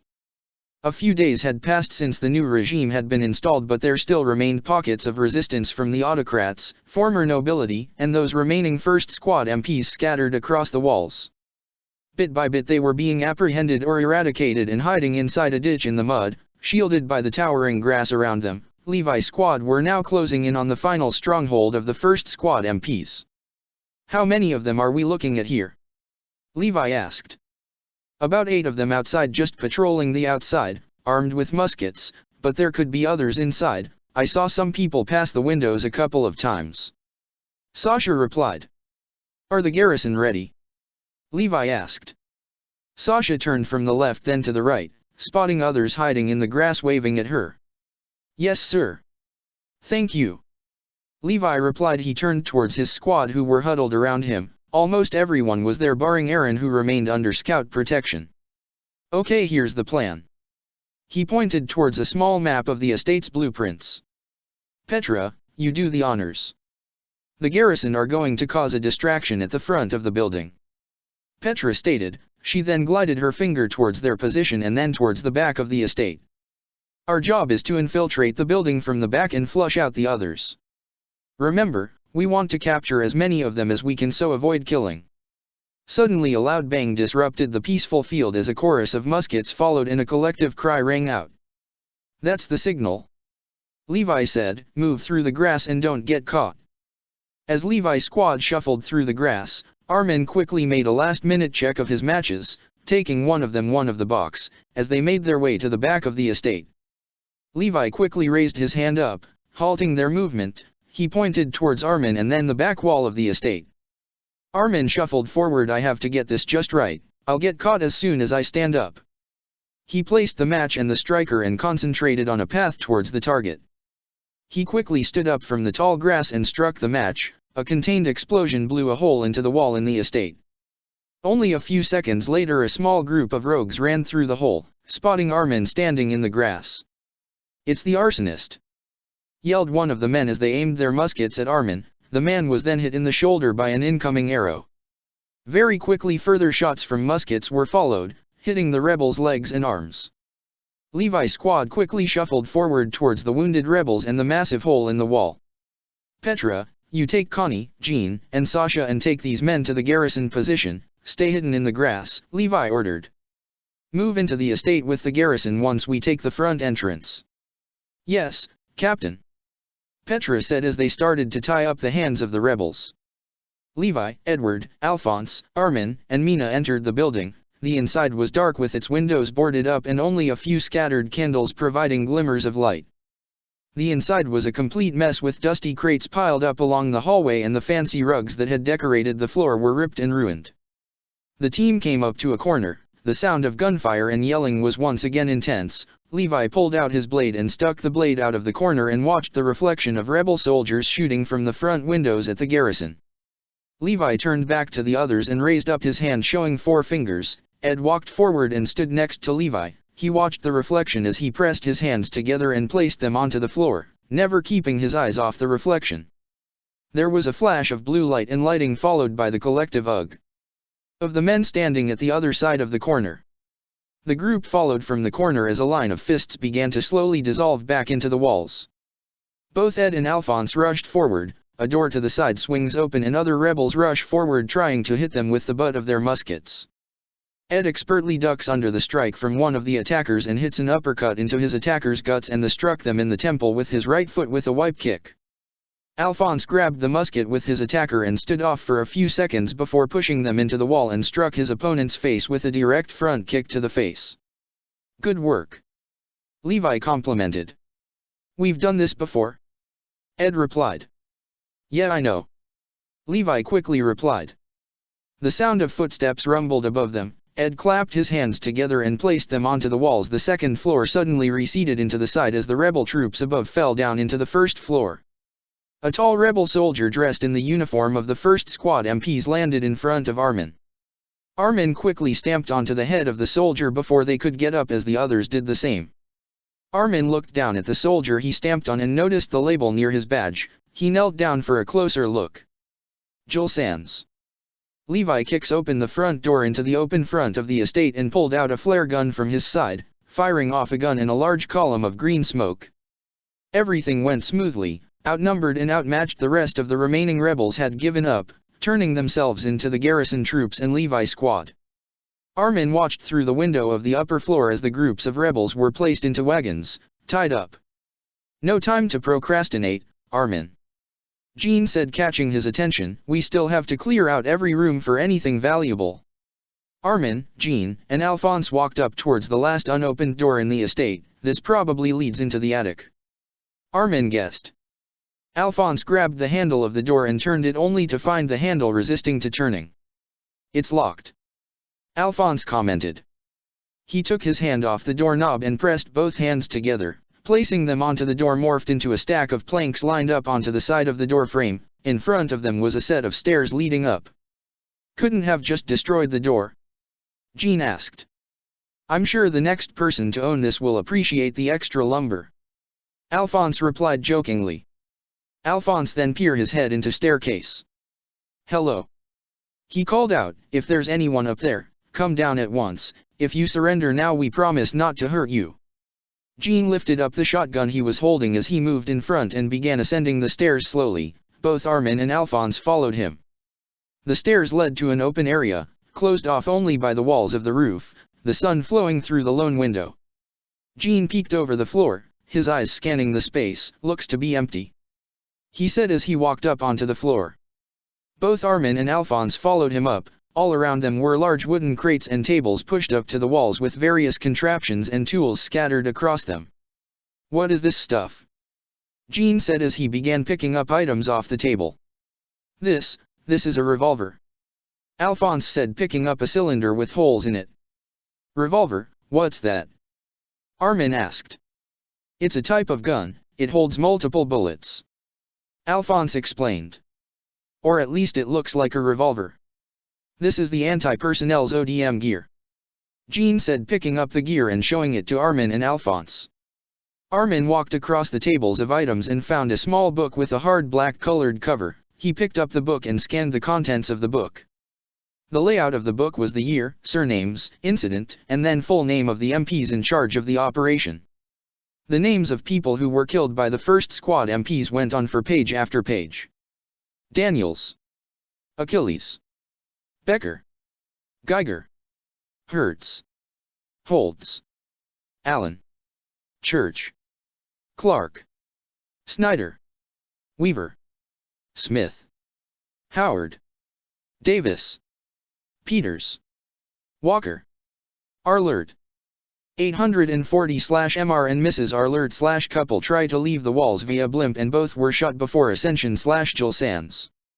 So the attic is packed with them with equipment and tech, Levi said as he listened to Jean and Alphonse. They were all standing outside the estate as the garrison constantly began moving crates and prisoners from the building. "Yes, Captain," Alphonse said. He then handed him the modified ODM gear. Levi took the ODM gear and examined it, turning it around trying to pick up every detail of it. "All right, thanks for letting me know," Levi said. "Where's Arlert, wasn't he with you?" "He was, Captain. He had to hand the garrison officers a book about the 1st Squad's previous operations," Jean explained. The book had a bunch of names of people inside, It went back a couple years. A kill list, Levi stated. Yes. Jean replied. That's none of our concern then, the central government can manage that. Levi stated. Get back to the others, we're following the garrison to Hermina, we have some business concerning the trial of Leonhard, also some very rich pigs would like to talk to you and Edward. He mentioned, turning his head towards Alphonse, you two are dismissed. Yes, Captain. Both Jean and Alphonse replied as they placed their fist over their heart. Levi nodded back as he left the two. Jean, you head back, I'm going to meet up with Armin. Alphonse said. Go ahead. Jean said as he walked away. Alphonse casually walked over towards the group of wagons, walking towards them keeping an eye out for Armin. He spotted the neat line of wagons and the battered prisoners sitting inside and the numerous garrison soldiers standing around.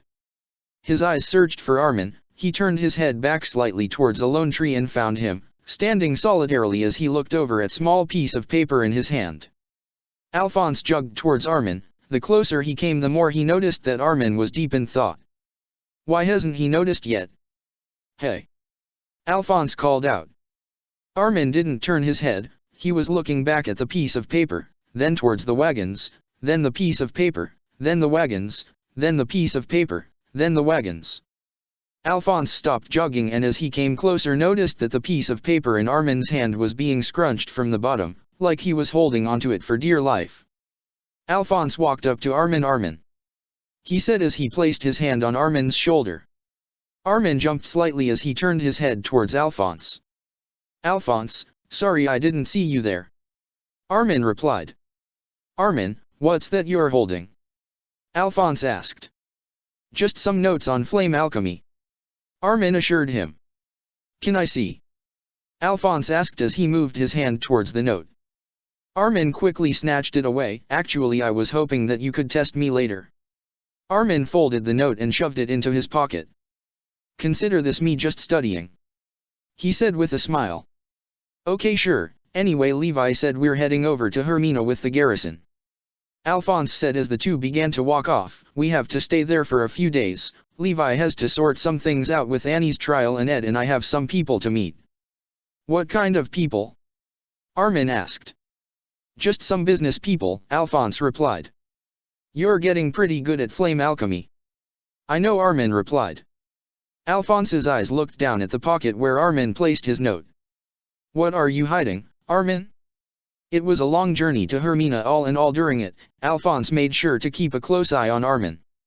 As the large gate of the district opened before them, the convoy passed through the large tunnel to a crowd of curious people. You two, hoods up, don't want to cause a scene. Levi instructed. It's not like we can choose to. Ed grumbled. No back talk. Levi replied. Alphonse moved his hood over his head and pulled down the end to cover his eyes. He looked down at the horse behind him as the sound of clopping, the rumbling and squeaking of the wheels and the mumbling of the surrounding crowds filled his ears. He could make out his and Edward's name being spoken in the eyes of those searching for them. He felt the heat in his cheeks as he began to feel embarrassed. It was a long way from prying eyes. Inside the barracks of Hermina district, Armin sat at a desk near his bed, his eyes going over that one line on the piece of paper. An entire day had passed since they arrived at the district. 840/Mr. and Mrs. Arlert/couple try to leave the walls via blimp and both were shot before Ascension/Jill Sands. He muttered to himself. He shut his eyes for a second and sighed deeply. He placed the note down on the table and pulled out his matchbox, looking at the alchemy symbols drawn into the front and the back of the box. As he continued to stare at the symbol, his mind began to creep towards the memory of the intense screaming and the smell of scorched flesh. He slammed the box onto the desk, squashing the box. He slowly lifted his hand up and looking at the box once more. He sat back on his chair and pinched the bridge of his nose. I'm not like them. I'm not like him. He muttered. He picked up the note on the table once more. Jill Sands. He thought back to the man he helped capture. He stood up from his chair, picked up his matchbox and shoved it back into his pocket. He then rushed out of the door and through the barracks. He decided then and there he was going to confront him. But Armin couldn't just walk into the prison then and there, he needed to observe and learn first. He went outside, the heat of the sun bearing down on him slightly as he continued to pace around. He began to wander further away from the barracks. "Why did you do it?" Armin muttered to himself, "Why did you kill them?" As he continued to walk through the streets, he came across a large group of people crowding around a street corner. "Hey, can you move back?"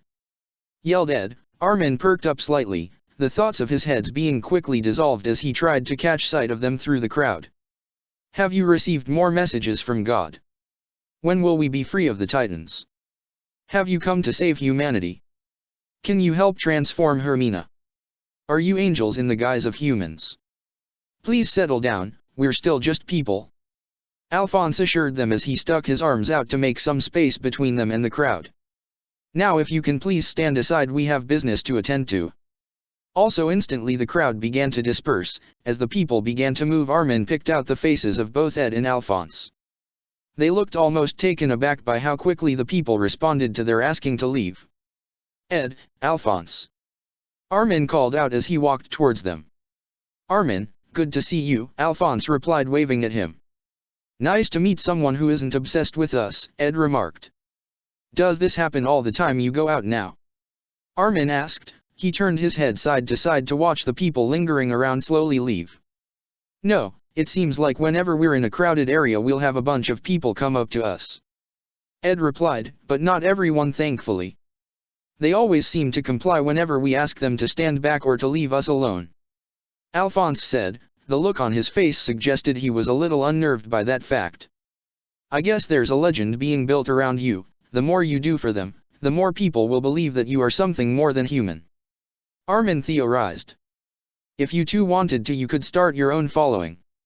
Armin watched as both visibly shuddered at the thought. "Never," Ed stated, "that will never happen. We've seen where that kind of thinking leads and how messed up it is to exploit something like that." "So what are you two doing anyways?"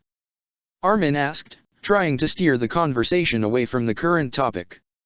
"Just came back from a meeting with some business leaders in Hermina," Alphonse replied. "They wanted to pitch to us that they could develop the tech ideas we've been helping Hang's team design. One of them went on about automail and how much he was impressed by it." Ed added, "I swear it was like listening to Winry." "Winry? Winry is our friend back on our world, she's also Ed's mechanic," Alphonse replied. "Anyway Armin, why are you out?" "Just wanted to get some fresh air and walk around Hermina is all," Armin replied. "Not exactly a lie." Alphonse stared at Armin for a second. Armin knew that he was catching on to him. "Really? Well, it was nice seeing you, and remember that I'm going to quiz you on your flame alchemy." "Oh right, that was my cover 4. He slipped his hand into his pocket and felt the edges of the note. "Of course, Alphonse," Armin replied. Both Ed and Alphonse nodded at him before walking away. Armin watched them for a few seconds before quickly turning away and heading towards the prison in Hermina. He picked up some rocks along his path. As he was only a few streets away from the prison, he stepped into an alleyway where he began scraping a transmutation circle into the titles. He placed the other rocks into the center of the circle and placed his hands on the edges. A bright flash of light lit up the alleyway very briefly, and before him were a few gold pieces. He snatched up the pieces and quickly began walking towards the prison once more. At the entrance were 2 guards, MPs, who were standing watch over the gate connected to the large walls. "I've been sent here by Captain Levi," Armin stated as he walked up to the guards. He reached into his pocket and pulled out the note. "I've been asked to question certain individuals in regards to this list." "Go on then," one of the MPs said as they waved Armin through. Armin walked through the gate and into the prison complex. Inside was a lobby and a desk. Armin approached the desk. "Do you know where the rebels are being held?" "I'm with Levi's squad and I've been asked to question one of the prisoners about this." "Down the left corridor and at the end, they're being held in the large cell." Armin nodded to the person at the desk before making his way to them. Down the long gray corridor he came upon a metal door and a single guard sitting down on a wooden chair. "I'm here to question one of the prisoners about this," Armin stated as he shown the guard the piece of paper. The guard stood up and unlocked the door before opening it for Armin. As Armin stepped in the large room, he stood before a large cell which took up most of the room and metal bars separating him and the prisoners. The captured remnants of the first squad all turned towards him. All eyes were now on him as the door behind him slammed shut. He felt nervous, an impending sense of regret and anxiety chipped away at his resolve, but he stepped forward and scanned the large cell for him. Joel Sands. He called, "Step forward." All the prisoners turned towards a single man in the back. There he was, the man who Armin ran into during the raid and who he helped apprehend. Joel walked forward towards Armin. He towered over Armin as they came face to face with each other. "What do you want?" he questioned. "I'm here to ask you some questions," Armin replied. You think you could get me to talk?" Joel questioned Armin once more. "You usurpers and your false queen, they questioned me for hours but got nothing from me. What makes them think I'd give up anything for you? You refuse to talk out of some kind of loyalty for the false king. For Frieda Rice, who was just a puppet to the coordinate?" Armin questioned. "I refuse to submit to that brat Historia," Joel growled. "I'll die before I'll call her my queen. My queen died in that cave 5 years ago." "I see," Armin said, placed his hand inside his pocket. His fingers grasping at the matchbox in his pocket, an idea of burning him alive right then and there flashing through his mind. He turned his back towards the captured interior MPs and headed back to the door, knocking on it and being let out of the room. "Could you do something for me?" he asked the guard as he closed the door. "What?" the guard asked him politely. "I need you to listen to the conversations, record anything spoken that might be important and report that to me every day for the next few days," Armin asked. The guard gave Armin a funny look at his request, but before he could respond Armin was already reaching into the pocket of coat and pulled out a single piece of gold. The guard's eyes widened for a second as his mouth gaped slightly. "I'll give you one for each day should you provide the information. Do you accept?" The guard stared down at the gold, then towards Armin and back towards the gold. "Sure, kid. I'll do it," the guard replied. Armin walked away from the guard, the prison building and its gate. As he walked back to the barracks he wondered to himself why he didn't just burn Joel right then and there and bribe to back up his explanation. I still have to know why he did it, what drove him to kill them. Okay, so the symbols for an explosion and a more regular ignition of fire are identified in these differences, Armin explained as he presented the transmutation circles to Alphonse. Alphonse looked over the symbols drawn on paper on the clipboard. Armin was taking this review of his flame alchemy very sincerely, and Alphonse wouldn't have suspected anything less from Armin, who himself asked for this. They sat alone inside an office space inside the barracks. So why couldn't Alphonse shake off the feeling that this was some kind of smoke screen? "Armin, is this all you've been up to since we've been here?" Alphonse asked as he handed the clipboard back to Armin. It had only been a bit over a day since they arrived in Hermina. "Well, there isn't much else to do other than practice and refine my flame alchemy," Armin replied, taking the board. He began scribbling notes on the board as Alphonse continued to look at him. "That note? Really? Okay," Alphonse replied. "What are you doing later today? Perhaps we can get something to eat together," Alphonse suggested. "You know I'd like to, but I plan on heading over to the district library to study some elements," Armin replied. "Another time maybe." "Okay then," Alphonse replied, nodding slightly. "I guess that'll be it for today. We'll pick up on this next time." "Thank you, Alphonse," Armin said as he got up from his chair and left the room. Alphonse watched Armin as he left the room. As Armin went out of view, Alphonse turned his head towards the window and sighed gently. "What else do I have to do today? Oh yeah, the meeting with those district engineers and academics." It was going to be a long few days. A few hours had passed and Alphonse and Edward found themselves inside a small lecture room, standing in front of a green board which covered the entire wall that was entirely covered with various explanations and diagrams of elements and their atomic structure. "These are the different metal alloys, importantly nickel alloy, which is used for electrical wire," Ed explained. "If you ever plan on creating technology which we have on our world, you'll need to know this to power them." Alphonse began writing down the chemical compound for the alloy. The attendees scribbled down the information into their paper or notebooks. Suddenly there was a knock on the door, catching everyone's attention. "I guess that's time," Alphonse said as he placed the chalk to the side. "Same place and time tomorrow," he informed them. The large crowd shuffled away from their seats and towards the exit as both Ed and Alphonse cleared up the board and collected their things. You know, when we signed up for the scout regiment I never expected to be giving lectures, he said, turning his head towards Ed, who was busy wiping the board. It's a nice change of pace from getting shot at or almost getting eaten, Ed replied. A few of the attendees walked up to them. Can I help you? Ed asked. Is it true what they say, that you were sent by God? Asked one of the people. Yeah, Ed replied. What does he look like? Another attendee. It's an outline of a person with a mouth, he replied. It gave you your alchemy.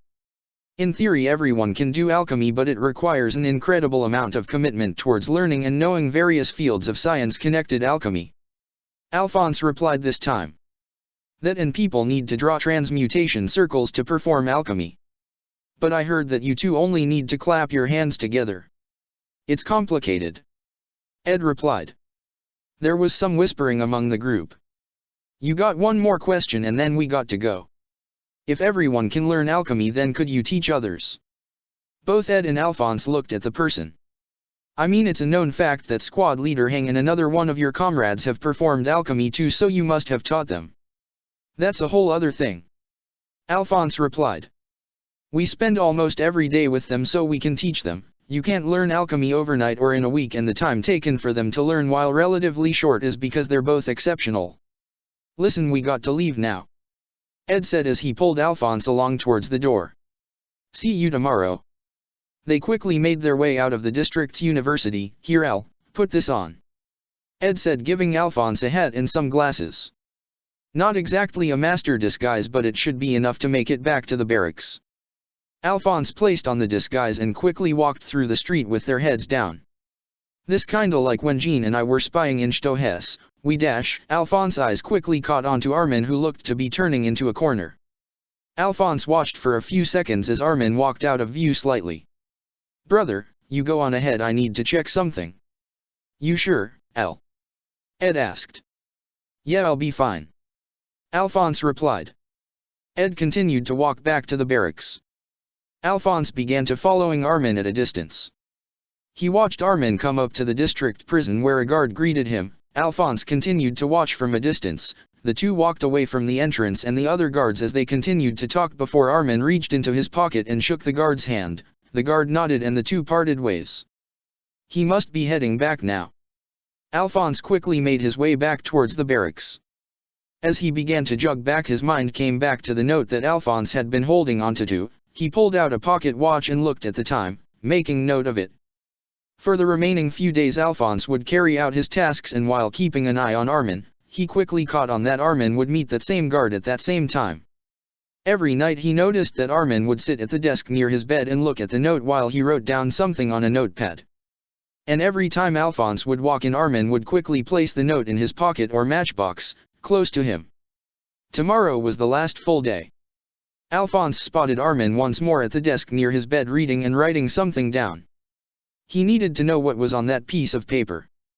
Hey Al! Alphonse quickly turned around to see Mina standing beside him carrying some books with her. He quickly placed his hand over her mouth to stop her from giving him away. He placed his finger to his lips as he dropped his hand down. He gently held her wrist and moved them away from the door.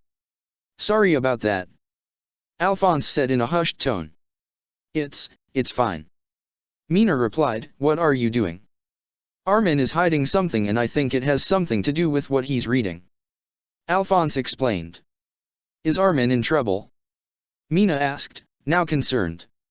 I don't think so, but I'm sure it's nothing, but I just need to know in case he might be doing something that could get him in trouble, Alphonse replied. They both crept back towards the doorway of the room and peered inside to see Armin still at his desk. I've got an idea, Mina said. You wait here. Alphonse watched as she quietly approached Armin. She then placed her books down on the desk, startling him. Armin, can I ask you a question? Yeah, sure, Armin replied. You know that speech you made back in Trost, it was really convincing and you spoke so confidently. How'd you do it? She asked. Well, I was running on pure adrenaline at the time, Armin replied. I had to do a lot of thinking on my feet, but I knew what I needed to say at that moment, So long as you know clearly what you're arguing for, you'll be fine. Thank you, Armin. Mina said as she pulled the books off the desk and quickly made her way out of the room. Oh hey Alphonse, you heading over to your room? She announced, winking at him. Alphonse walked alongside her, both pacing away as Mina reached under the bottom book and handed Alphonse the note. Alphonse looked at the note, it a page from that small book with a list of names, the kill list as Levi put it. One section had been outlined. 840/Mr. and Mrs. Arlert/ couple try to leave the walls via blimp and both were shot before ascension/ Jules Sands. Mr. and Mrs. Arlert. Jules Sands. He quickly handed the note back to Mina. Hey! Yelled a voice from behind them. They both turned to see Armin jogging towards them. Mina, you might have taken a small piece of paper from my desk. Have I? Mina asked. She wiped the bottom of her book and found the note. Oh sorry, looks like I have. She said, handing the note back to him. Armin looked at the two slightly accusingly. Did you two have the chance to read what was on it? He asked. No, I didn't even know I had taken it. Mina replied, my mistake entirely. Armin stared at them for a few seconds. Okay, well I'll see you in the morning. He turned back and walked away from them. Both Alphonse and Mina then began walking again. Thank you, Mina. Alphonse said. So what was on the piece of paper? She asked. It's a page ripped from a First Squad MP's book, it's from the guys we captured. Alphonse replied. It looks like a personal matter concerning his family. Armin's planning on doing something, and I don't want him to do something he'd regret. If Armin is going to. His mind wandered towards the matchbox Armin had. Today, this personal journey which he set out on would finally reach its end. Armin began his walk towards the prison as he had done so in the last few days. But now there was a feeling of anticipation, anxiety, dread, and fear, but it was a different kind of fear. It wasn't the same when he stared down the throat of a Titan, when he was towered over by Annie and her Titan, when he faced the horde of Titans at Utgard Castle, or when he looked down the barrel of a gun. This was different. He didn't know what the outcome of those encounters, whether he would survive or die. It was always a struggle. This couldn't be more one-sided. When the time came, what was he going to do? Could he keep his head clear? As he walked up to the street corner, he could see the prison complex partially, its large walls, barbed wire, celled windows in a dull and lifeless gray-colored building.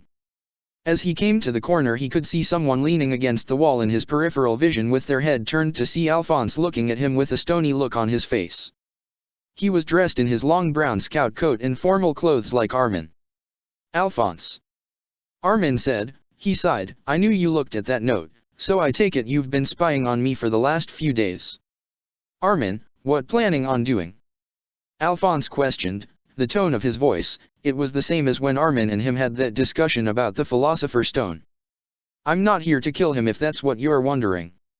Armin replied. Then what? Alphonse continued. Armin. I know that guy killed your parents. I dash. Alphonse. I was raised by my grandfather after they were killed them. Armin stated. They told us their lies about what happened to them. My grandfather and I had to move on and accept it. Armin turned his body towards Alphonse. My parents were 2 people on a list of hundreds killed to keep their secrets and their high place in the walls, but I want to know what drove them to do it, what drove Jill to do it, and what was he thinking. The stony look on Alphonse's face softens as he listened to Armin. I just want closure. I also want to know if. Okay, I believe you, Armin. Alphonse replied, but, would it be alright if I came with you? Armin knew that Alphonse was sympathetic to him, but he also knew that Alphonse was worried. You're worried that I'll abuse my flame alchemy? Armin stated. Alphonse didn't say anything, but the hesitation to respond indicated that he hit the nail on the head. Afraid that I'll abuse the alchemy you've taught me? Okay, you can come with me. Armin replied. Follow me, and whatever happens, just trust me, I know what I'm doing. I trust you, Armin. Alphonse replied as he stood up straight and followed him to the prison entrance. The prison guard who continuously met with Armin was there outside the gate. Who's he? The guard asked. A friend, it's fine, Armin replied. All right then. The guard said as he motioned him to follow them. They walked into the prison. A desk greeted them as they made a turn into a long grey corridor with a single door at the end. The guard pulled out a key and unlocked the door. "I'm going to need you to give us some time alone," Armin asked. He placed his hand in his pocket and pulled out a rough piece of gold the size of a large pebble. "This is my last payment." "Of course," the guard said as he took the piece of gold from Armin, larger than the last ones. The guard chuckled as he walked away from the door, leaving them. "Armin, you dash. I bribed the guard. Yeah, I know the consequences if I get caught, but please, just trust me on this," Armin replied. He pushed the door open to see the large cage of prisoners once again. The two of them stepped inside as Armin closed the door behind him and locked it behind him. Sans. The prisoners all turned their heads towards the two in front of them on the other side of the cage. "It's that Elric boy and the arsonist," muttered one of the prisoners. "Those fucking brats with the weird powers. What are they doing here?" "You again," Joel said as he walked towards them. "You brought your friend with you too," he said looking at Alphonse, who was standing next to Armin. "You two here to question me again about the people I helped kill?" "Just one. Does the surname Arlert sound familiar?" Armin questioned as he pulled out the note from his pocket. "The couple who tried to fly a blimp. I remember them, that idiotic couple who thought they could fly over the walls," Joel replied. Armin clenched his fist as he felt his anger begin quickly to boil and close to spill over. "Why does it matter?" "Because you killed my parents," Armin yelled. "That idiotic couple had a son." Everyone in the room watched silently. "You're going to answer my questions." He reached into his pocket once more and pulled out his matchbox. "And I'm not asking." "Armin!" Alphonse exclaimed. Armin raised his hand up with one finger up from his clenched fist. The MPs in the cell began to panic once they saw the matchbox. "Shit. Oh fuck. The arsonist is going to kill us. Help. Help. Help. No. Oh God, please no. Please, please, please no. He's here to kill us. He's here to kill us." Armin took his eyes off Sans, still standing before him. They drifted towards the other prisoners and caught the look of fear on their face as they stared at him and backed away. "I'm a monster to these people." "Why did you do it?" Armin questioned. "To keep the peace," Joel stated. "You call killing my parents keeping the peace? Who did they ever hurt? Were they ever a threat to anyone?" Armin questioned. "All they wanted was to see the world." "How many other people have you killed to keep the peace?" "The number of people I've killed is too many to count. I'd do it all over again if I had to, and this time I'd have ended their traitorous brat too," Joel stated calmly. "Do you want to know why the walls haven't been plagued with conflict over the 100 years? Because of us. We did what was needed, the peace that everyone had enjoyed before you and the other usurpers destroyed it. It was because of us." Armin's hand began to crumble the edges of the box as he listened to Joel while Alphonse glared at Joel.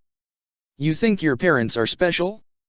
I've helped kill a teacher who knew too much for his own good, an old fool who made guns which could threaten the king, and some whore in a backwoods farm. We snuffed out the fires before they could grow. It sounds more like you've been stuffing out human progress," Armin commented. "Killing people below you who even slightly moved from the status quo, and anyone who didn't follow your way of thinking. Fire? Those were innocent people, you murder," Alphonse accused him. "How can you talk about mothers, fathers, brothers, and sisters like they were unfeeling menace? It's disgusting and funny how you two take the high ground and judge me and my comrades on these actions." Joel spat. "How many people have you killed? Arsonist, you've burned more than a dozen of my comrades," he said looking at Armin. He turned his head towards Alphonse. "And someone had to have taught him. Was it you?" Alphonse flinched slightly under his scrutiny. "Those men and women had families too, families who are now vilified for their loved one's connection to King. Make no mistake, you've had to ruin plenty of lives to get to where you are now. But that's just how it is. You think we've like you?"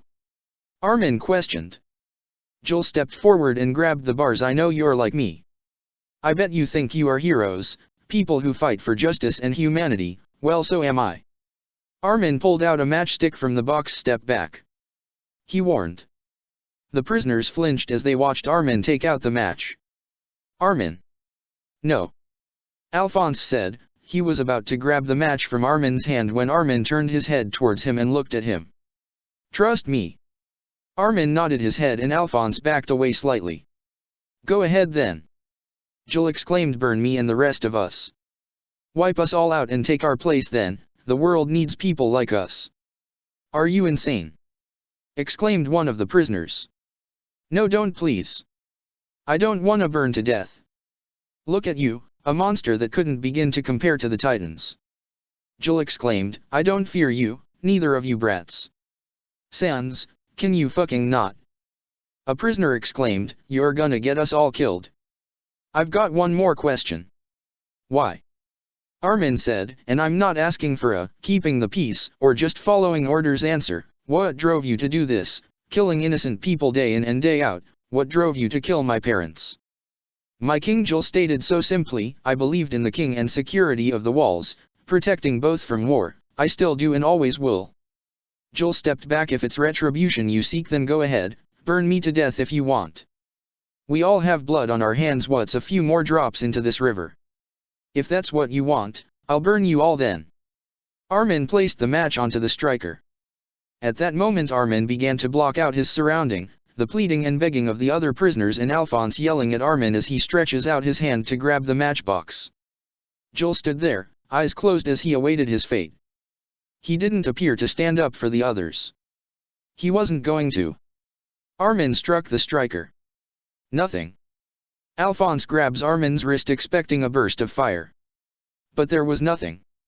No fire, not even a flicker of fire from the match. The prisoners who were cowering looked at Armin perplexed as Armin flicked the match into the cell. It's a dud. Armin stated calmly. Alphonse released Armin's wrist from his grip. Armin stepped forward. Maybe you're right, Jill, maybe we're trading roles here and maybe I am a monster. But there's one thing I do know. I'd never let my comrades die for my beliefs or dreams. Armin placed the matchbox back into his pocket. And on your dedication for the king, for Frieder Reiss and the will of the first king, the coordinate, the titan that kept them in power. It never cared about peace in the walls or humanity, the first king was willing to let us all die. Jill stepped back further as Armin wrapped his hand around the bar. The coordinate had the power to control the titans, all of them, the instrument of humanity's salvation right there but unused. I'm sure you loved the king. But he didn't love you. Armin let go of the bar, he turned towards Alphonse. Let's go. He muttered. Alphonse still looked at Armin like a lost fawn still trying to put together what happened. Alphonse then followed Armin to the door. As Armin placed his hand on the handle he turned his head back to Jill. One last time, when you took my parents away from me I was so lucky to have my grandfather and my friends to support me. I wonder if you still have their support. Armin looked back towards the other prisoners, either looking away or glaring at Jill as both Armin and Alphonse walked through the door. As Armin shut the door behind them he quickly sat down on the chair in the long hallway and let out a deep sigh as Alphonse leaned up against the wall. Armin, are you okay? He asked. What? Yeah, of course I am. Armin replied as he looked up towards Armin. I told you I wasn't going to kill him. What were you doing back there then? Alphonse asked. When I found out that my parents... I did think about killing him, but doing something like that would have been pointless and reckless. If I wanted revenge then it had to be personal and lasting. I had the guard keep an eye on them and relay the information back to me, then used it to isolate him from his comrades in one moment and left him with the truth. The reality of the first king and his philosophy, possibly destroying his belief system. That's diabolical and underhanded? Maybe I am a monster like Jill says. I'm the arsonist, Armin said. It's all relative, I guess. In the eyes of some we must be bad people. His mind began to wander towards the times he used flame alchemy to. You're not, Armin. Alphonse tried to reassure him. A monster or a bad person would have killed them all right then and there, but you held back. We're not innocent in all this. I had to accept that I have to get my hands dirty, but we would never go after innocent people. We want to see humanity progress, and they were content to hold it in place and decline for their own personal gain. Alphonse paused for a second. You're an alchemist, Armin. Alphonse stated, almost proclaiming it. An alchemist's be thou for the people. Armin, you and I both want to see humanity do more than survive. We want it to thrive, and that includes everyone and not just those who are on our side. Armin smiled slightly. What's with you and Ed? Coming up with speeches in difficult moments. While he might not have completely agreed with Alphonse then and there, he felt happy and grateful to have someone supporting him. Well, I've had a lot of difficult moments before, Alphonse replied. I guess it's good practice. Armin leaned forward into his chair, his arm resting on his legs as he joined his hands together. All the anxiety, anger, frustration, this stew of emotions, still remained. Armin didn't notice it at first, but there were small drops of water landing onto the stone-tiled floor from his shadow. He placed his fingers onto his cheeks to find a trail of water running down. Armin, Alphonse said softly. All at once it all came out. Armin began to sob as he placed his hand over his eyes. It was hard, it was so hard. He mumbled.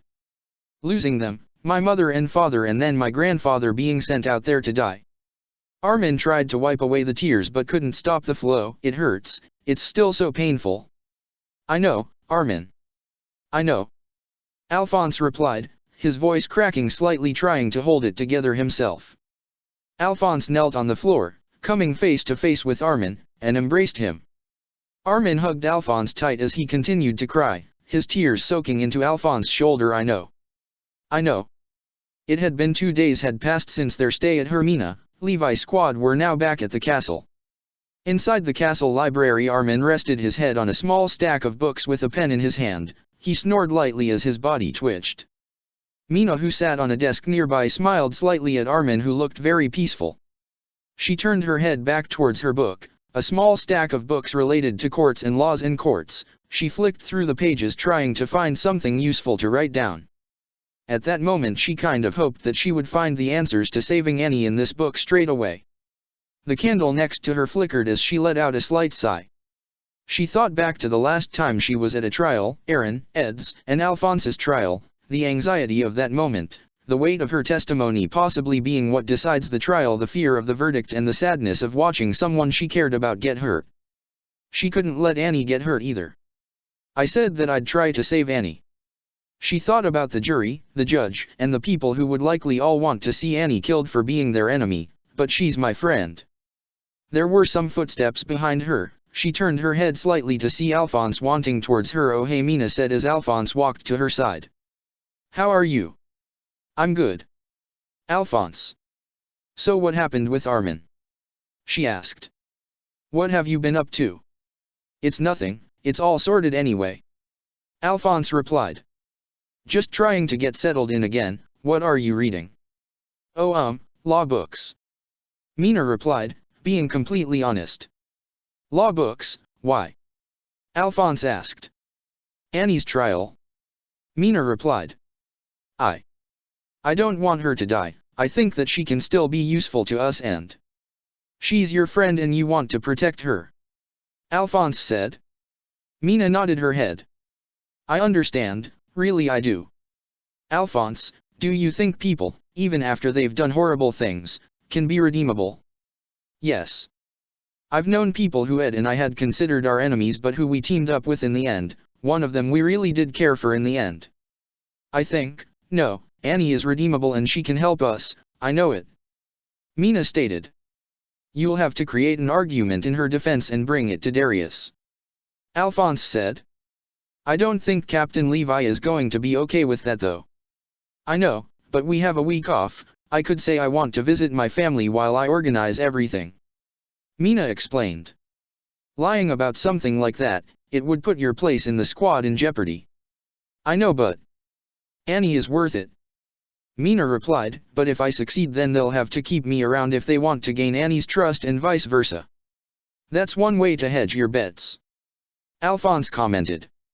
You sound like you've got everything under control. Alphonse, to tell you the truth, this does feel like too much. Mina replied. I don't know if I can do this and it feels like I'll be fighting an uphill battle. Can you help me? Alphonse looked taken aback by the suggestion. You don't have to help me formulate the argument or like what I'm doing. I just need to feel like I have someone in my corner in this. Alphonse was silent for a few seconds and crossed his arms. He looked at Mina and the two stared at each other. Okay. I'll stand by you. Mina stood up from her chair and hugged him tightly. Thank you. She replied. She turned her head slightly and kissed him on the cheek. Thank you. Check the description for the links to the author.